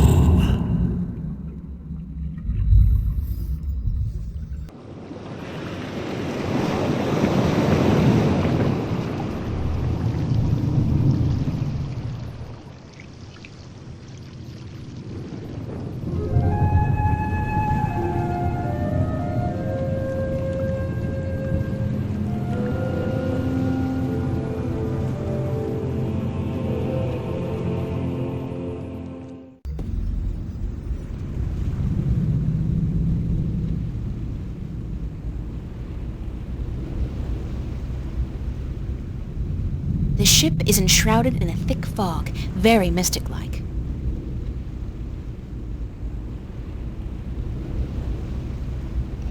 I can't see the face, but I think it's a man. A tall man wearing a dark cloak. He's one of the dark people, whatever they are. Thanks for taking me on board. Who are you? Oh, well, I thought you... I mean, didn't the old dragon... Well, I'm April Ryan, from Stark, and I guess you're a dark person. But who are you? I'm just a student. Not anybody special. You are special. Who are you? I'm not. I'm just... I'm the Windbringer. I'm the Water Stiller. I'm April Bondu Mbata of the Banda and the Venar Kangang La. I'm a shifter. I will someday become the 13th Guardian, the protector of the balance. And I'm April Ryan. This is who I am. Yes, that is who you are. And you are a wave. Why am I, a wave? You have a purpose. You play an important part in the cosmos. A wave is someone who propels people and events toward change, towards the future. And that's what I do? You are a wave. There are ripples from your passing, and they spread wide and far. Those ripples will never die down. The worlds will be changed by your journey. You're telling me that everything I do affects the universe? You cannot escape it. You are a wave. The ancient dragon, the blue of the Drake kin, told me you had a map for me.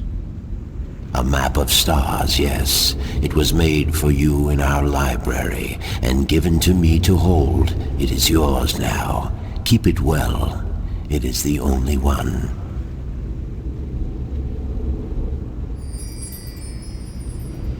I'm looking for an ancient stone given to you by the Sentinel, the Fathers. You came for the stone. Of course we have it with us. Our ship would not have been chosen to meet you were it not for the stone we carry with us. Everybody's just waiting around for me to show up, so that they can give me stuff. Who knew adventuring was going to be this easy? It will not always be so easy. Of that I can assure you.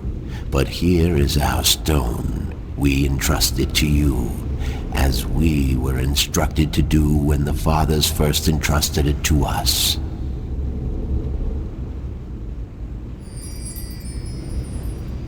Can this ship take me back to Marcuria? I mean, would you mind? We will bring you to Marcuria henceforth.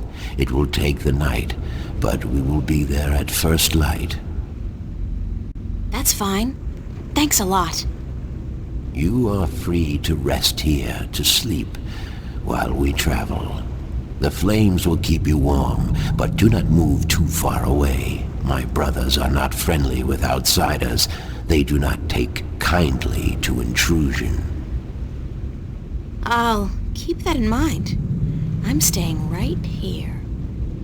Good. Sleep.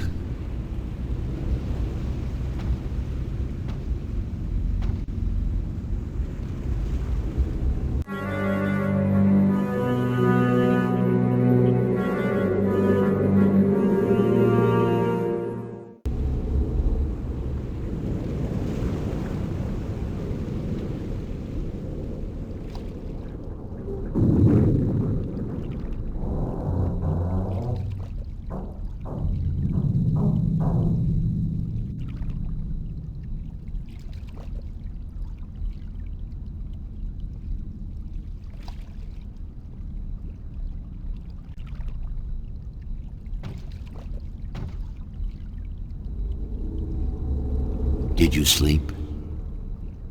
Very comfortably, thanks. Where are we? In the Marcuria harbor. But there are barely any ships here. I do not know why. We must leave you here.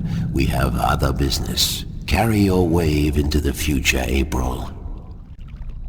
Whatever that means, I'll try.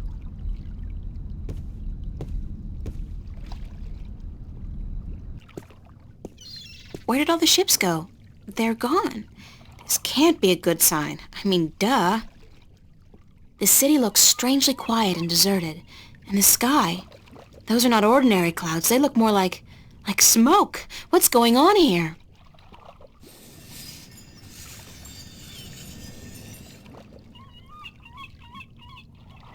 It's the piece of the stone disc I got from the Dark People. It's obviously a map of constellations, and that cross must be where the gateway to the Guardian's realm is located. Where that is, I have no idea. It's the Blue Dragon's eye jewel. It's the second half of the piece of the stone disc entrusted to the Elation and the Merum a long time ago.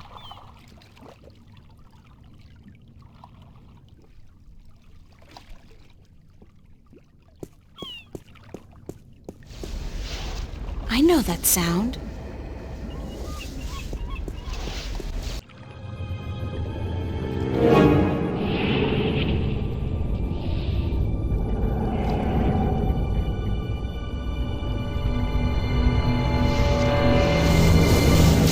And I know that vortex!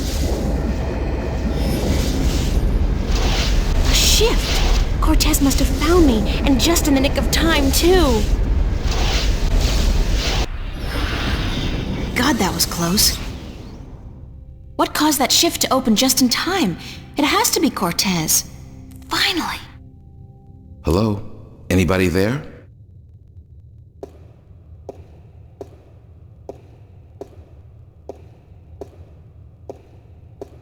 Who's there? It's just me. April, it's good to see you again.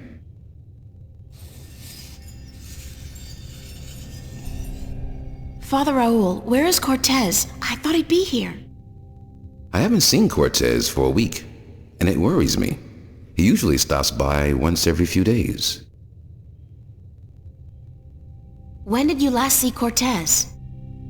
It must have been, I think it was last Sunday. Exactly 1 week today.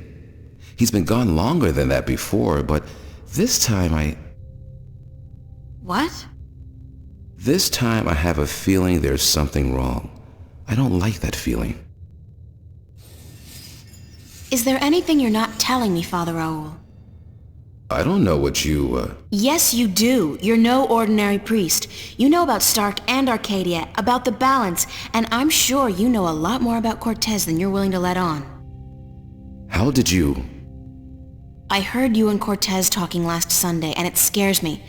And pisses me off to think that you're using me, that you're keeping things from me. I thought for sure that I could trust Cortez, but as it turns out, I can't. I was hoping to confront him with this, but he's not around, and you're part of it too, aren't you? April, you have to trust me when I tell you. Sorry, I can't trust anybody anymore.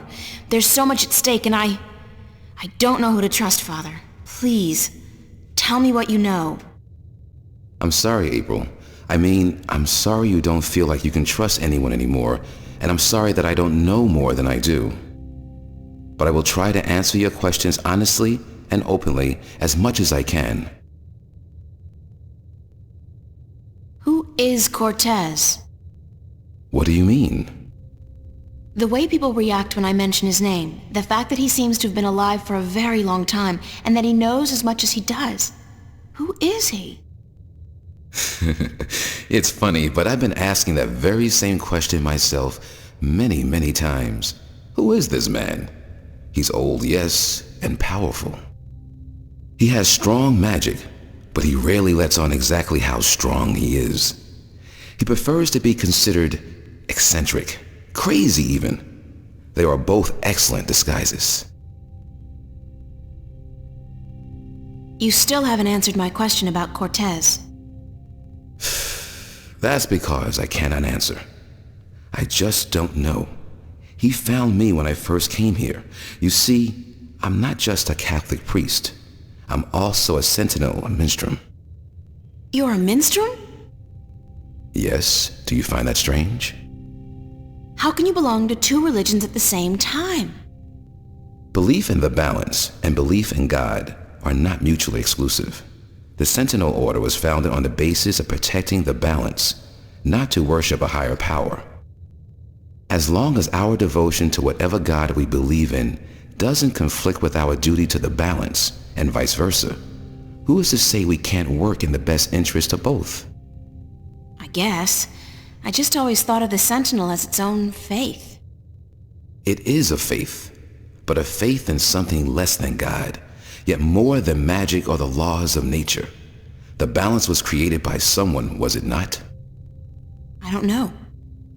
Nor do I. But I believe. I have faith. That's enough. What did you mean when you said Cortez found you? One day, he came to visit me here. He knew who I was, that I was a minstrel, and that I was devoted to restoring the balance as well as to my God. We soon became good friends. He was very worried about the imminent collapse of the balance, yet told me that he was waiting for someone special, someone who might be able to help us. Me? Yes. He waited for a long time for you to show up, and when you did, it was hard for him trying to convince you that he wasn't crazy. I guess his disguise was too good. I don't know much more than that. Cortez tells me very little, only that you're the key to the survival of the balance. I can only assume that you're the new guardian? That's what I've been told. Not by Cortez, of course. No. I understand your frustration, but I cannot help you any more than I have. If there's anything at all. Thanks, Father, but you've done enough. It feels like I've done nothing. But God be with you, and the balance too. How did you become a Sentinel Minstrel? The Sentinel are not numerous in Stark. Not yet. Not with the Vanguard, the Church of Voltec, keeping a watchful eye and striking down anyone who dares to proclaim their faith in the balance. But the Sentinel are here, and when they find someone who they believe will be sympathetic to their cause, they approach them. That's what happened to me. They asked you to join? No. They told me the truth. I was studying theology at the time, and I found scriptures that challenged conventional wisdoms, made me question the validity of my faith. But once I learned the truth about the balance and the Guardian and the ongoing war with the Vanguard, it became easier to believe in God again, because now things made sense. And so, in the end, I chose to become not only a priest, but a minstrel, and I don't regret my decision. Have you ever been to Arcadia? No, I'm not a shifter. I'm stuck here, unfortunately. I don't mind. I've been fortunate enough to read most of the scriptures of the balance, and that in itself is a rare privilege for a Starker like me. I don't have any more questions right now. If you do, please ask. I want to help, and that's the truth. Can I ask you some more questions? Always, April. I don't have any more questions right now. If you do, please ask. I want to help, and that's the truth. How are things here? You mean in the cathedral? No, I mean here in Newport. How have things been going? Nothing out of the ordinary. Why? Have you been away? You could say that, yeah. It's just been hot and humid, and it's getting worse by the day. And apparently crime is on the rise. But what else is new? I have to run, Father. I hope to see you again soon, April.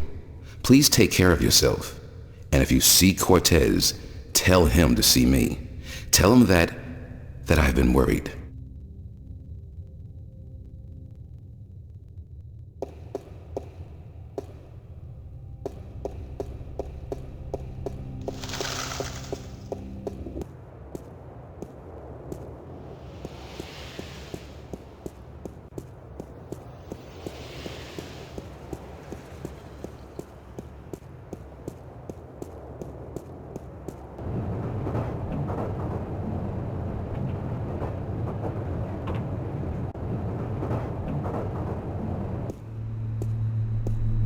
I really should go home and change into something that doesn't make me look like a medieval restorationist. I wonder what the homeless people do in the wintertime. Supposedly, it gets biting cold here in Newport, and I don't know if there are any shelters anymore.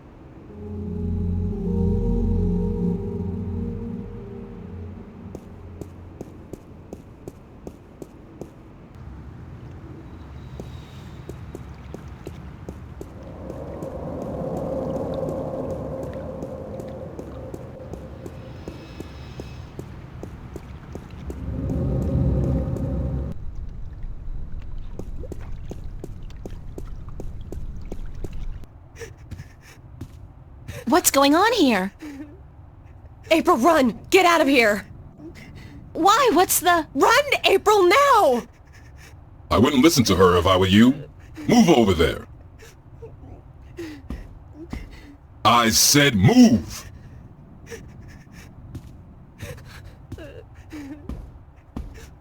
Emma, who's this man? Tell me what's going on! Who are you? What do you want?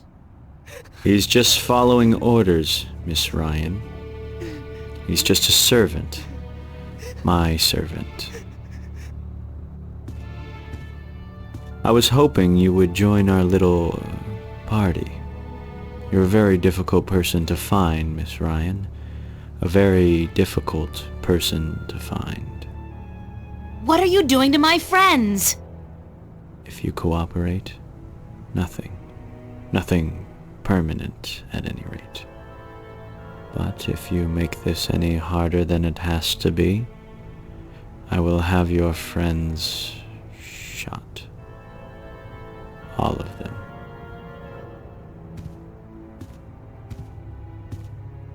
What do you... Do I know you? I know you. I've seen your face somewhere. My name is Halloway. Gordon Halloway. I work for Jacob McAllen, who I am certain you have heard of, yes? He runs the Church of Voltec, also known as the Vanguard. He has been insisting on meeting you, Miss Ryan. Of course, we were not sure who you were at first, but we knew we would find you in Venice. You did give us a run for our money, I must admit. Your shift a week ago today made it a lot easier. But then you decided to stay out of town for a while. Smart. Coming back, though, was rather stupid. What do you want from me? We want you, and what you carry with you. We have our connections in Arcadia. We know of your journey north. Good job on our friend Mr. Clax, by the way. Good job. Very impressive. Of course, not to mention the fine work you did on that Gribbler creature. She was not very cooperative. She just refused to listen to reason. But she was a twisted old girl, and we respected that. Unfortunately, we lost track of you once you set out to sea. The Tyran are not very comfortable with water, and so there was no chance of sending anyone after you. However, with your good fortune and, shall we say, good breeding, I am certain you brought some valuable items back with you. I would expect no less from a bright and industrious girl such as yourself.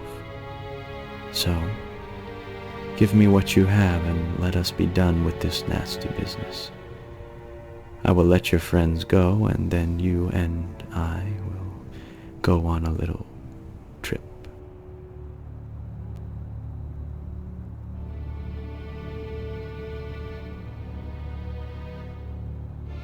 No way, I'm not giving you anything. Very well. Shoot that one. Emma! What the hell is going on?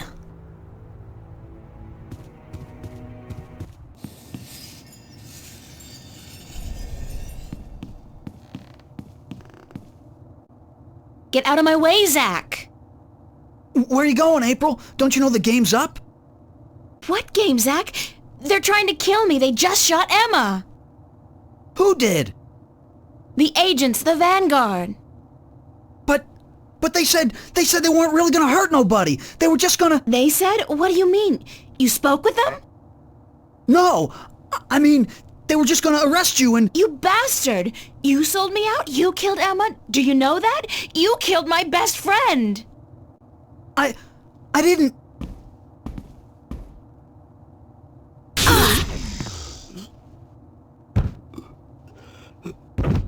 Zach, are you... Shit!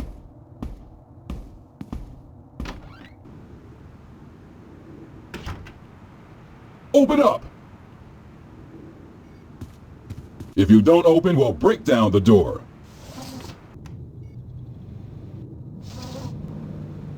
Let's do it. Take it down. I don't know what that chain's for, but it's connected to some kind of mechanism at the bottom.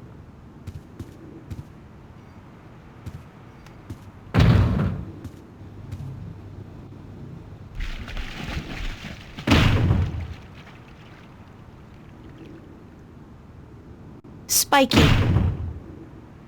Oh God, this is not gonna be fun, but I don't have a choice. Close your eyes, April! Oh shit!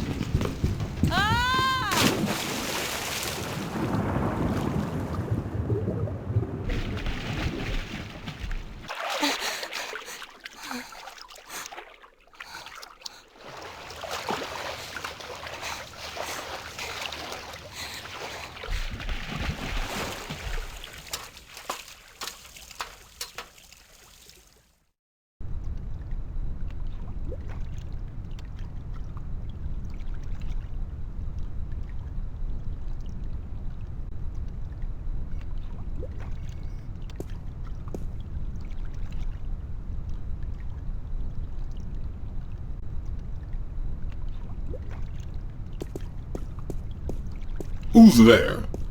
I know somebody's there. I can hear you. Nah, probably just a sewer rat. Sewer rat?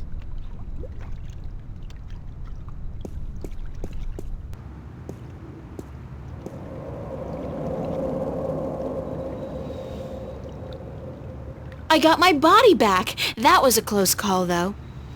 If I'd been caught, I don't want to think about what would have happened.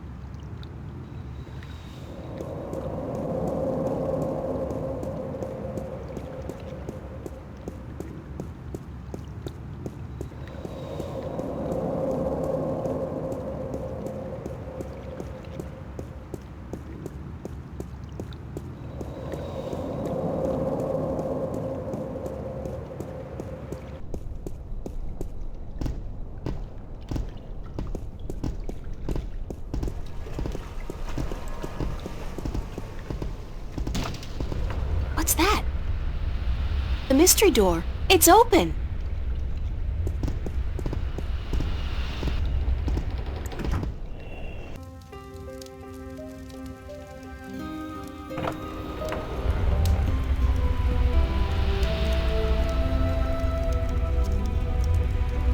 I'm pretty sure actually, I'm not in Venice anymore. Now I know how Alice and Dorothy felt.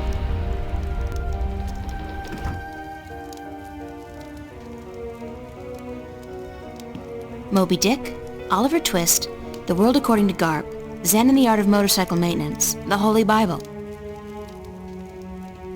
Warm and cozy.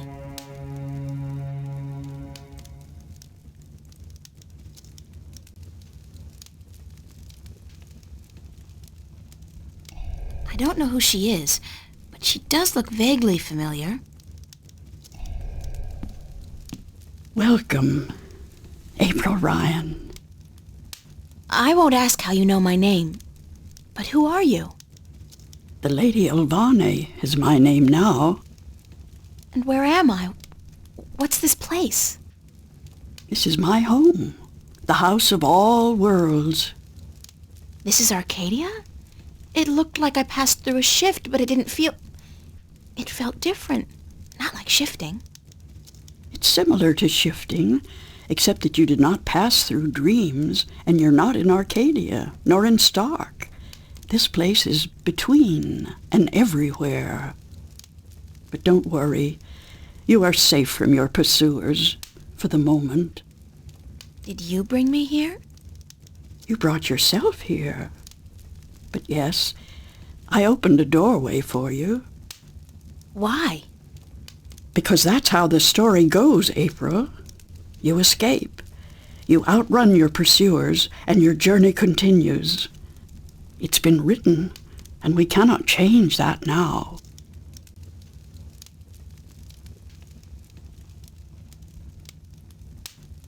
Lady Elvane, I appreciate your help, but I'm so tired of hearing about my destiny and about prophecies. I've lost a good friend today, and... She's not dead. What? What did you say? Emma's not dead. She was hurt, but not killed. Oh, thank God. Are you sure? I'm quite certain. She is on her way to the hospital as we speak. But the others, Charlie, Fiona, they're angry at you. They blame you for Emma's pain and for not letting them in on the truth. They should blame me. I brought it all to them. The violence, the chaos. I've hurt so many people since this all started. And yet, at the time, it all seemed justified. It was. The fate of the many depend on the sacrifice of the few. Your sacrifice most of all. You've made so many, and you'll have to make many more before this is all over. Will it ever be over? Eventually. The pain won't go away, though. You'll keep that with you forever. I don't know if I can go on. It's so hard. Listen to me, April. You must go on. You must be brave. They all depend on you. And you can do it. You can get through this. Just remember what's important and what's not. Remember who your friends are and trust them. Let them help you. I already did that, and look where it got them. So, somebody gets hurt. That doesn't mean you can give up. I want you to go to Mercuria, to see for yourself how those who are not willing to surrender are holding up. You can learn from their courage. I can't go there. I can't shift. People tell me I have this talent, but it's not true. If I can't use it, what good is it? But you have used it twice already. April, child, you must learn to believe in yourself and your abilities. Use what you know, what you do best, to focus your magic. What I do best? You mean painting? If that's what you do best, then yes. Use that as a focal point. After a while, you won't even need that. But it's a beginning. What about the other things I have to do? What about the Guardian? The Vanguard are holding Adrian, the Guardian, captive. But they still don't know where the entrance to the Guardian's realm is located. Shouldn't I free Adrian immediately? Go first to Mercuria. The doorway will bring you there. If you go straight back to Stark, the Vanguard will find you. Thanks, Lady Elvane. I'm not going to ask you how you know everything you just told me, because I'm not sure I want to know. Good luck on your journey ahead, April. I will keep my fingers crossed for you. Maybe I'll see you again. Oh, I'm quite certain of that. Quite certain.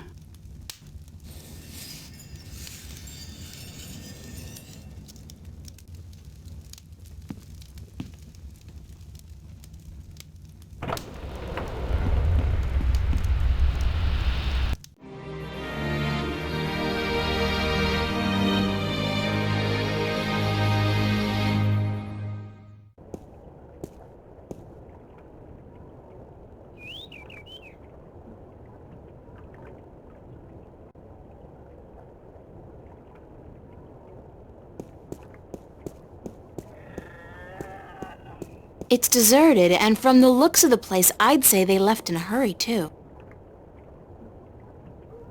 It's deserted, it's deserted. I look like a real sailor. Arr, matey!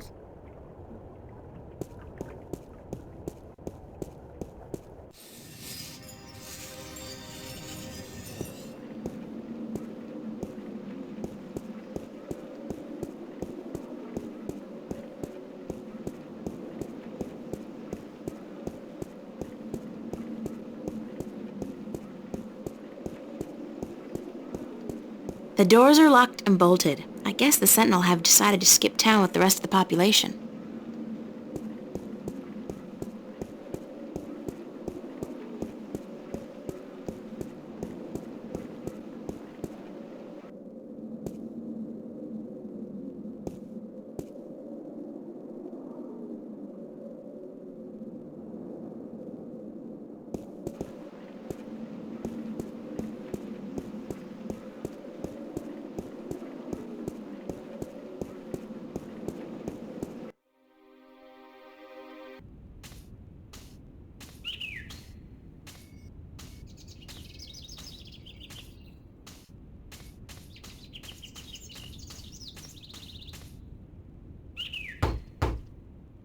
Enter, honored guest, and I would have been with you presently.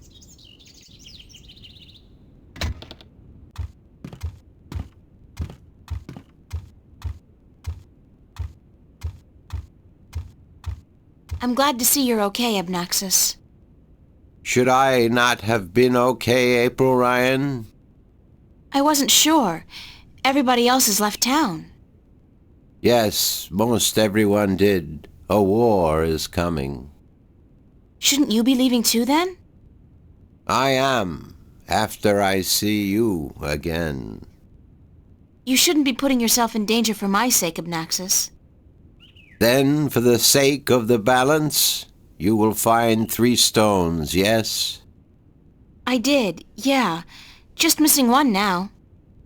Here, this was the stone of the Venar entrusted to me. I was to take this to Marcuria, and there hold embassy until the Kanangla will come to take it from me.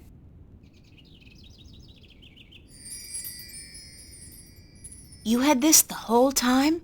Why didn't you tell me before? To have been carrying this on your journey will be too risky, April Ryan. You have it now. 4 stones to make 1. Now my task is done, and the veil is upon me. There is only the present and the past now. Only those 2, not the future. The veil is upon us all, April Ryan. I must leave for my people, to be with them in this time of darkness. Thank you for your help, Abnaxis. I will miss you. And I you, April Ryan. May the balance bless you. May the balance bless and protect us all.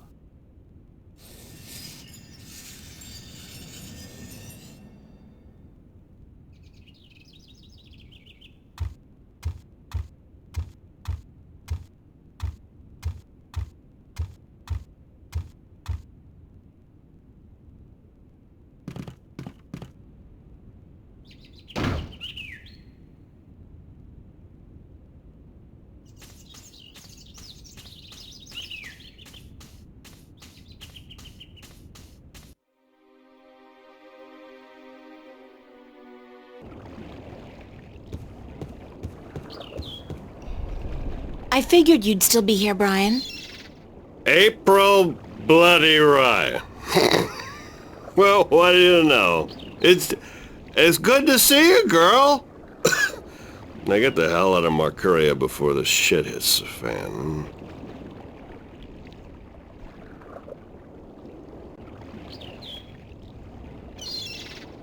You're not leaving, are you, Mr. Westhouse? I guess I'm not. I always was an idiot. You're not an idiot, Mr. Westhouse. Brian, you're just fighting for something you believe in, something you care about. I don't care a whittle about this bloody town. I think you do. I think you care a lot, but you hate to admit it. Yeah, well... I built this house with my own 2 hands, you know. First thing I ever did that I was proud of. Real proud of. I ain't about to leave it to those damn tyrant trolls waltzing in here under the pretense of defending their borders. It's the Vanguard holding their leash, be sure of that. What are you gonna do when they get here? I got an old gun locked up in the pantry. Enough bullets to take down at least 24 of those goblins. I'm going down fighting, that's for sure.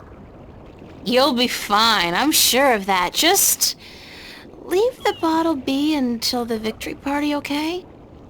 Don't worry about that, girl. That's my last batch of real whiskey. All I got left now is bloody Marcurian wine. And believe me, you don't want to get drunk on that. I believe you. Just take care of yourself, Brian. Take real good care. And you, Miss Ryan. I'll be keeping my fingers crossed for you. And if you ever come back this way... I promise to visit you, of course. Goodbye, Brian.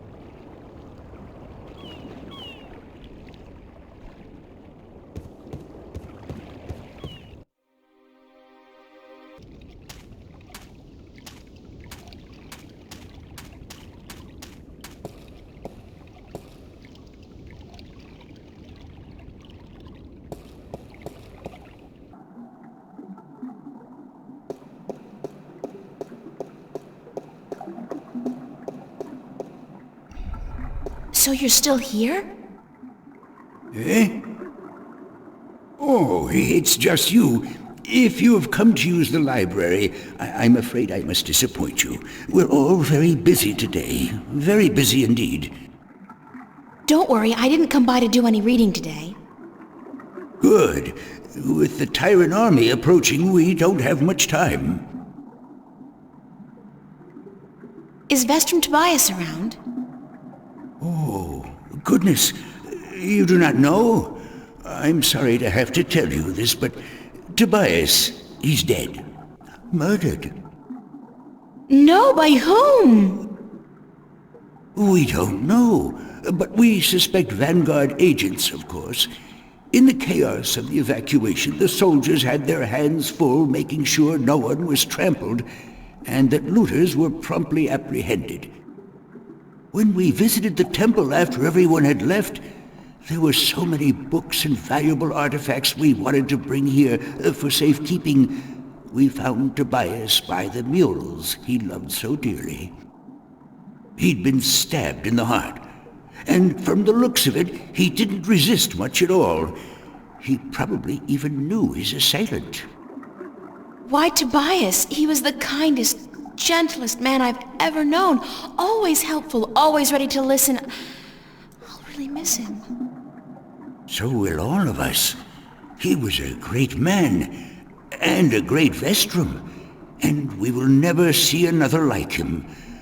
But unfortunately, there were many who disagreed with his views, and the Vanguard, well, they would be happy to see the end of him for good. Another reason for doing everything we can to stop them. Shouldn't you be leaving the city? Leaving? No, I'm staying here with my fellow Minstrom. The Enclave is our life and our home, and we're not letting the Vanguard and the Tyrant army drive us away. But we will defend ourselves. With what? Books? We may look harmless, but don't judge a book by its cover. There are many of us who are skilled at magic. I can throw a pretty mean ball of fire myself. We even have swords and bows, And a few of us are well versed with deadly weaponry. So we won't be easily defeated, trust me. Good luck. And to you, the same.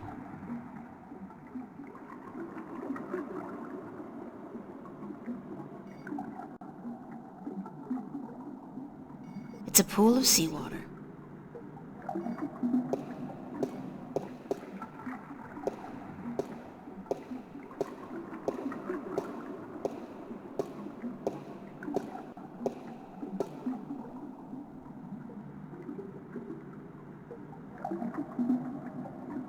The water's pretty cold.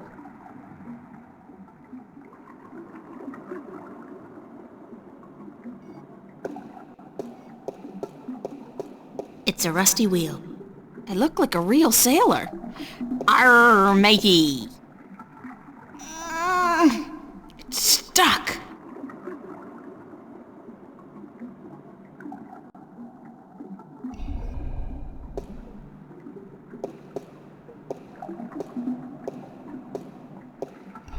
Excuse me?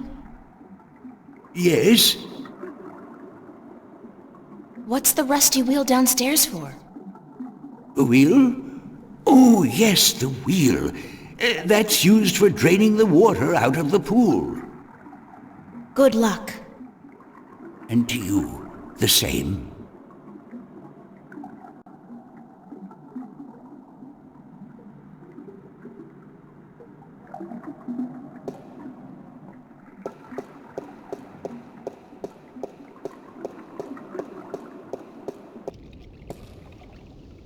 It's a circular hollow about 20 centimeters across and about 5 centimeters deep.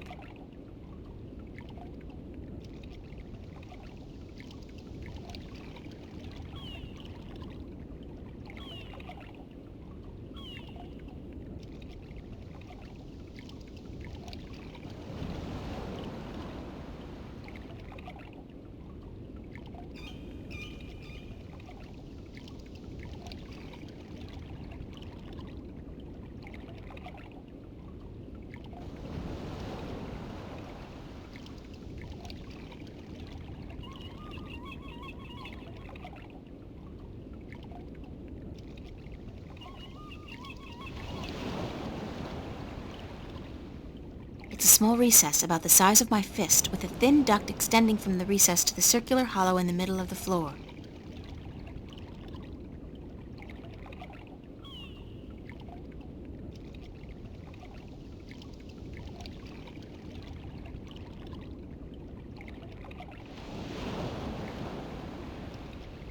It's the piece of the stone disc.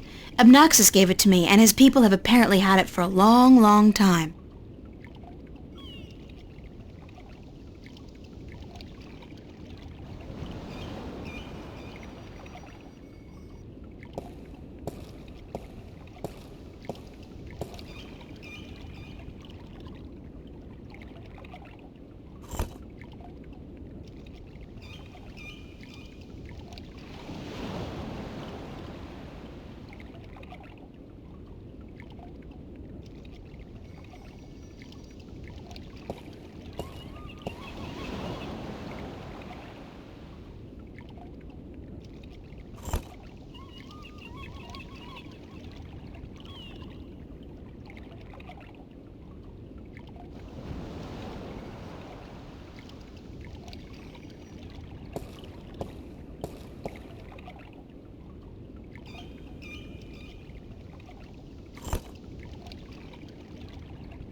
I think something's gone wrong.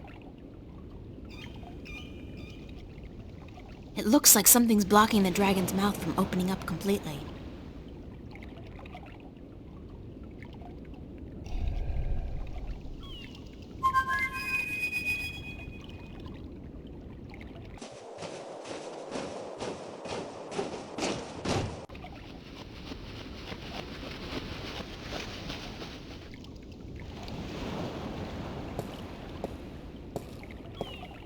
Don't tell me.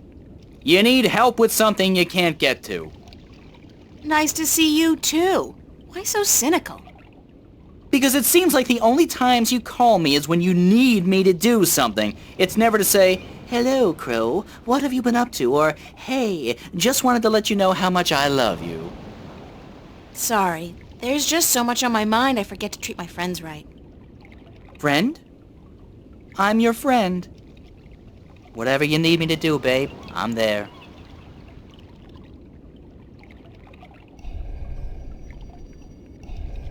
What do you need me to do? Something's preventing that stone dragon's mouth from opening completely.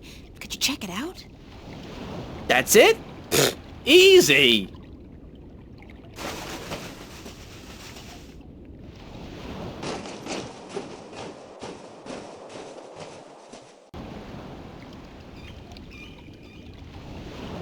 Yeah, I see what's wrong here. When was the last time they cleaned this thing? There's there's pigeon crap all over it. Some of it's so old it's almost petrified. Great! Peck it off. Peck it? No, that's disgusting. Nobody told me I was gonna be pecking pigeon crap when I joined up for this adventure. Crow? Peck it off! Yike!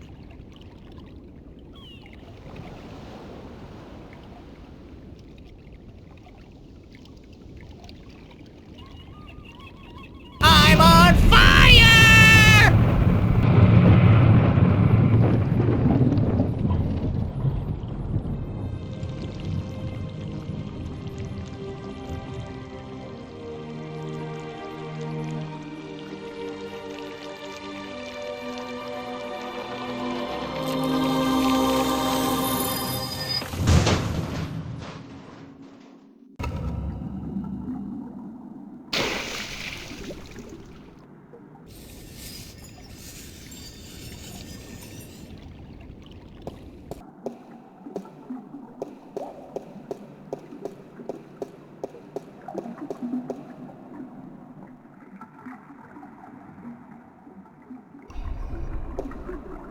Excuse me? Yes? Good luck. And to you.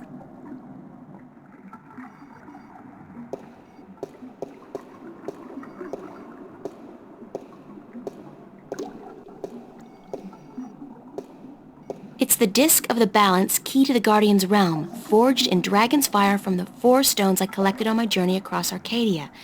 And a pretty sweet paperweight as well. Not without taking a dive into the water, I won't.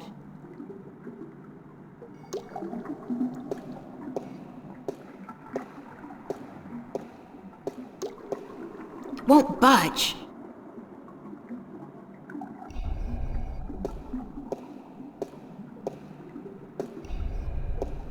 Excuse me?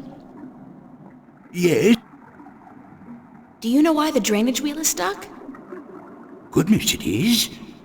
Why, yes, of course it is. We keep the sluices locked so that the pool is not drained by accident. Could you unlock it for me?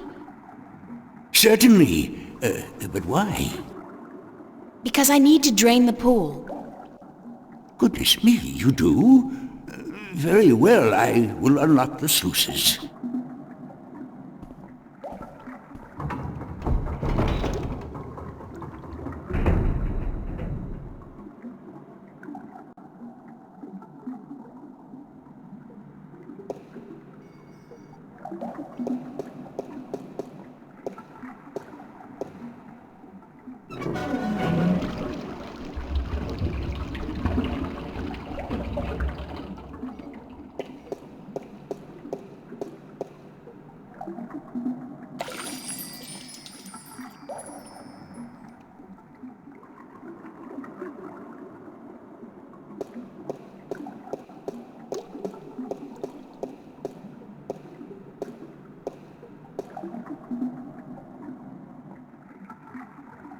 It's the complete and assembled stone disc, forged by the fire of a dragon and chilled in the cool waters of the Sentinel Enclave.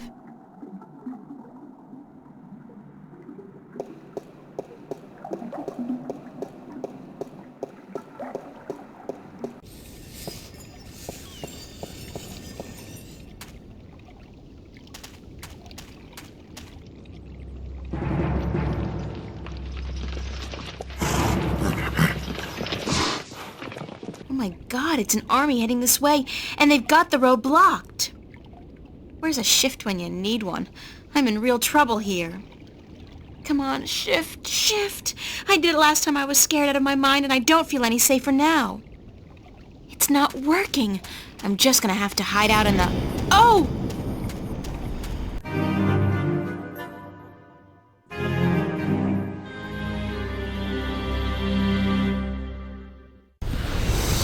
Saved by the bell. Again. I'm like the Incredible Hulk, except my powers only work when I'm scared silly. That's the second time I've opened a shift by instinct alone when I've been in mortal danger. The frustrating thing is, I still don't know how to do it when I'm not scared. Wait, didn't the old lady say I should use what I do best to focus my talents? Is running away really what I do best? Come to think of it, why did the shift dump me here? I wasn't even thinking about the studio.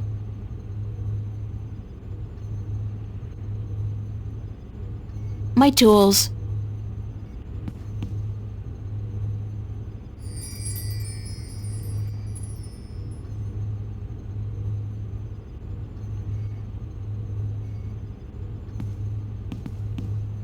The old woman, Lady Alvane, was it?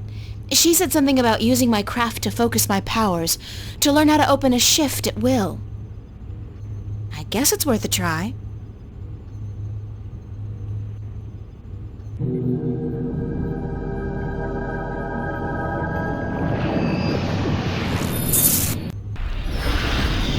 I did it! On my own, I did it!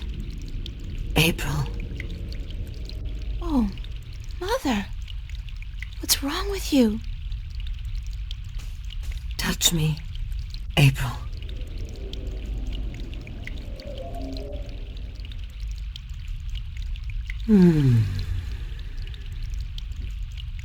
What's happening to you, Mother?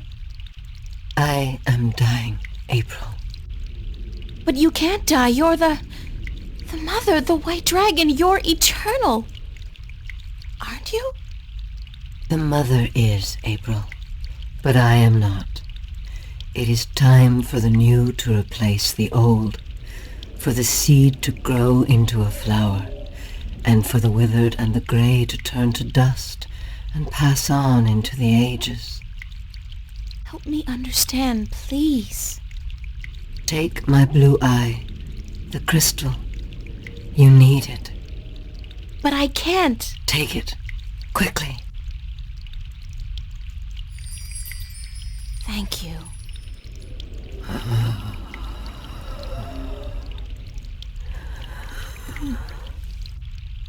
Please don't go. I am tired.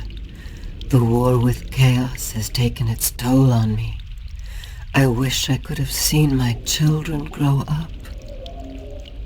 When will the egg hatch? When I die and turn to dust.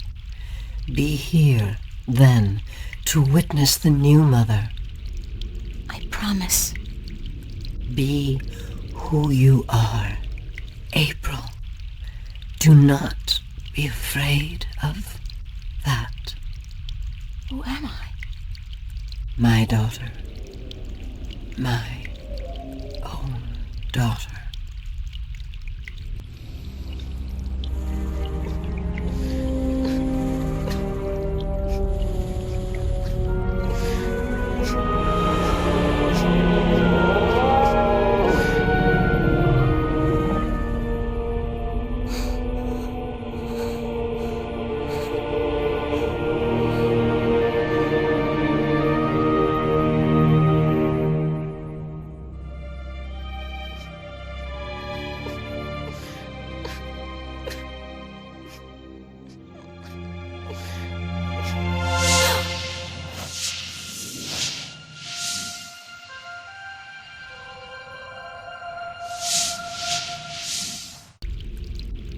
who you are. Sister? Sister.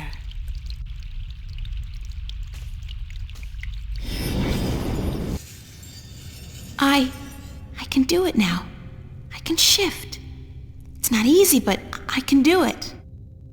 Ironic as it may be, though, I think I've done all I can do in Arcadia. I have the 2 Arcadian Dragon's Eye jewels, the disc, and the star map. Now I need to find the Guardian, the 2 missing jewels, and somebody who can help me decipher the star map, and I have to look for those things here, in Stark.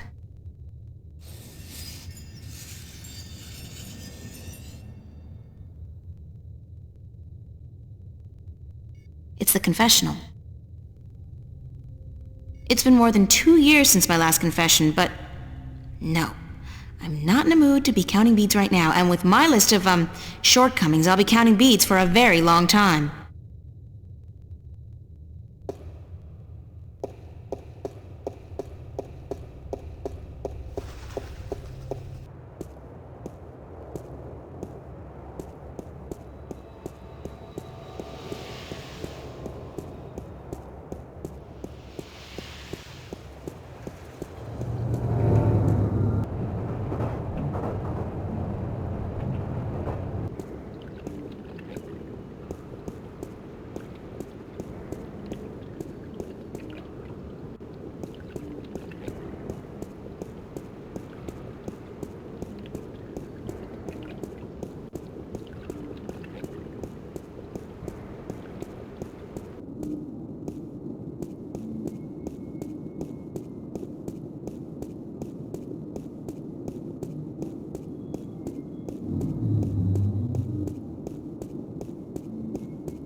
Sorry I'm late. Whoa! It's the fake ID girl. Hold on. You got it? Where you been, man? I've been holding on to this for a week now. Yeah, a week. What's the trouble? I paid up front. What's the trouble? What's the fucking trouble? The trouble is, baby, this thing's hot. It sizzles, man. They catch me with the shit on my hands, they give me 20 at least. Like you wouldn't get twice that for any of the stuff you have in here. Yeah, but that's mine, man. Mine. My problem. This here is yours. Shit, take it. I don't want it anymore. What up?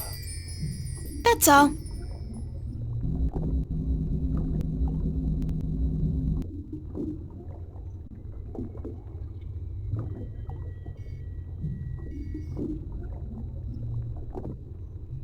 Any chance of you deciphering this for me?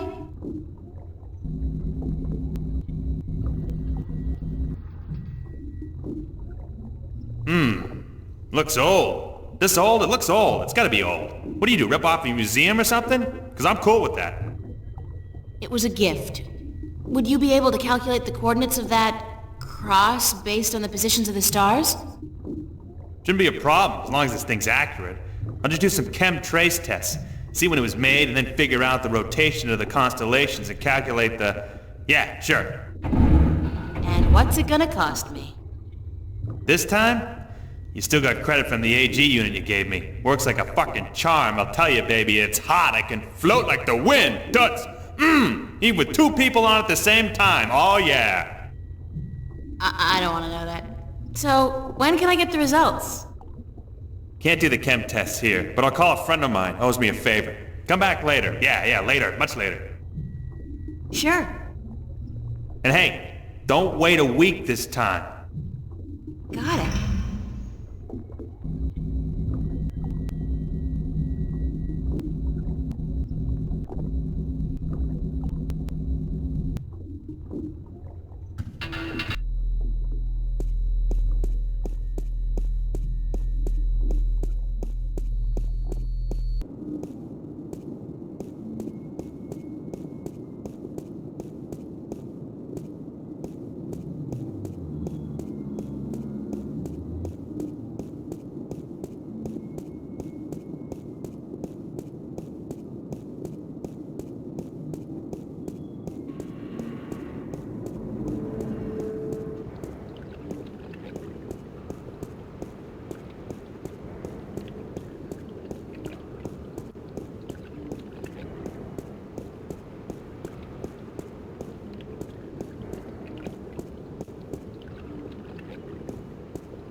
It's a police officer. It's an elevator that goes up to the mid and upper levels of the city.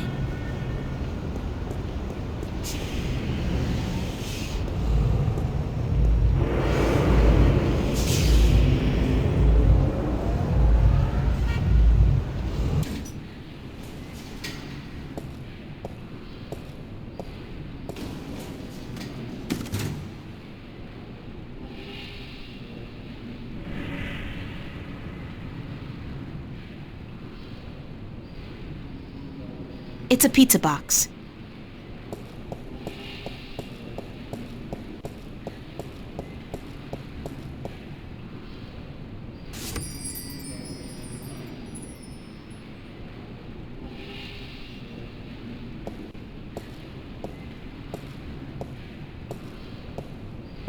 It's a bingo instant pizza machine. I never liked those things. They taste like artificially flavored cardboard boiled in grease. I am sorry, but this bingo instant pizza maker has been shut down by order of the Newport Department of Biological Warfare. About time, too. If you or anyone in your immediate family has enjoyed a delicious bingo instant pizza recently, please report to an area hospital as soon as possible. Have a nice day.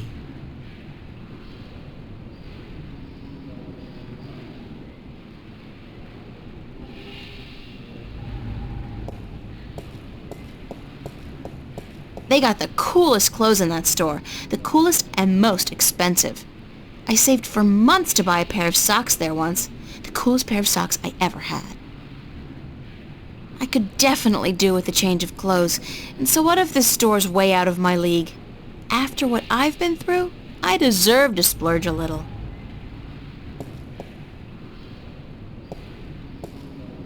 I look good, I feel good. Thank God they had a thermal shower in there. I needed a proper disinfection and delousing.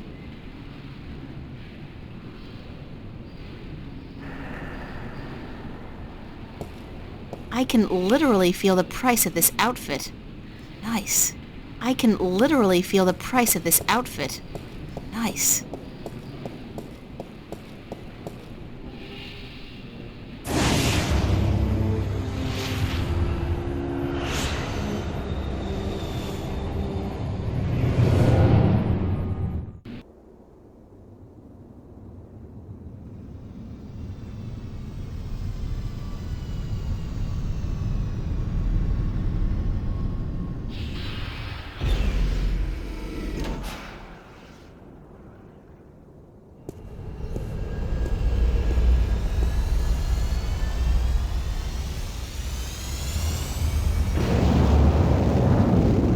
It's a bored-looking policeman. Officer? Yes, ma'am? Can you direct me to the MTI building? Certainly. See that huge, massive, towering building over there? That's it. Yes, ma'am. Okay, thanks. You're welcome, ma'am.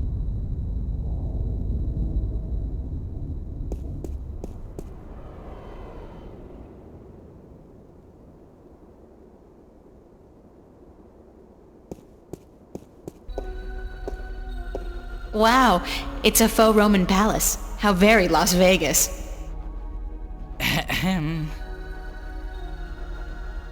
Scary. I believe that circle with a big X through it is supposed to represent the destruction of the balance. These guys don't kid around. Stunning. In a creepy neo-fascist way. Hush. He looks like a receptionist. Hi there, Jerry. Gerald, do you have an appointment?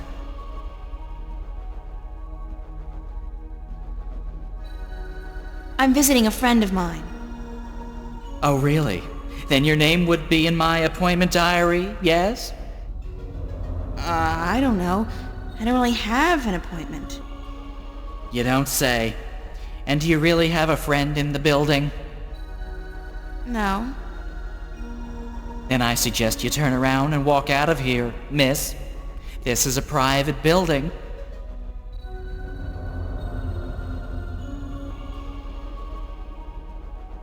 call the elevator? You do not, miss. I call it. All right, thanks. No, you misunderstand. I call it. For people who work in the building, or for those with appointments with the people who work in the building. You are... how shall I put this? Street vermin. A hooligan. Scum.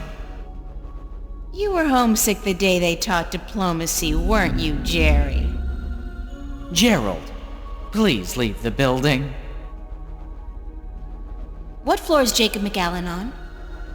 We do not have a Jacob McAllen working here, miss. Do you have any McAllens at all? I'm not picky. I am not about to divulge any private information to a person such as yourself.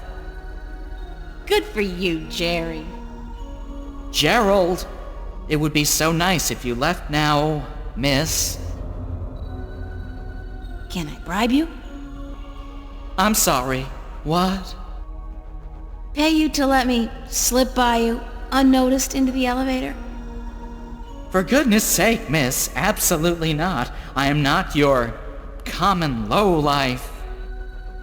I'm sure even a stand-up guy like you, Jerry, needs some pocket change now and then. Gerald! And no, I do not. Now I would like you to leave. Immediately. Thank you very much, Jerry. Gerald! And if you do not leave, miss, I will be forced to call the police.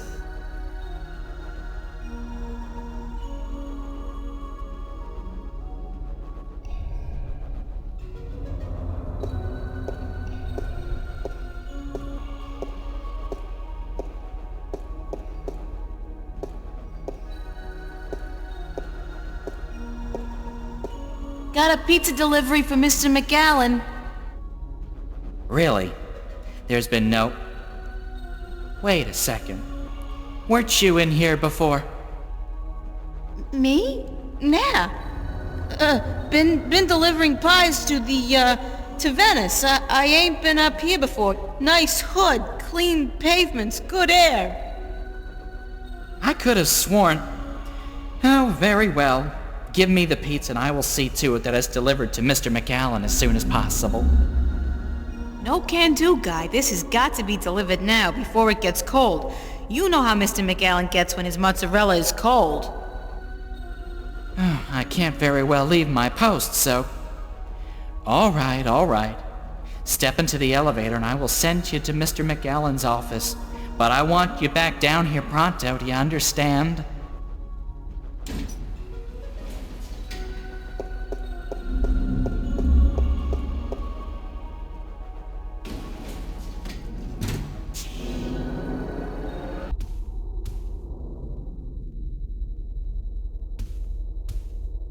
I don't know what they're growing in these tanks, but whatever it is, it's disgusting and alive. I don't know what they're growing in these tanks, but whatever... What is that? It looks... God, it looks human! I'd guess the Vanguard are growing these creatures for a purpose. Maybe soldiers? That's one war I'll do my best to prevent.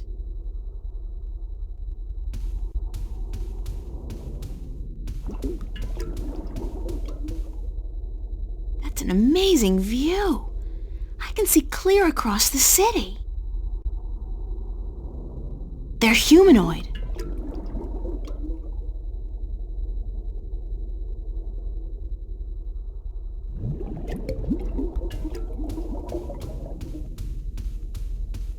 There's another elevator here, and apparently it only goes up. There are documents scattered all over the desk. Papers. There's nothing here that... That's my name. And my address. Obviously there's... God, they've been tracking me, watching me.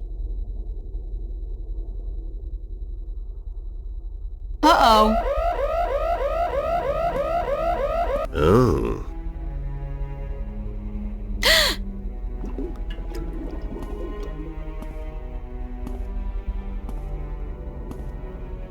You were the last person I'd expect to find here, Shifter. I've spent an obscene amount of money and resources tracking you down. Since before we knew your name, before you even came to Newport. And then you simply walk into my lap, like a mouse into a great big trap, looking for the cheese, I'd imagine. The Guardian. Well, he's not here, I'm sorry to say. He's being held elsewhere, awaiting your directions. You do have them, yes? The directions to the Guardian's realm.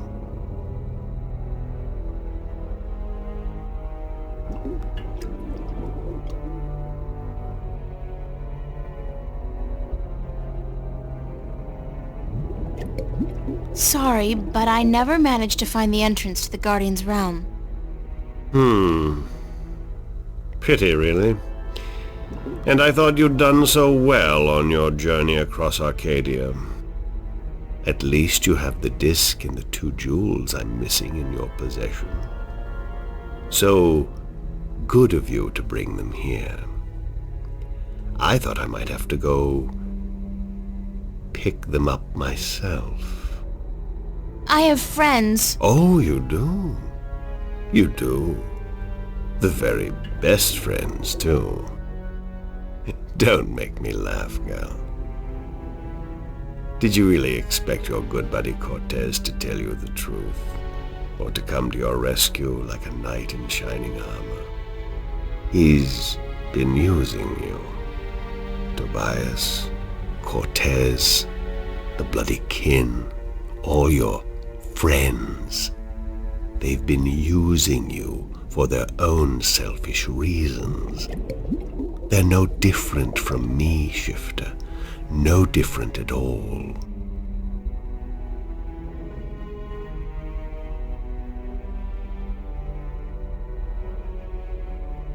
The difference is that they care about people. Care? Care about what? I care about people. I have no intention of destroying mankind or enslaving it. I just want to open the borders to allow mankind to fulfill its true destiny.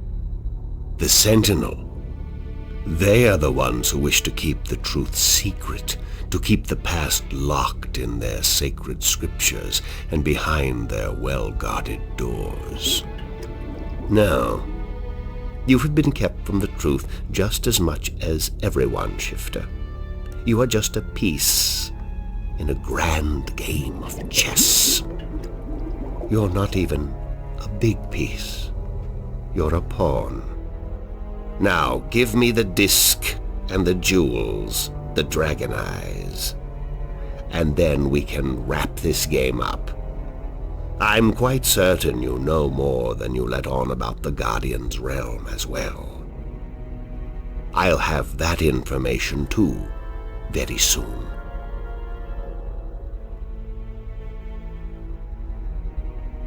I'm not giving you anything. I have an army of devoted soldiers in this building, Shifter. I run this city. What are you going to do? Round up a mob of your friends? Forget about shifting as well. There are magical barriers against that in this building. All right, I give up. Here's the disc and the jewels.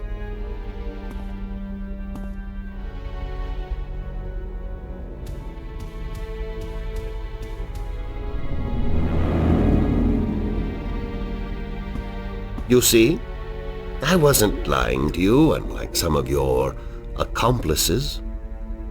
You don't have a choice. You must give me what you have.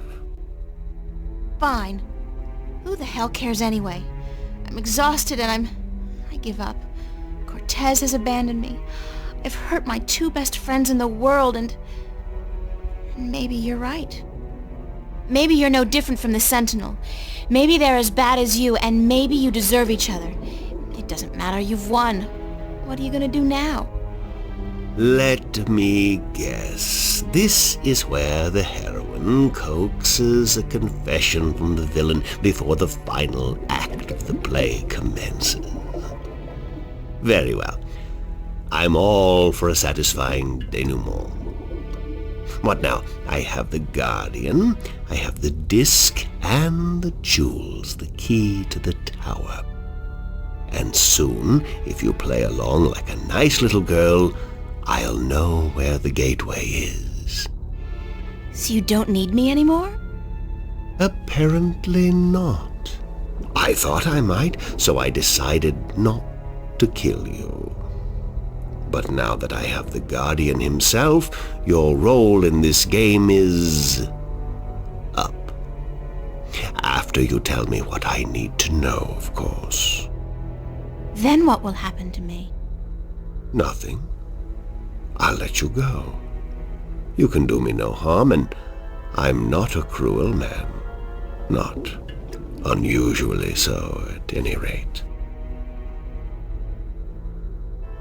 What happened to Cortez? Cortez. I had Gordon take care of him. He was just interfering too much for his own sake. There are rules, and he broke them. He brought you into... He broke the rules. What will you do once you open the gateway to the Guardian's realm? Gordon Alloway will take the Guardian's place in the tower, and he will rule according to my plan. The worlds will be reunited, and the Earth will be one realm, as it was, and as it should be. So, this is all part of your master plan to rule the Earth? When you put it like that, I guess, yes. But I'll be a fair and just ruler, my dear. What's the point? You're like, what, 60? In another 60 years you'll be dead, and then what? Leave the kingdom to your firstborn?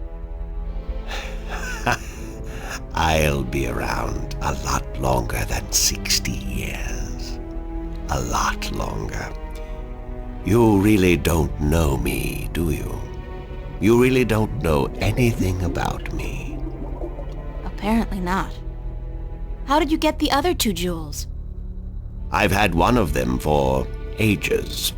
The other came into my possession only a week ago, as luck would have it, and now I have the last 2, and the disc. Why didn't you go look for the jewels and the pieces of the disc yourself? I would have, but my power over Arcadia has been disturbingly limited until now. The Tyran have proved a valuable addition to my disciples, and with their help, I've dispensed with most of my opposition in Arcadia. But still, locating the stones would have required the cooperation of the Sentinel. Now, I may be a charismatic man, but I doubt they would have told me anything. And those wretched magical races, you think they would have cooperated? No. They were waiting for their savior, their prophecy come true. And you seem to fit the bill. Why not take advantage of that? As for the jewels, the white and the blue of the Drykin were not likely to submit to me, and that was a battle even I'd be well advised to avoid. But time is ticking, Shifter, and the wheel of the balance is turning. Please, enter the elevator to your right. I want to show you something.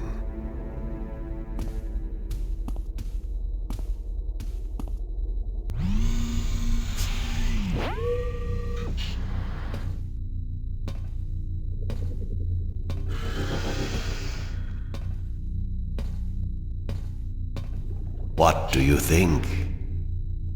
What is it? This is the end result of the centuries of work and research the Vanguard have done. A breeding ground for shifters such as yourself. Warrior shifters. So tell me, what do you think?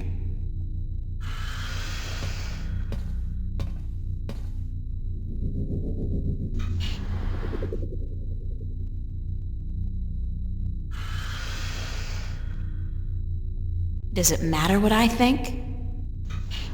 No. I'm just trying to be polite.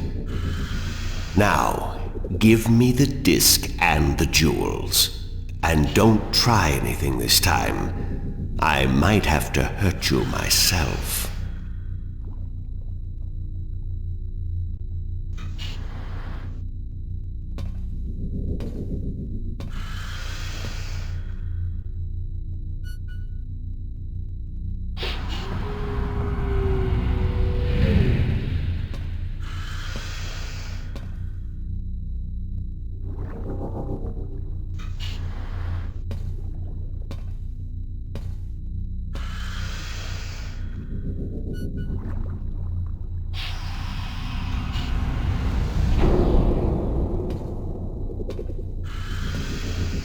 I will ask this one last time, because I am a patient man. Where is the gateway to the Guardian's realm?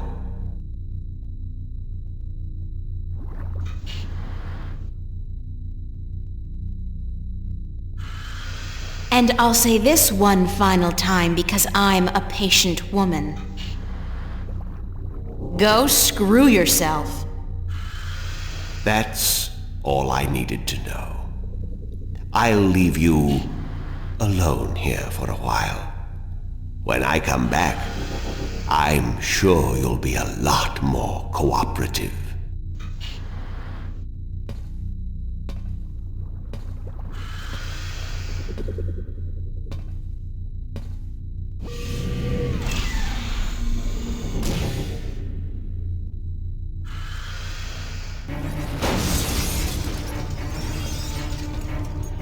Elevator locked. Hoverpad exit closed. Hoverpad exit? It's a fancy safe or containment chamber.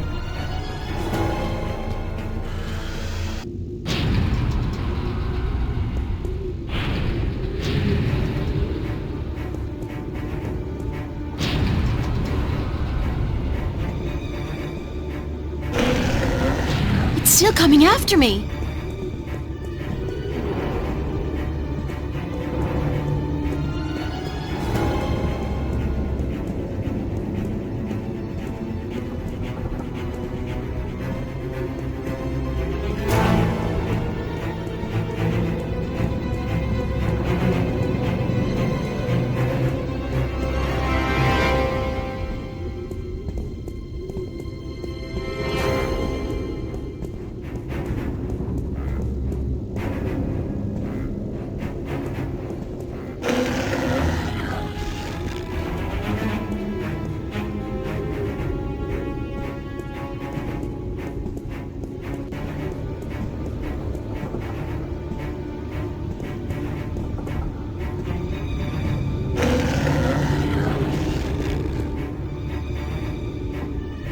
I can literally feel the price of this outfit. Nice.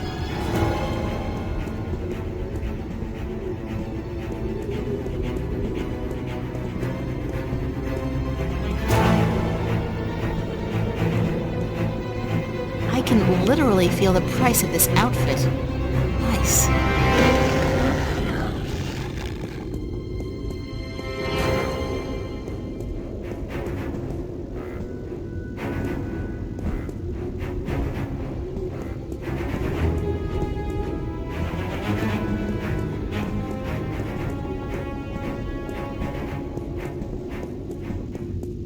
Oh, this wasn't such a good idea. Hey, you wanna try discussing things over a hot cup of mocha instead of all this killing April business? Guess not. Well, help!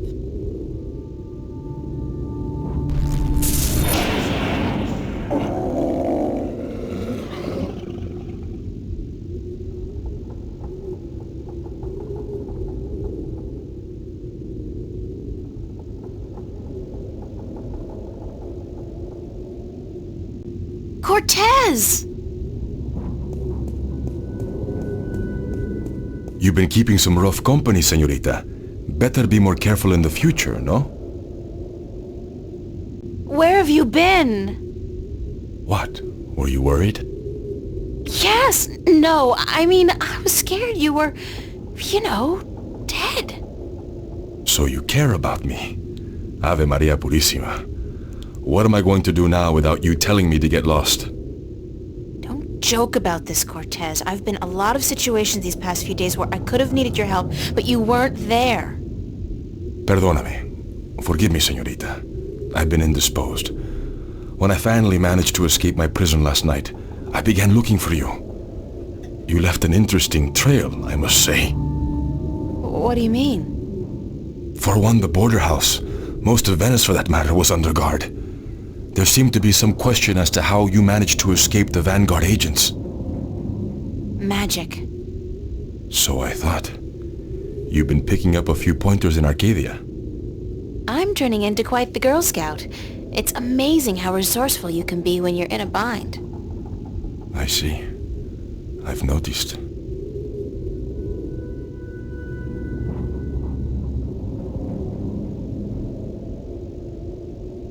How did the Vanguard capture you? With a small army, and with the help of a very dangerous man, Gordon Holloway. I met him, not the most personable guy in the world, and he could really do with some sun. Gordon is a creature of pure logic. He was split in two halves when he was a child, one bound to Stark, the other to Arcadia. The victim of terrible Vanguard experiments, I'm afraid. The Chaos Vortex, right? That's him. He's magical and chaotic, half untethered. What some people would call his soul. Gordon would have been Guardian had the Vanguard not destroyed him. I heard the story. Can he still be Guardian? The Vanguard believes so, but if he did become Guardian, he would twist and corrupt the balance to his own benefit. What the consequences would be, I fear to even think. Have you told me everything I should know, Cortez? About? About this. About everything that's happened to me in the past, say, week. I've told you all I can tell you. Yeah, sure. You know, I overheard a conversation between you and your friend, Father Raoul, and then McAllen. Jacob McAllen? He's here? He was. He released that mutant freak on me, so that I'd tell him where the gateway to the Guardian's realm is. Ay, Dios mío. We must get you away from here. He's a very dangerous...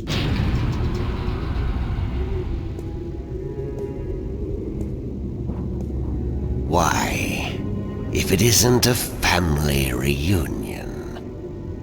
I could smell your hand in this, brother. The Vanguard. Was this the extent of your originality? If you had to meddle in the affairs of mortals, would it not have been prudent to show a little subtlety? He seized the dragon and bound him for 1,000 years. Free at last, brother?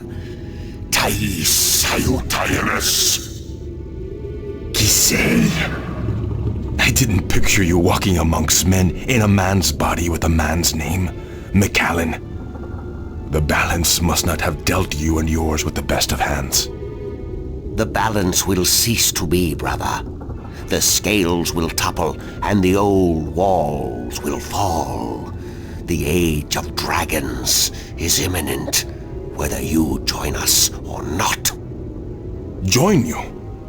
You symbolize all that I despise.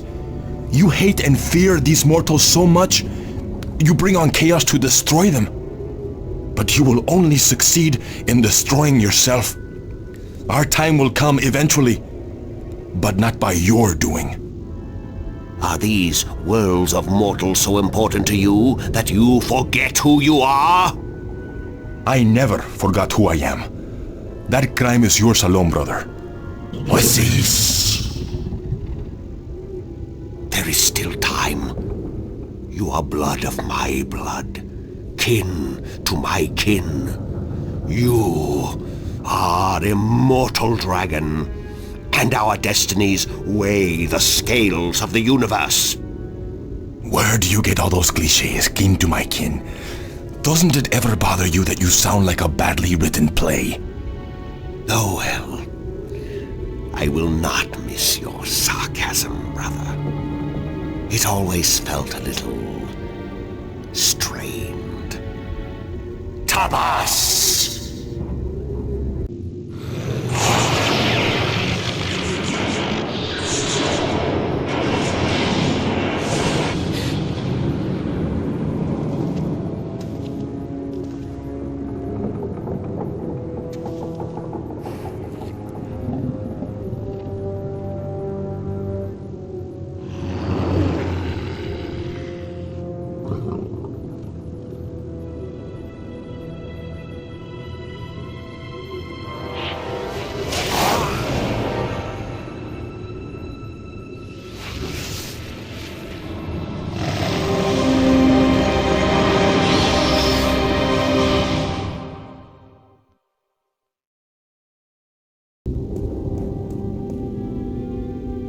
Cortez!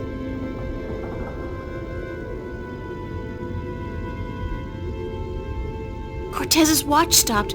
Oh God, his heart! That's what Brian said Cortez called it. His heart. His heart has stopped. Cortez is dead. I can't believe that. It doesn't make sense because...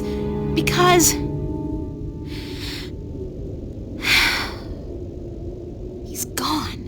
They all die. God damn! I can't. Everybody I love dies. Everybody I love.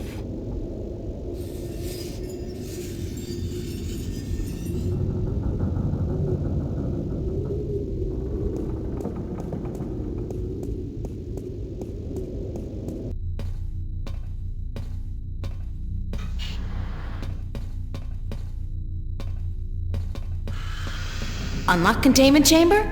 I think yes.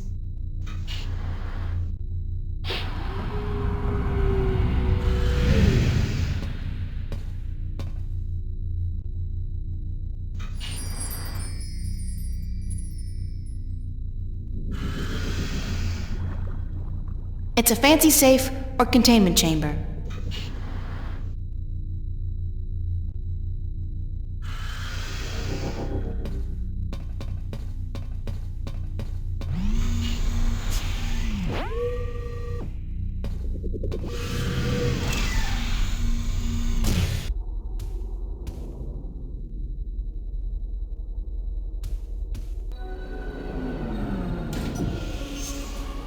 And what, pray tell, took you so long?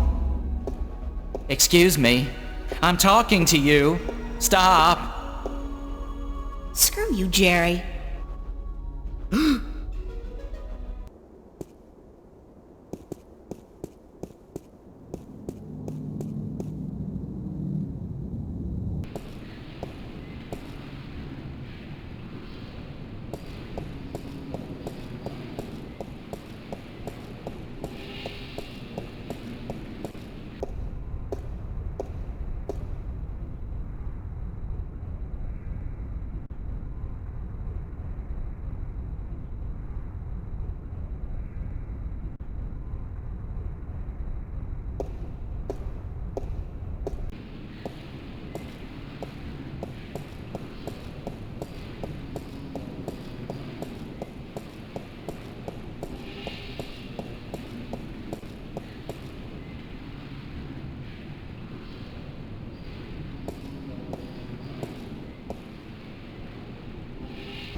The shipyard's been closed down, but all the machines are still there.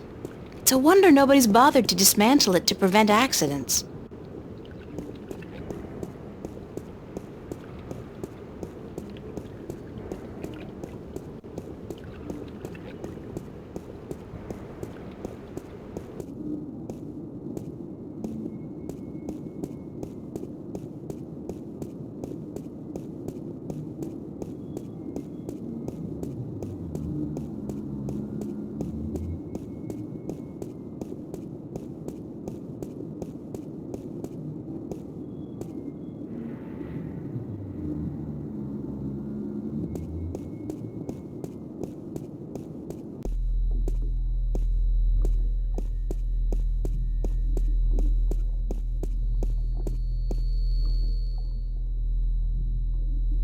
Hello? Flipper?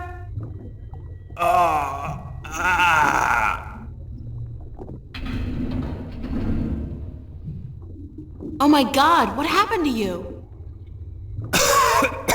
They shot me. They took the fucking map. Who?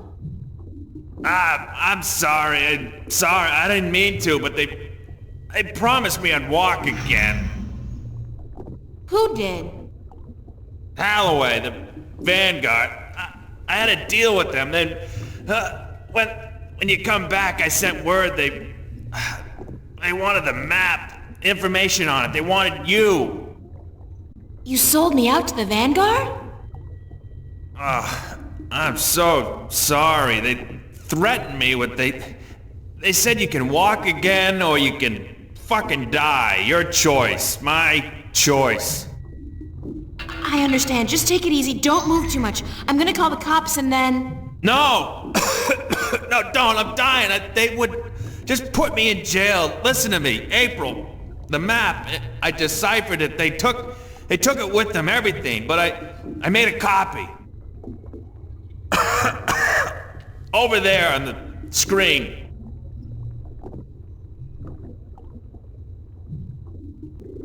What am I looking at?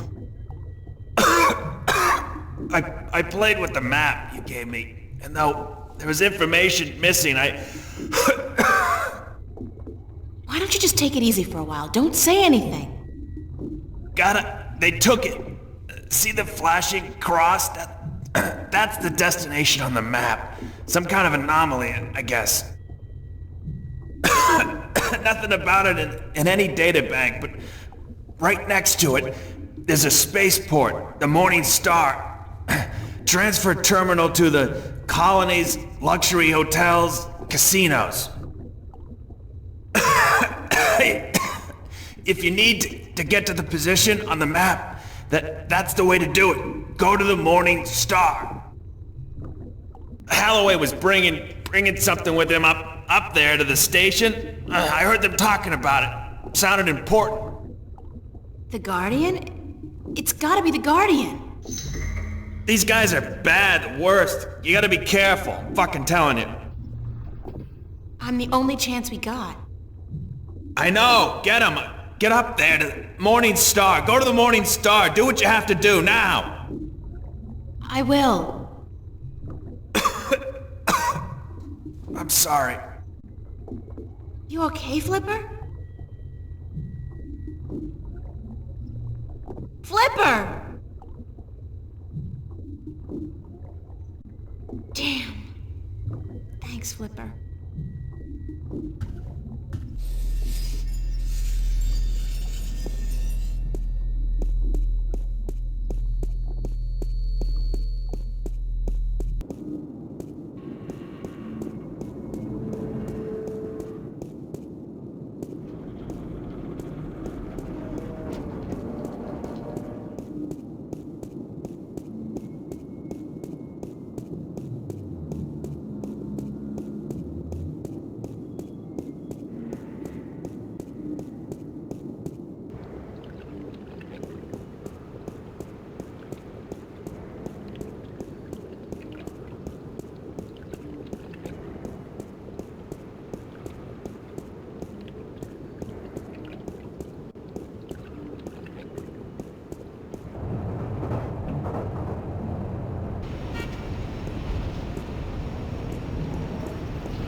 It's a list of today's departures to the orbiting stations.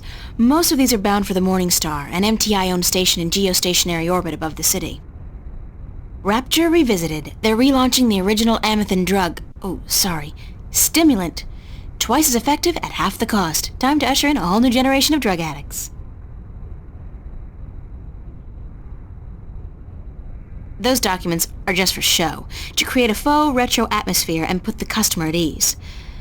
I mean, if they got paper around, they've got to be good people, right? She's one of those chirpily soulless plastic-faced sales reps specifically bred for one single-minded purpose, to make you sign a colonization contract.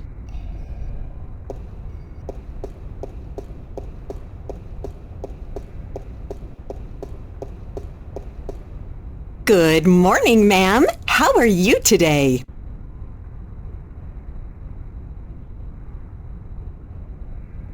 Fantastic, and you? I am just fine, ma'am. Thanks for asking. Well, isn't that just peachy? I guess. How may I help you today, ma'am?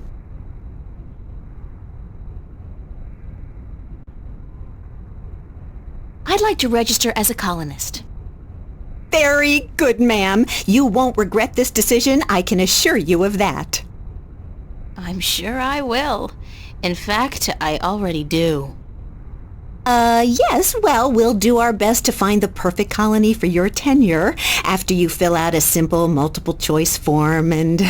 Why not just call it slavery? I mean, that's what it is, isn't it? Oh, no, ma'am, certainly not. Our colonists are given the best of care and a full salary to go with their assigned tenure.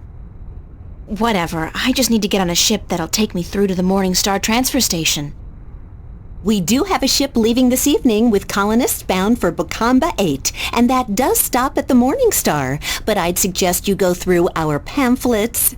Sign me up for, what was it, Bokamba 8? That's where I want to go. All right, ma'am. If you would just hand me your Newport ID card and place your right thumb on that black square, we can get you registered.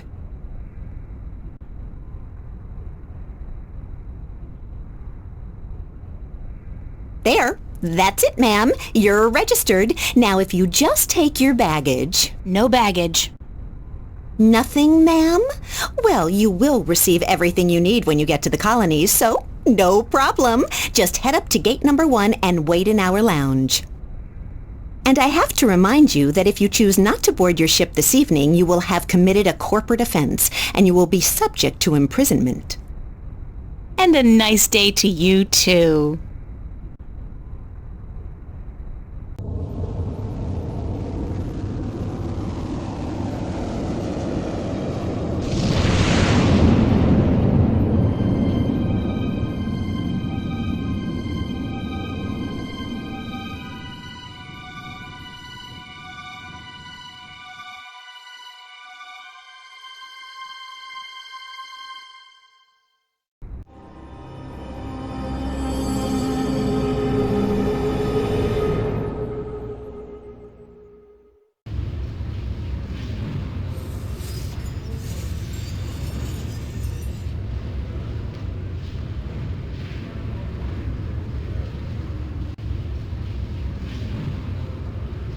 Everybody looks tired and lost.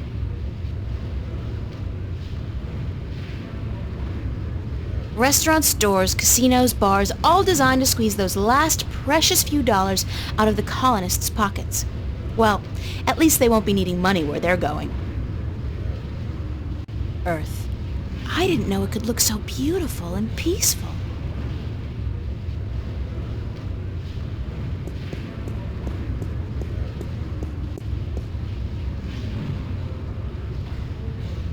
If you got more than one suitcase with you, this is where you have to dump it. The bastards probably raid the contents and sell it to the stores after clearing the hall.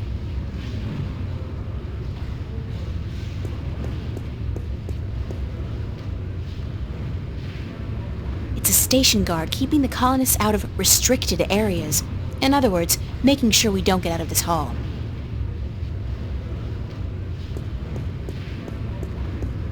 Hey! You can't pass through there, colonist.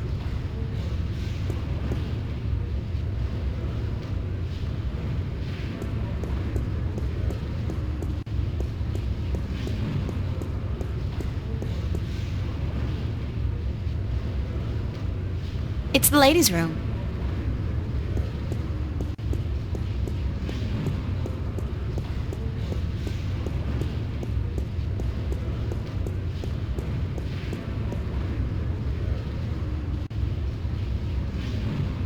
Locked. It's locked. There are 300 women here, and the ladies' room is locked. Good God! This is one journey I'd prefer not to embark on. Deep breath. Try not to breathe.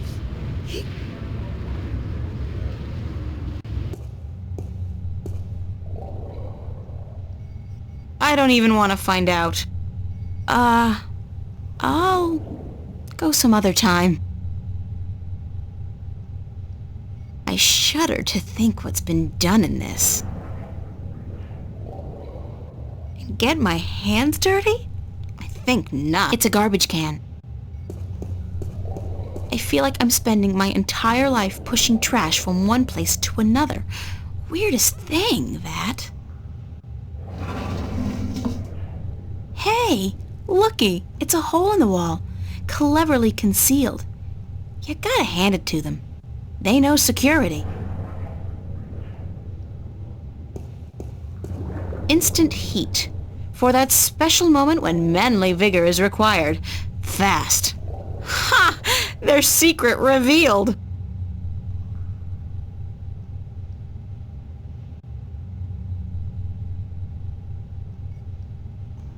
To purchase Instant Heat, the #1 source of manly vigor, please insert a cash or credit chip now.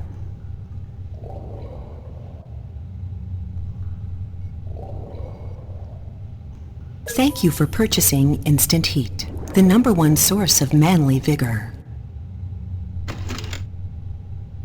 Please be advised that excessive use of Instant Heat, the #1 source of manly vigor, can cause involuntary spasms and discharge.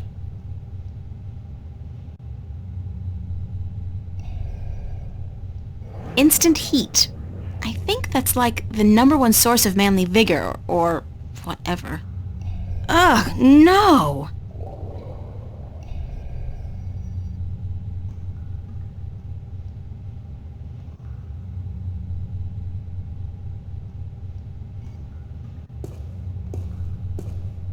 It's a grill covering what looks like a narrow passage.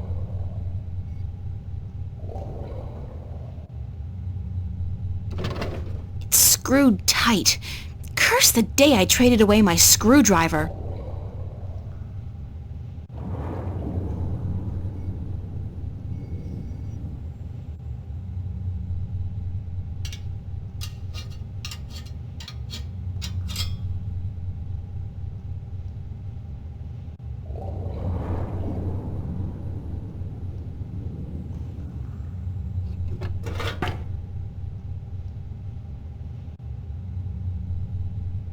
There's a light at the end of the tunnel.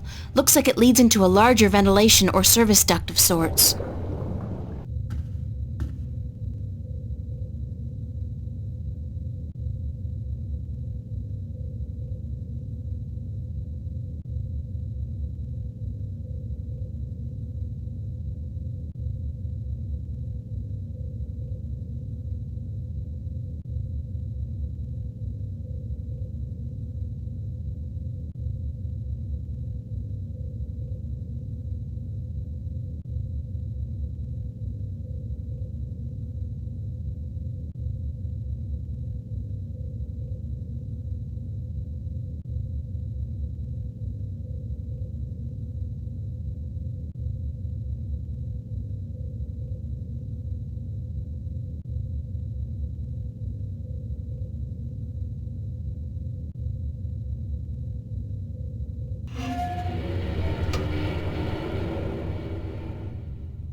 It's a surveillance camera.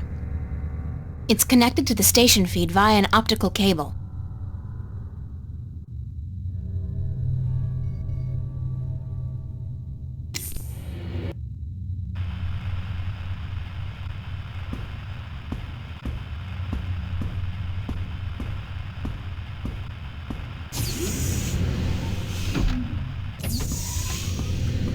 What's going on? Who's there? Hey, hold on, stop right there.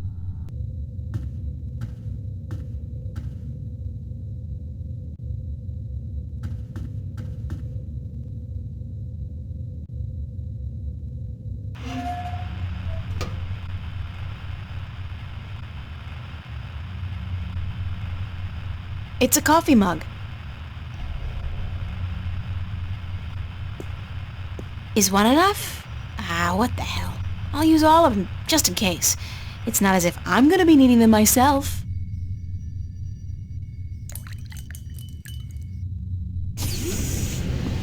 What the heck are you doing in here? This is a restricted area. You're going back to the pen with the other colonists, Missy.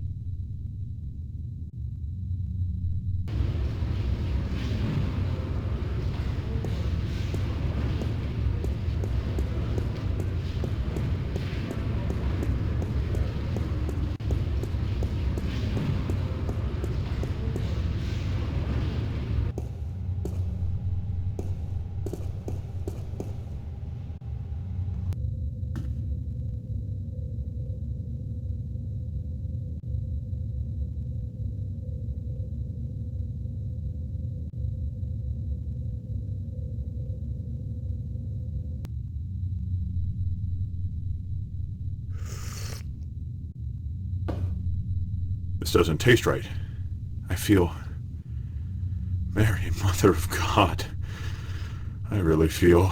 Goddamn. Madam Joy's Pleasure Suites on the promenade had better be open. This constitutes an emergency.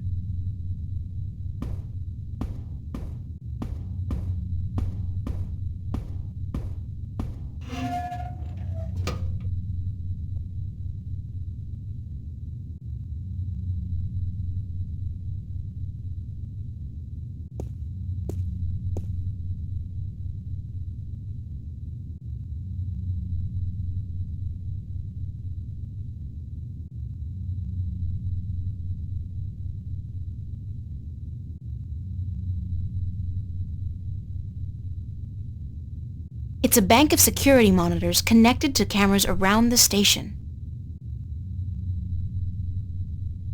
I spiked the guard's coffee with a bit of synthetic leaven.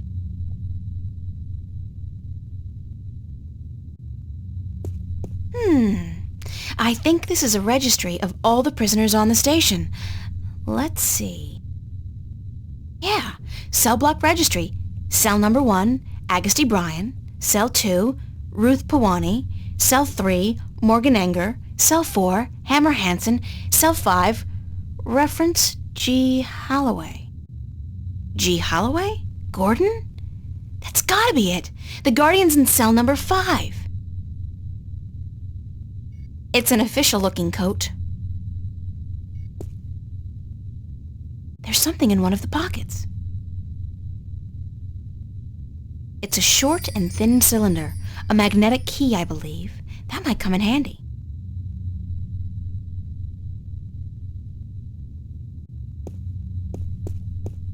Somebody's playing solitaire.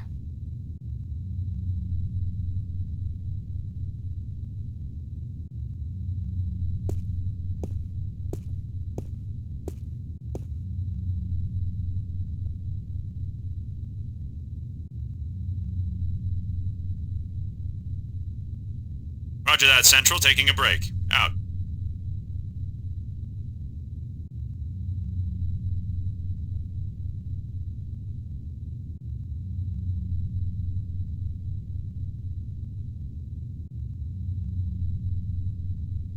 Negative on that command, Central. Somebody's already taking a break.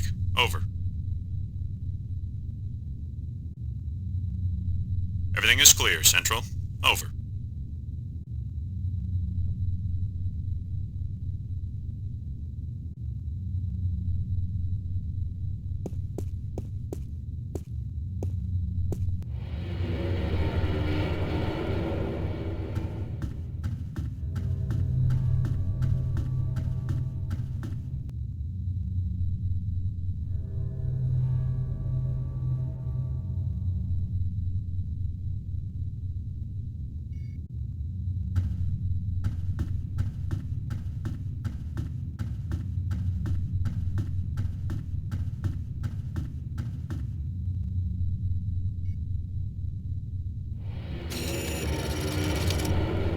orange. I'm orange. It's an electronic lock with a sliding cover.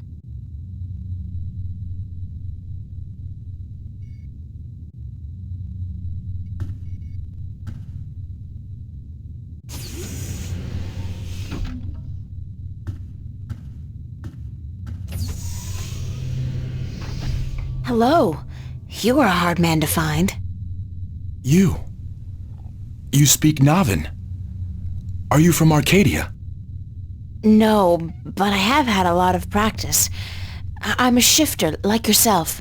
And as it turns out, the next guardian, although I'm currently in denial. April Ryan. Adrian, have you come to free me, or to question me more? I'm with the good guys. Well, I'm all that's left of the good guys. The balance, it is collapsing. I did not want to leave the Guardian's realm, but I had to. Nobody's blaming you, but if we don't get moving soon, we won't have time to save the worlds. Can you believe I'm still not getting my head around that concept? What do we do? You just keep close to me, and let me worry about that, okay? I've had some practice in subterfuge lately. I will do as you say.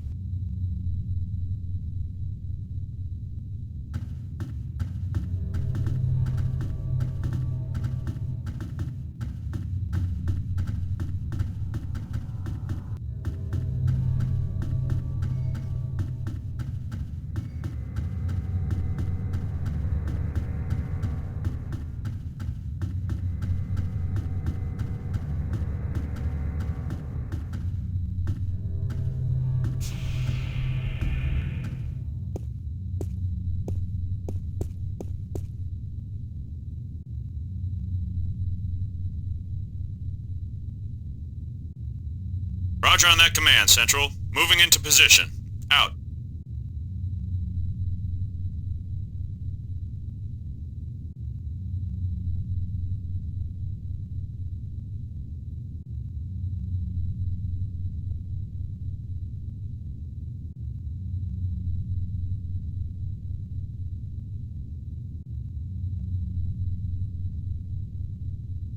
Roger that, Central. Taking a break. Out.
From what I understand, this is a gateway to the Guardian's realm. A wormhole, something like that.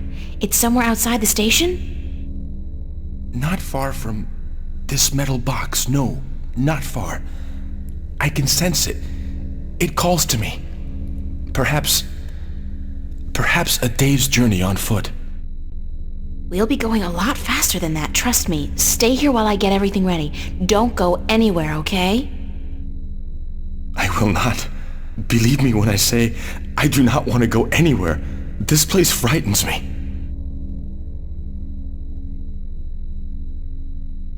Adrian's staying put, just like I asked him to.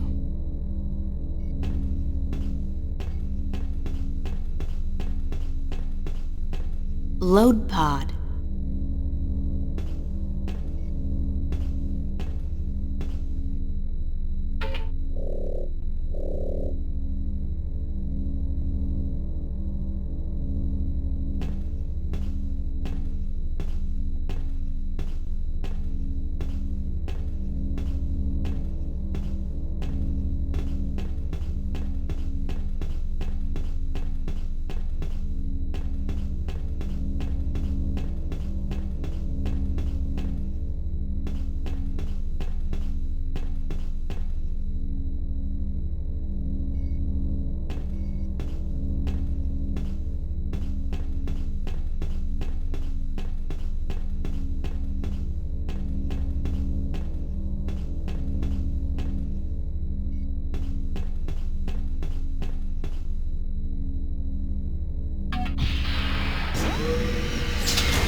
It's a single-person pod, used to maneuver outside the station to do general maintenance and, clean windows, I guess.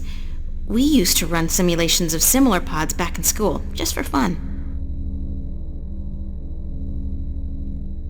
Oxygen filter? Damn, the filter's missing. Oxygen filter. Oxygen filter.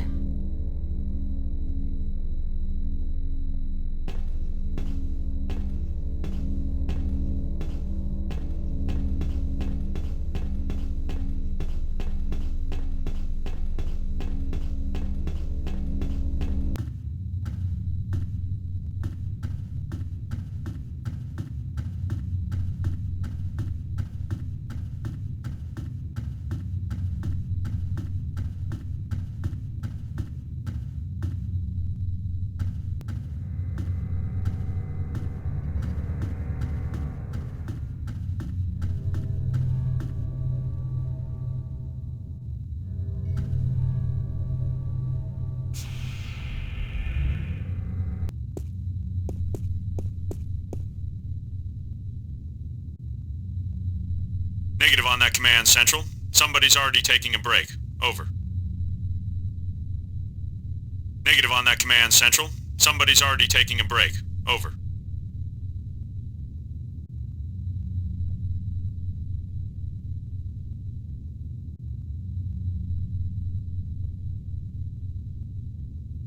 Everything is clear, Central. Over.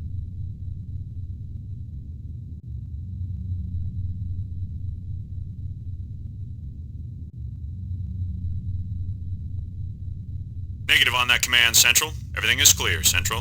Over. Roger on that command, Central. Moving into position. Out.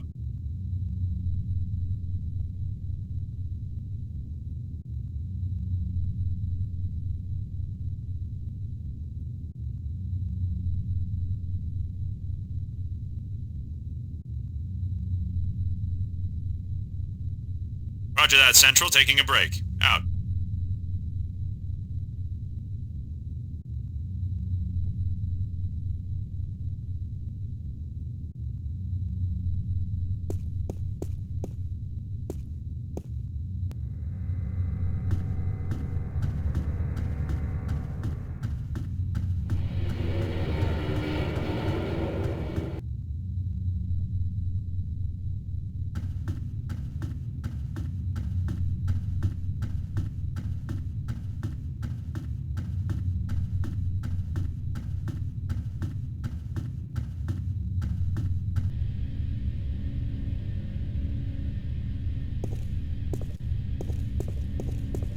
F2021. Oh god, this is going to take ages. That's T11 up there and V413 down there.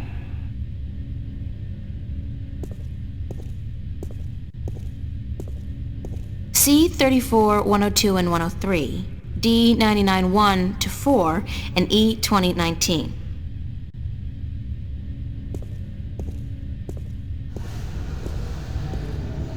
Phew. Q 45, 30, 31, and 33. Whatever happened to 32? And L93, L94, and L108.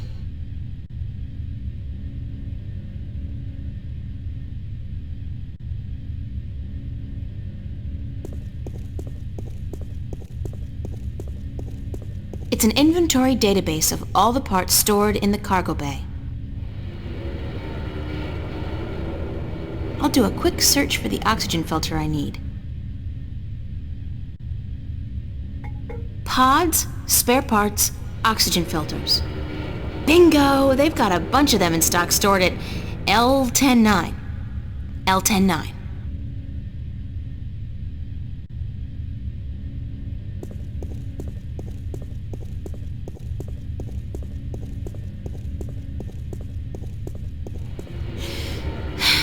G42 1, 2.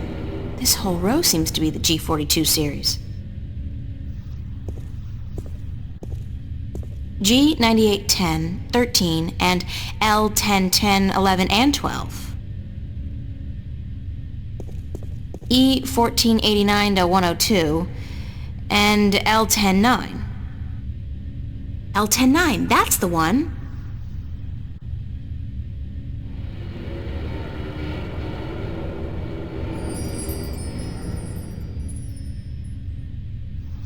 It's the oxygen filter for the maintenance pod.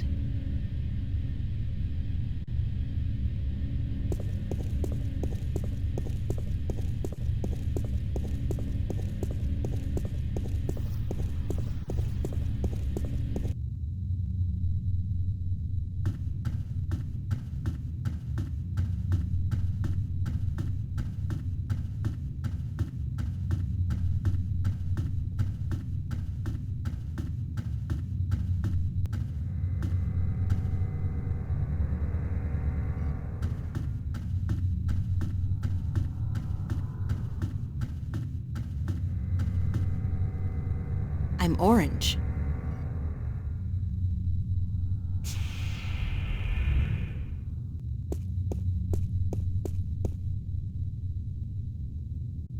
Negative on that command, Central. Somebody's already taking a break. Over. Everything is clear, Central. Over. Negative on that command, Central. Somebody's already taking a break. Everything is clear, Central. Over. Roger on that command, Central. Moving into position. Out. Roger that, Central. Taking a break. Out.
Step into this machine. What is it? It's a pod, a sort of exoskeletal spacesuit. Oh hell, like you have any idea what I'm talking about? It will protect you when we travel to the gateway. That's all you need to know. How do I use it? Well, you don't. Or at least you don't. I will launch myself right behind you, and then I'll come to get you. We'll go through the gateway together. I understand. One thing, April. When we get to the Guardian's realm, we may be separated, and I must give you a warning. Of what? Of the 3 trials before you get to the Well of Making. There are more trials still? I thought that since I had the disc. The disc is but the key, and a replacement for the disc that was broken when I deserted the tower. You will still need to prove your worth to the balance, that you can take the responsibility of being Guardian for 1,000 years. Okay, so tell me, what are these, 3 trials? The first trial is a trial of might. Defeat a powerful enemy using your talents in war and in magic. Great, I have absolutely no magical or warrior talents whatsoever. And the second one? The second trial is the trial of spirit. Face that which you fear the most, the darkness in your heart to go on. Spiders? You may not even be aware of your deepest fear, April. It is locked in your heart. The third trial is the trial of matter. To get to the Well of Making, you must cross an apparently insurmountable barrier using whatever means at your disposal. That sounds like the easiest one. So that's it? Pass through those trials and I'm home free? Yes.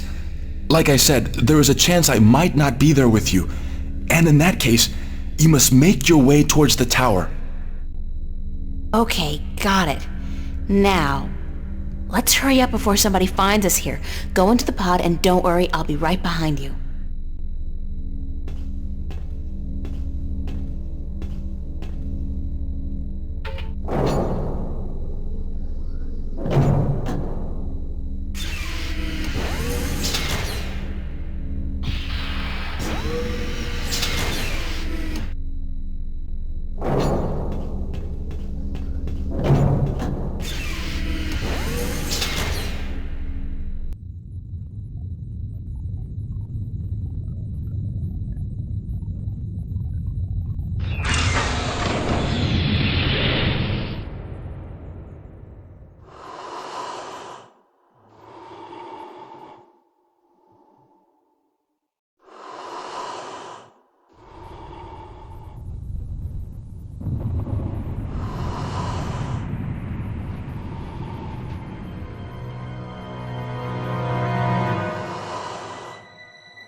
Anybody here?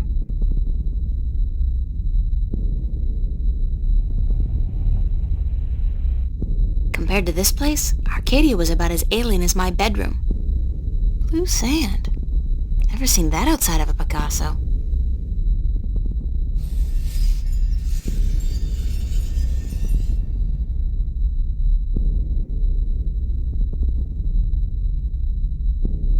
That must be the Guardian's Tower. It's either very small or very far away, and from what I know of the balance, it doesn't settle for economy-sized. I think I'm in for a long walk. I can't remember landing. I remember the wormhole, the dimensional shift, then this.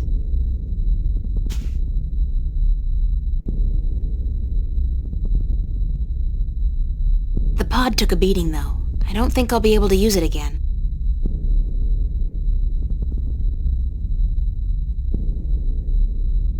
It's barren and lifeless. This world looks like it's on the verge of collapsing on itself.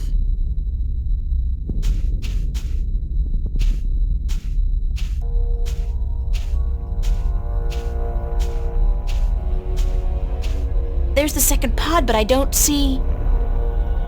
Adrian!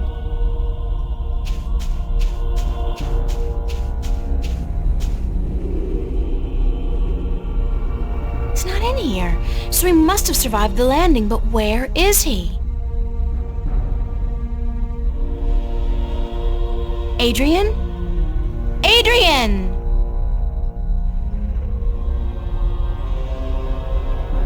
It's Adrian's pod. It's empty. The tower's closer than it was before, so I'm making progress. Very slowly. There's nothing out here. It's completely barren.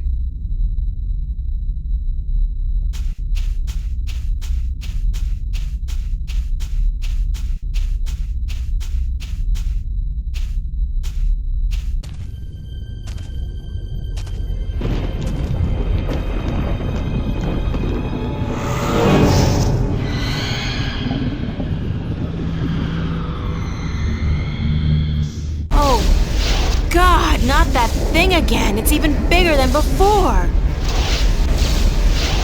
it couldn't leave Arcadia. I had no idea it could follow me all the way here. This thing has grown since I last saw it. If it's not stopped soon, it'll consume everything.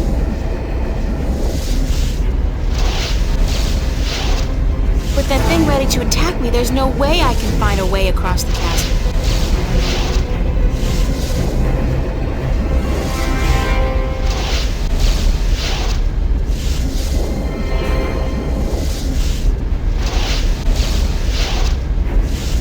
It's the talisman of the balance.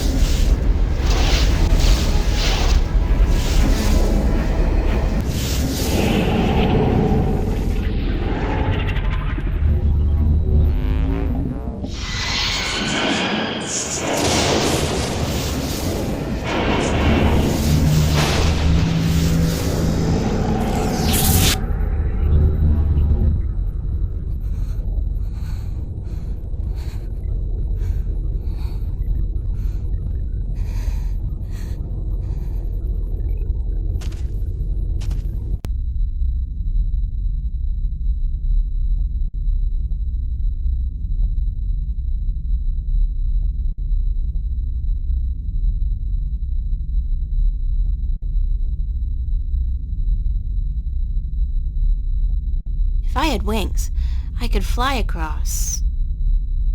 Since I don't, I'll just have to head back down to the desert and try to find my way around the chasm.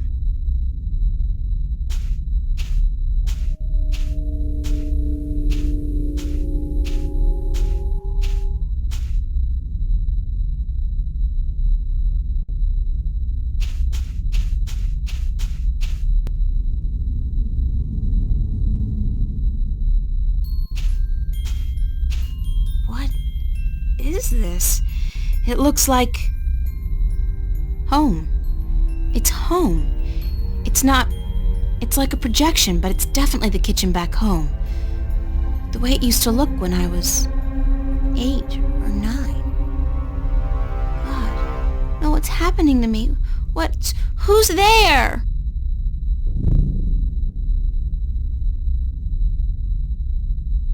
Come here, Pumpkin. I got you something special. Dad? Daddy? Is that you? Hush, Pumpkin. Come here. Daddy's got something for you. Please, Daddy, don't hurt me. Didn't I say to come here? Come here right now, Earl. Daddy wants to give you something, Pumpkin. Come on.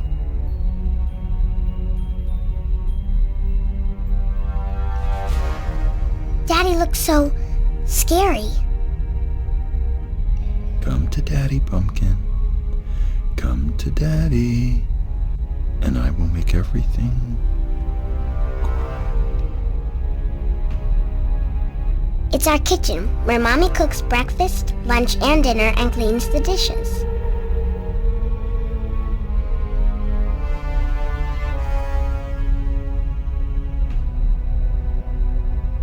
It's a gold ring, but I don't think it's mine because I haven't seen it before. Daddy, please, you don't want to hurt me. You're not a bad person. You're not. Really, don't. I'm not your daddy. I'm not your daddy. You came into our lives and you destroyed us. You took advantage of us. You're a frightful little beast. But Daddy, you gave me this.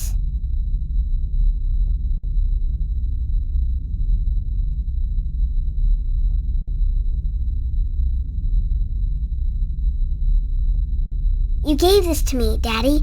You do care. You do love me. You're just not very good at it. No. You destroyed us. We were a family, and you... God forgive me. What have I done? What have I done to you? You did nothing, Daddy. It wasn't your fault. It wasn't your fault that I got hurt. I'd been drinking, and she was so beautiful. My little April, you were so beautiful. We wanted to give you a home. We wanted to be what your biological parents couldn't be. A family. That night, when we brought you home, I'd had a few drinks with the guys. I was feeling a little dizzy, and then your mother, she says to me, "Hold her. Hold your baby girl in your arms." And I take you, and I hold you, and you look up at me with such startled eyes, like it's the first time you see somebody like me. I fell in love with you, my little baby. You were so beautiful, and you smiled at me, and then I don't know what happened, but I was taking a step forward, and I stumbled. You fell to the floor, but you didn't cry. You didn't even whimper. When the doctors told us you would never walk, oh, my baby, I couldn't stand the guilt. I don't know why that made me into the monster that I am. Why I decided that hurting you was the only way I could face my shame. When you started walking, and then getting better and better at it, it was like you were mocking me.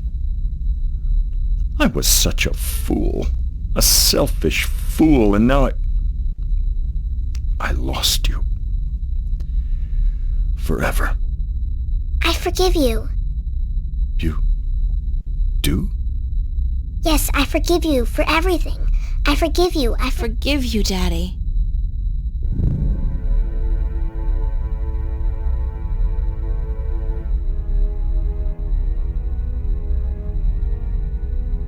Those rocks look dark and forbidding, very ominous. The tower's very close now. Those rocks look dark and forbidding, very ominous.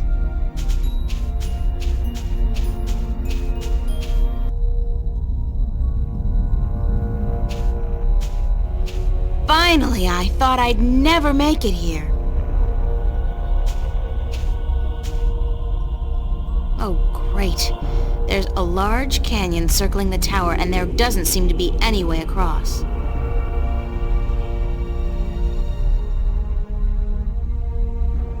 It's some kind of conical sandstone structure, reaching about a third of the way to the base of the tower. Foreboding clouds. The canyon's filled with dense fog, blocking my view. But it's definitely a very long way down, and the walls look much too steep to climb. I'd love to have a look at what's down there.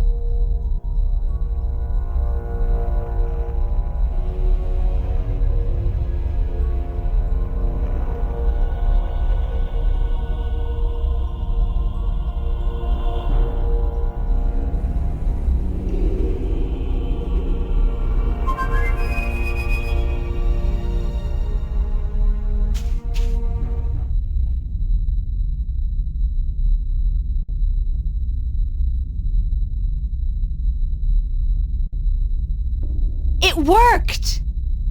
What? What?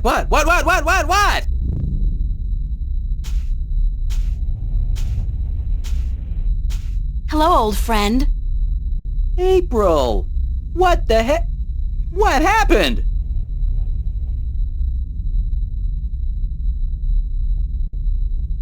Yeah, what did happen? You're asking me? I was just, helping this cute little sparrow with her new nest up in Riverwood. Next thing I know, there's a blue light, and then... I thought for sure I'd been shot by a hunter's arrow and that you were an angel. Then I had to look around the place. This ain't heaven. I mean, this ain't heaven, is it?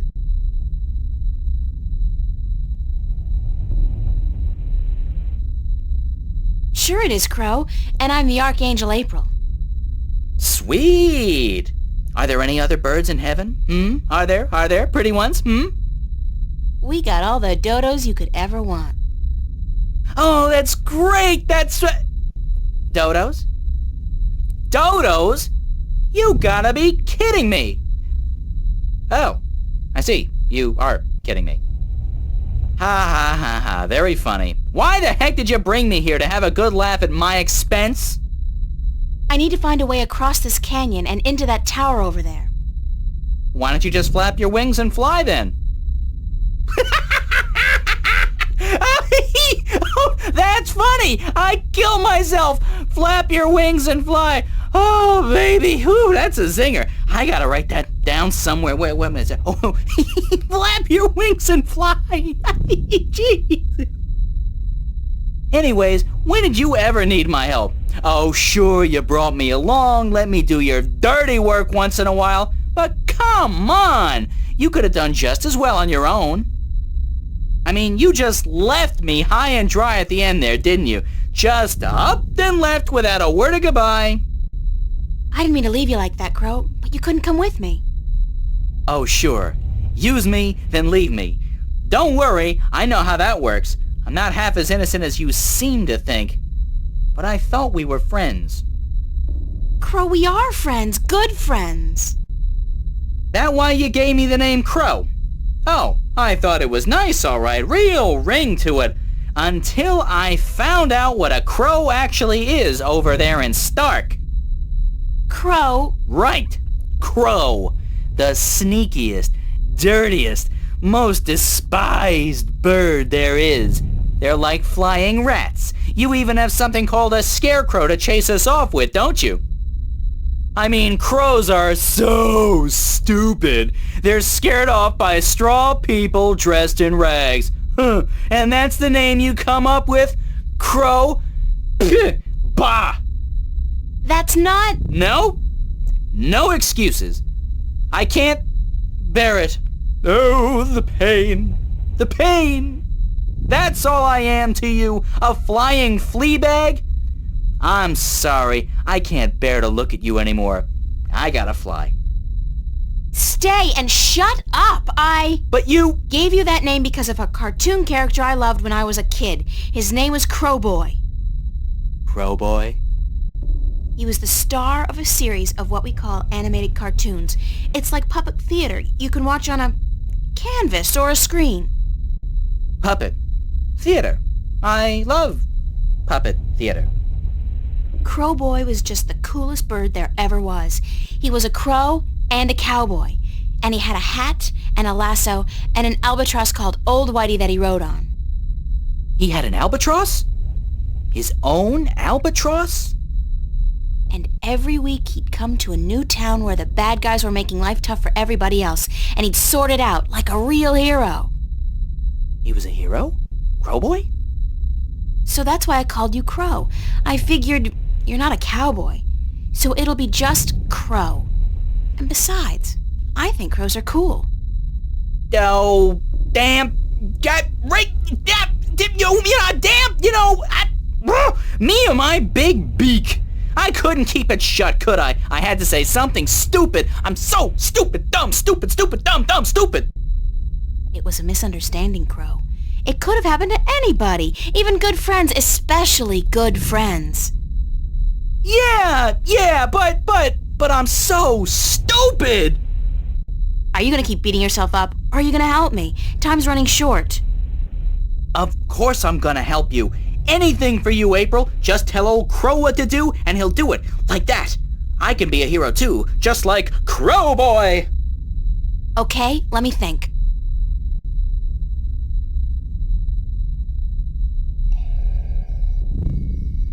Crow, I need you to fly down into the canyon to see what's below the fog. Into the canyon? Below the fog? Are you scared? I didn't say that. It's just, well, fog clings to my feathers and... Would Crowboy do it? Crowboy would do it, but he'd be careful not to get hurt, and he'd come right back up again if he saw anything remotely dangerous. Of course. Okay. Hold tight. I'll be back soon.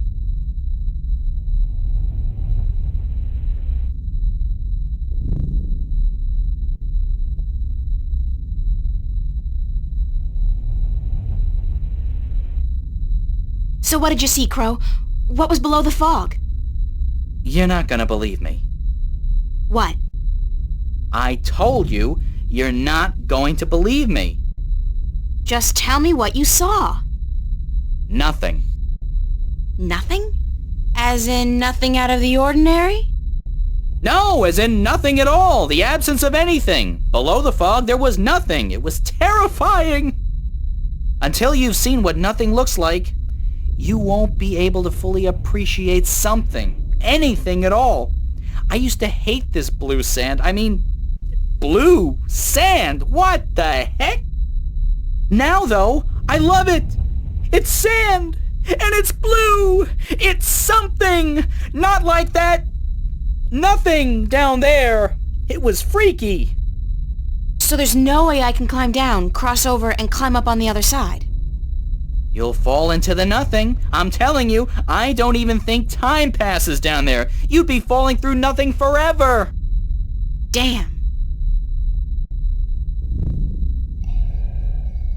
Crow, can you fly across the canyon to the base of the tower? Can a chick lay eggs? Well, I know you can't, but yeah, I can do that. What was it you wanted me to do again?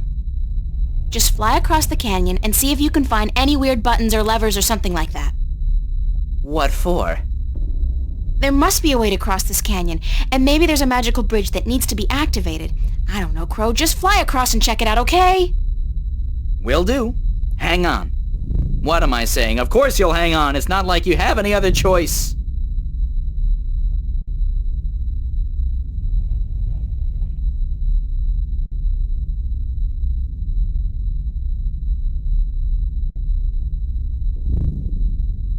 What did you find? No bridge, that's for sure. But there's a well on the other side, on top of that conical sandstone staircase right below the tower. It looked magical.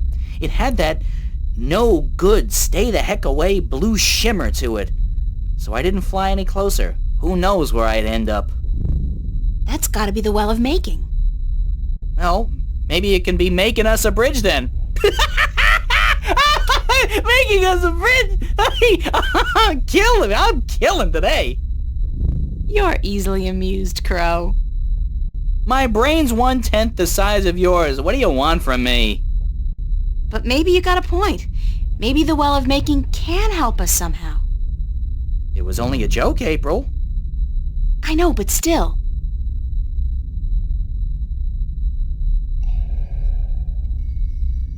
Crow, I want you to get me some water from the Well of Making. What? Are you crazy? How am I supposed to carry water back from... Oh, no. No. There's no way I'm doing that. Come on, Crow. Your beak is perfect for the purpose. I don't need a lot of water, and all you have to do is make sure you don't swallow. Hey, magic's got its upsides, I'm sure. I mean, where would social welfare be without magic? But magic water in my beak? No way. What if I did swallow? If I'm lucky, I'll just explode or something. If not, I've heard stories, April, and none of them are very nice. Magic's not a toy, nor is it a food, and it certainly doesn't belong in my beak. Please, time's running short and the balance is at stake. You've got to help me, Crow. Don't you want to be a hero? Hero? Sure. Stooge? No. Oh, curses and damnation and all things mean and ugly. Fine. I'll put my life on the line, tempt fate, and risk a certain and painful death by magical poisoning if... If what? If you'll promise to pluck my fleas for the next, year. 1 year?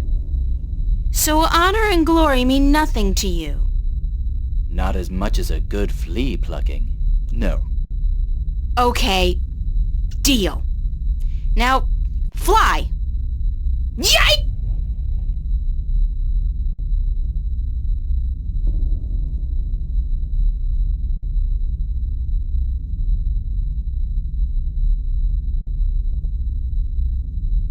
How did it go?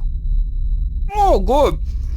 Oh, I really what to do. What do I want you to do? I can't take the water, so you're gonna have to do whatever it is we need done with it. Alright. I'm over the fire.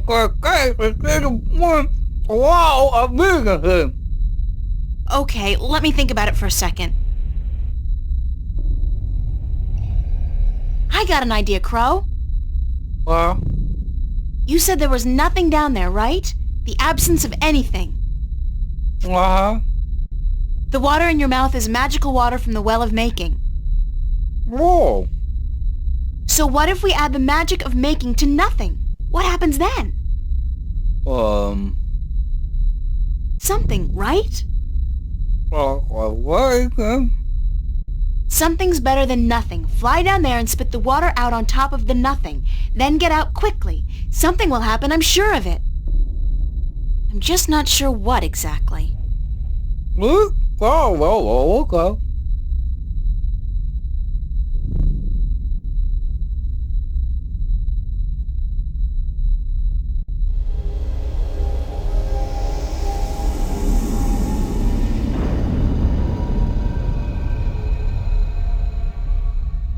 Oh. That's something, all right. But what? Where's Crow? Crow! Crow! Crow! Oh, please let him be all right, wherever he is.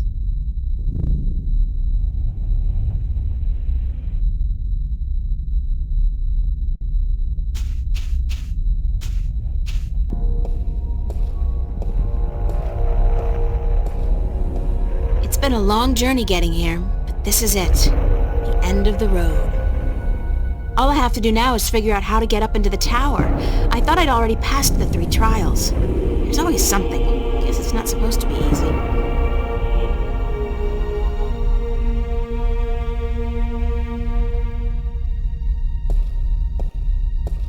I guess this must be the Well of Making. It's not as imposing as I thought it would be. Not even close.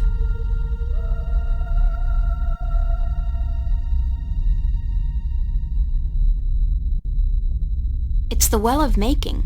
It's very deep and very clear, and obviously magical.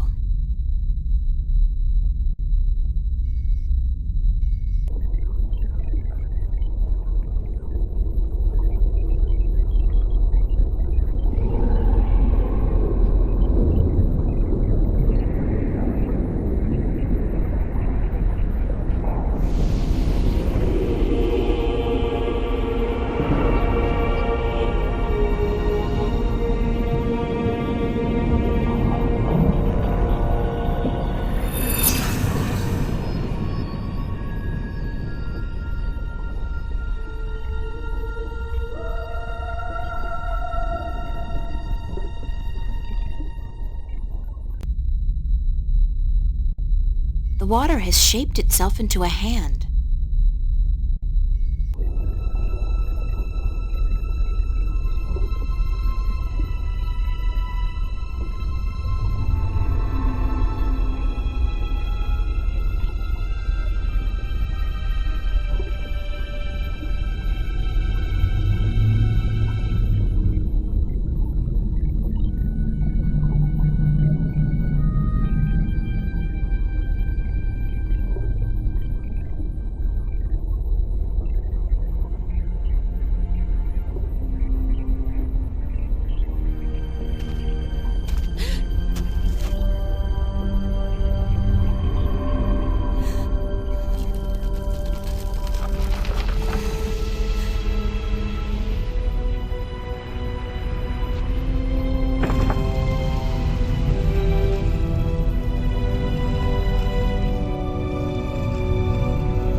Thank God you came. I thought you were lost for good. My path here diverged from yours. You had to pass the 3 trials. You were right in warning me. This place is like a Freudian nightmare. The first psychologist to arrange field trips here will rake in a fortune. I mean, talk about shock therapy. It is a sacred place. Only the chosen few can pass through the desolation. But then why didn't my hand work on the Well of Making? I mean, I passed all the tests, right? That is a mystery. You are to be the 13th Guardian, are you not? The balance has picked you. Your hand should have unlocked the tower, like mine did. Why did it still react to your hand? Even though I left the tower, I am still the current Guardian, and I will continue to be until you go through the ritual and take my place. Hold on. I think we're about to move. The tower is letting us in.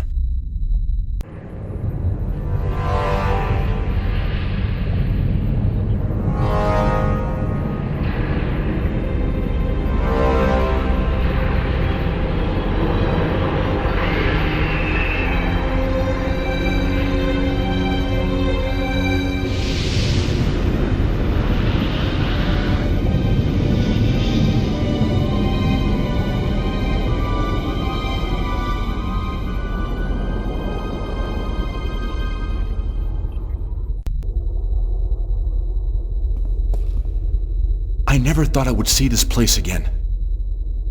It's cold. Was it always this cold? I do not know. When I was here last, I did not feel much at all. Well, I'm freezing. I spent more than 1,000 years in this tower, and yet I cannot remember ever feeling warm or cold. Being Guardian, there is just the balance, and our duty to it. You didn't feel anything? There are no emotions. Emotions interfere with the balance. I was the conduit between magic and logic, between chaos and order, and I had to be clean. That sounds horrible. It never felt that way. I was content, as far as it was possible for me to be content, until the very end when I became restless. That's when you left the tower? I had no choice. The balance forced me out. I was polluting the flows that passed through me, through this room, and it was time for someone to succeed me. So now it's my turn to be Guardian. Are you afraid? I've never been so afraid in my life. 1,000 years. Everything will be gone when I'm done. My friends, my family, dead. My world probably changed beyond recognition. I know, April. I have experienced this myself. When I returned to Stark, I could not believe that all the things I knew, the memories of a life that I recalled as clearly as if it were only yesterday, they were all gone. I was lost, alone, dying, until the Vanguard picked me up from the street and imprisoned me. It shames me to say it, but that was a relief. To be fed, to sleep comfortably, to be warm. You have every right to be afraid. But consider this. Your sacrifice will be the salvation of mankind, of two worlds. What greater gift is there? What greater reward than to know you are like a god? Believe me, I could do without the reward. If there was any other way, I'd embrace it in a second. But I won't shy away from this either. If it is my destiny, then so be it. Good. To wish for the loss of dreams and emotions would be wrong. But to acknowledge it in the face of your fears, this proves you are ready. Okay. So, what now? What do I do? Just walk to the edge of the disc. The tower will know what to do. If you are the new Guardian, the tower will embrace you. All right, here it goes. 1,000 years.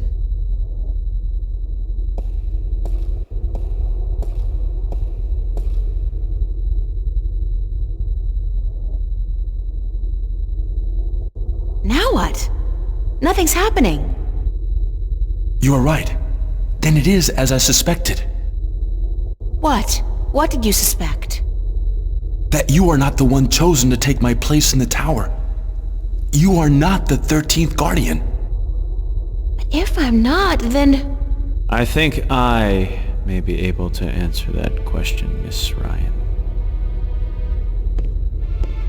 You? How the hell did you get here? You didn't think your little games back at the station would fool anyone, did you?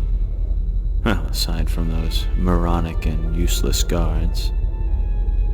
It puzzles me why Mr. McAllen could be such a visionary and yet be so lacking in his comprehension of human nature to surround himself with brainless louts.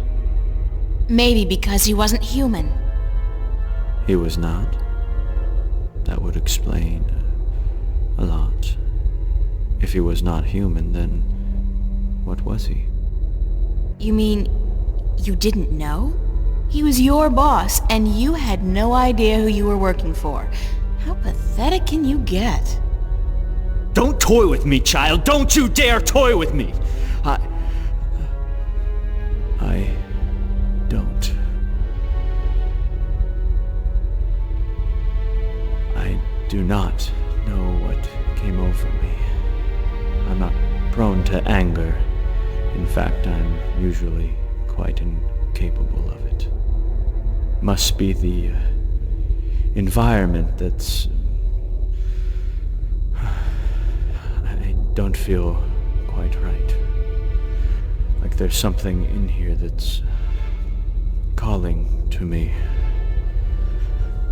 What are you doing to me? I don't know what you're talking about, Gordon. No matter. I can ignore this. It's so hot in here. Don't you feel it? The heat? I'm freezing. Maybe you should lie down for a minute or two. Maybe you should lie down, Miss Ryan.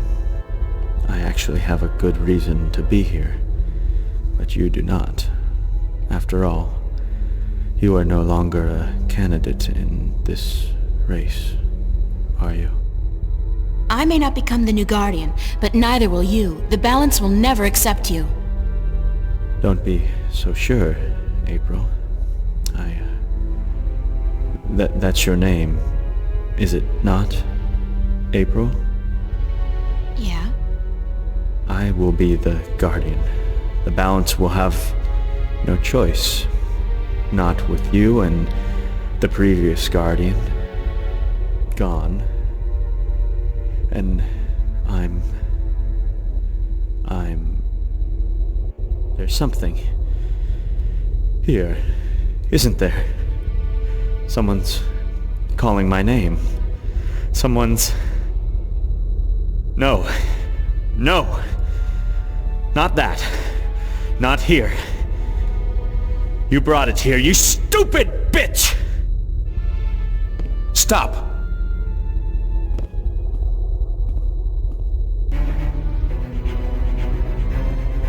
Adrian's not going to be able to hold out against Gordon forever. Gordon's the stronger one. He'll win if I don't do something. It's a large disc with a ring around it, made out of 2 stone serpents biting each other's tails. One of the serpents has almost completely swallowed the other. It's not a window, more like a mirror or a portal, with swirling blue mist outside and decorated with an image of a flaming eye.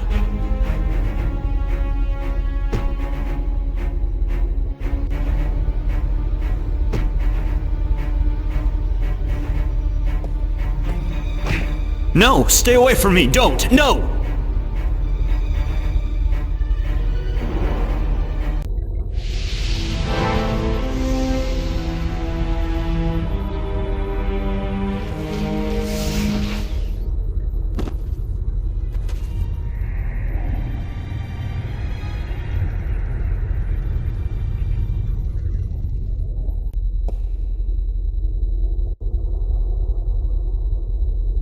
What happened to him? I'm alive again. You gave me back my life. I did? You don't sound like yourself. Are you okay? I do sound like myself. And I'm better than I've ever been, April. I'm whole again. So it worked? The joining of 2 halves? Magic and logic. Order and chaos. I'm in balance now. I am balance. And it's glorious. I'm sorry for what I did to you, April. And to you, sir, I'm sorry for everything. It wasn't you. Not all of you, anyway.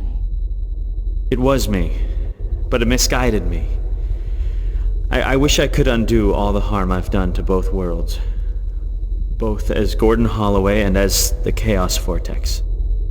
But I can't undo my actions. All I can do is make sure they'll never happen again. And the only way to ensure that is by becoming the Guardian. You? The Guardian? It's my destiny, April Ryan, not yours. I was born to be the Guardian. And although the Vanguard almost managed to prevent that from ever happening, they didn't succeed. And now, I'm ready. Thanks to you. But what about me? If I'm not going to be the Guardian, then who am I? That's something I cannot answer for you, April. Only you can do that. But I don't think the universe is done with you. You are important. Just not in the way you imagined. He speaks the truth, April. He is to be the Guardian now. It was always his destiny, even though it was taken from him by the Vanguard. We will begin the changing of the guards now, Gordon. And you, April, thank you. Thank you for your sacrifice, your courage, your kindness. Okay, stop. You're making me feel very self-conscious. I only did what had to be done.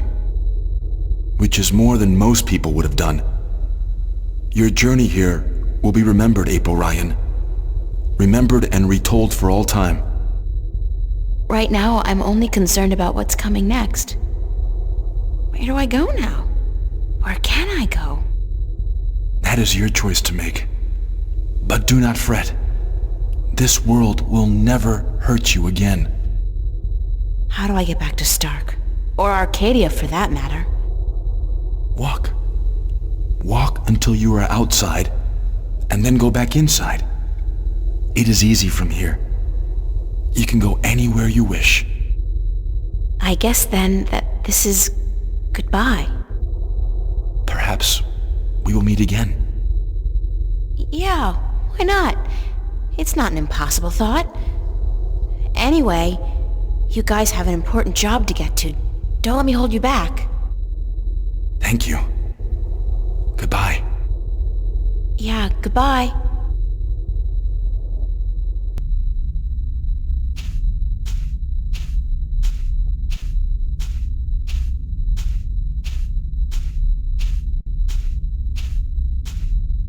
So that's the end of that. Funny. I feel almost melancholy, despite everything that's happened.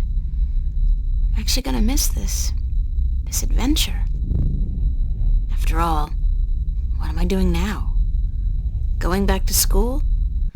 Live like nothing has happened? Like I'm just a normal person? Well, it's a long way home. I'll figure it out before I get there. Wherever there is.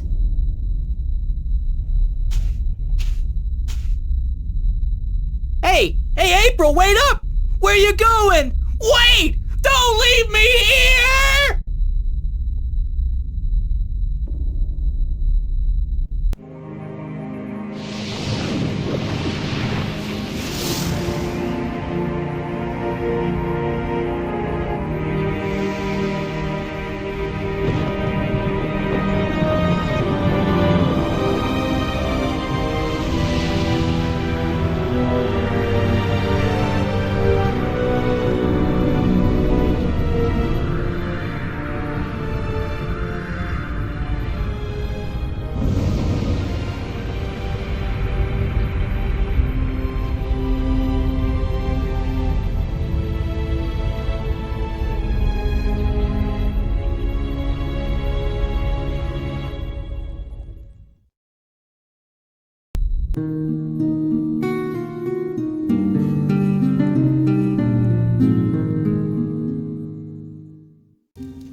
And so the story goes.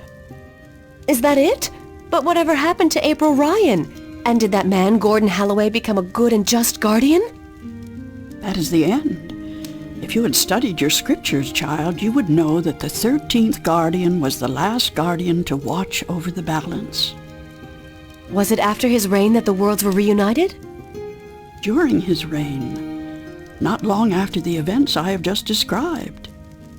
Please tell us more. Tell us what happened to April and about the reunification of Stark and Arcadia. I think I will save those stories for another night. I'm feeling tired, and it is late. I would see you out, but my legs. Thank you, Lady Alvani. We'll find our way out ourselves. Thank you again for your hospitality and for your story.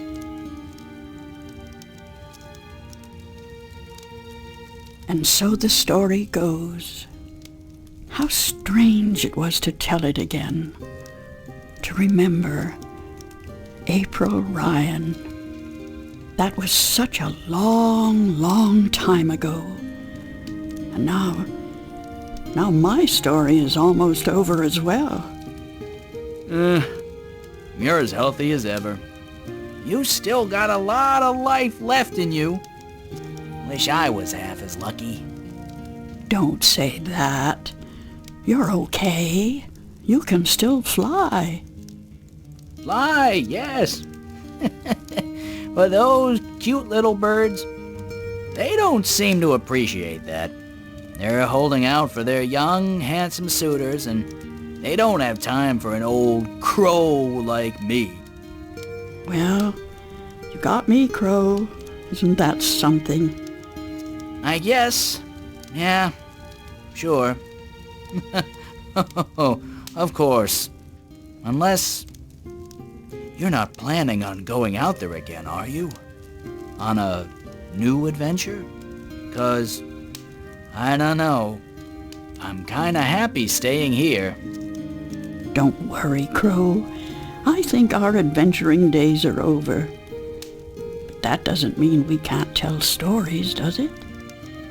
No, definitely not. Tell me one. Tell me the one about the young, beautiful warrior princess who single-handedly won the War of the Balance. I don't remember it quite like that, Crow, but let's see. This story begins a long, long time ago, when Stark and Arcadia were still to be reunited, and the Guardian was still on his throne.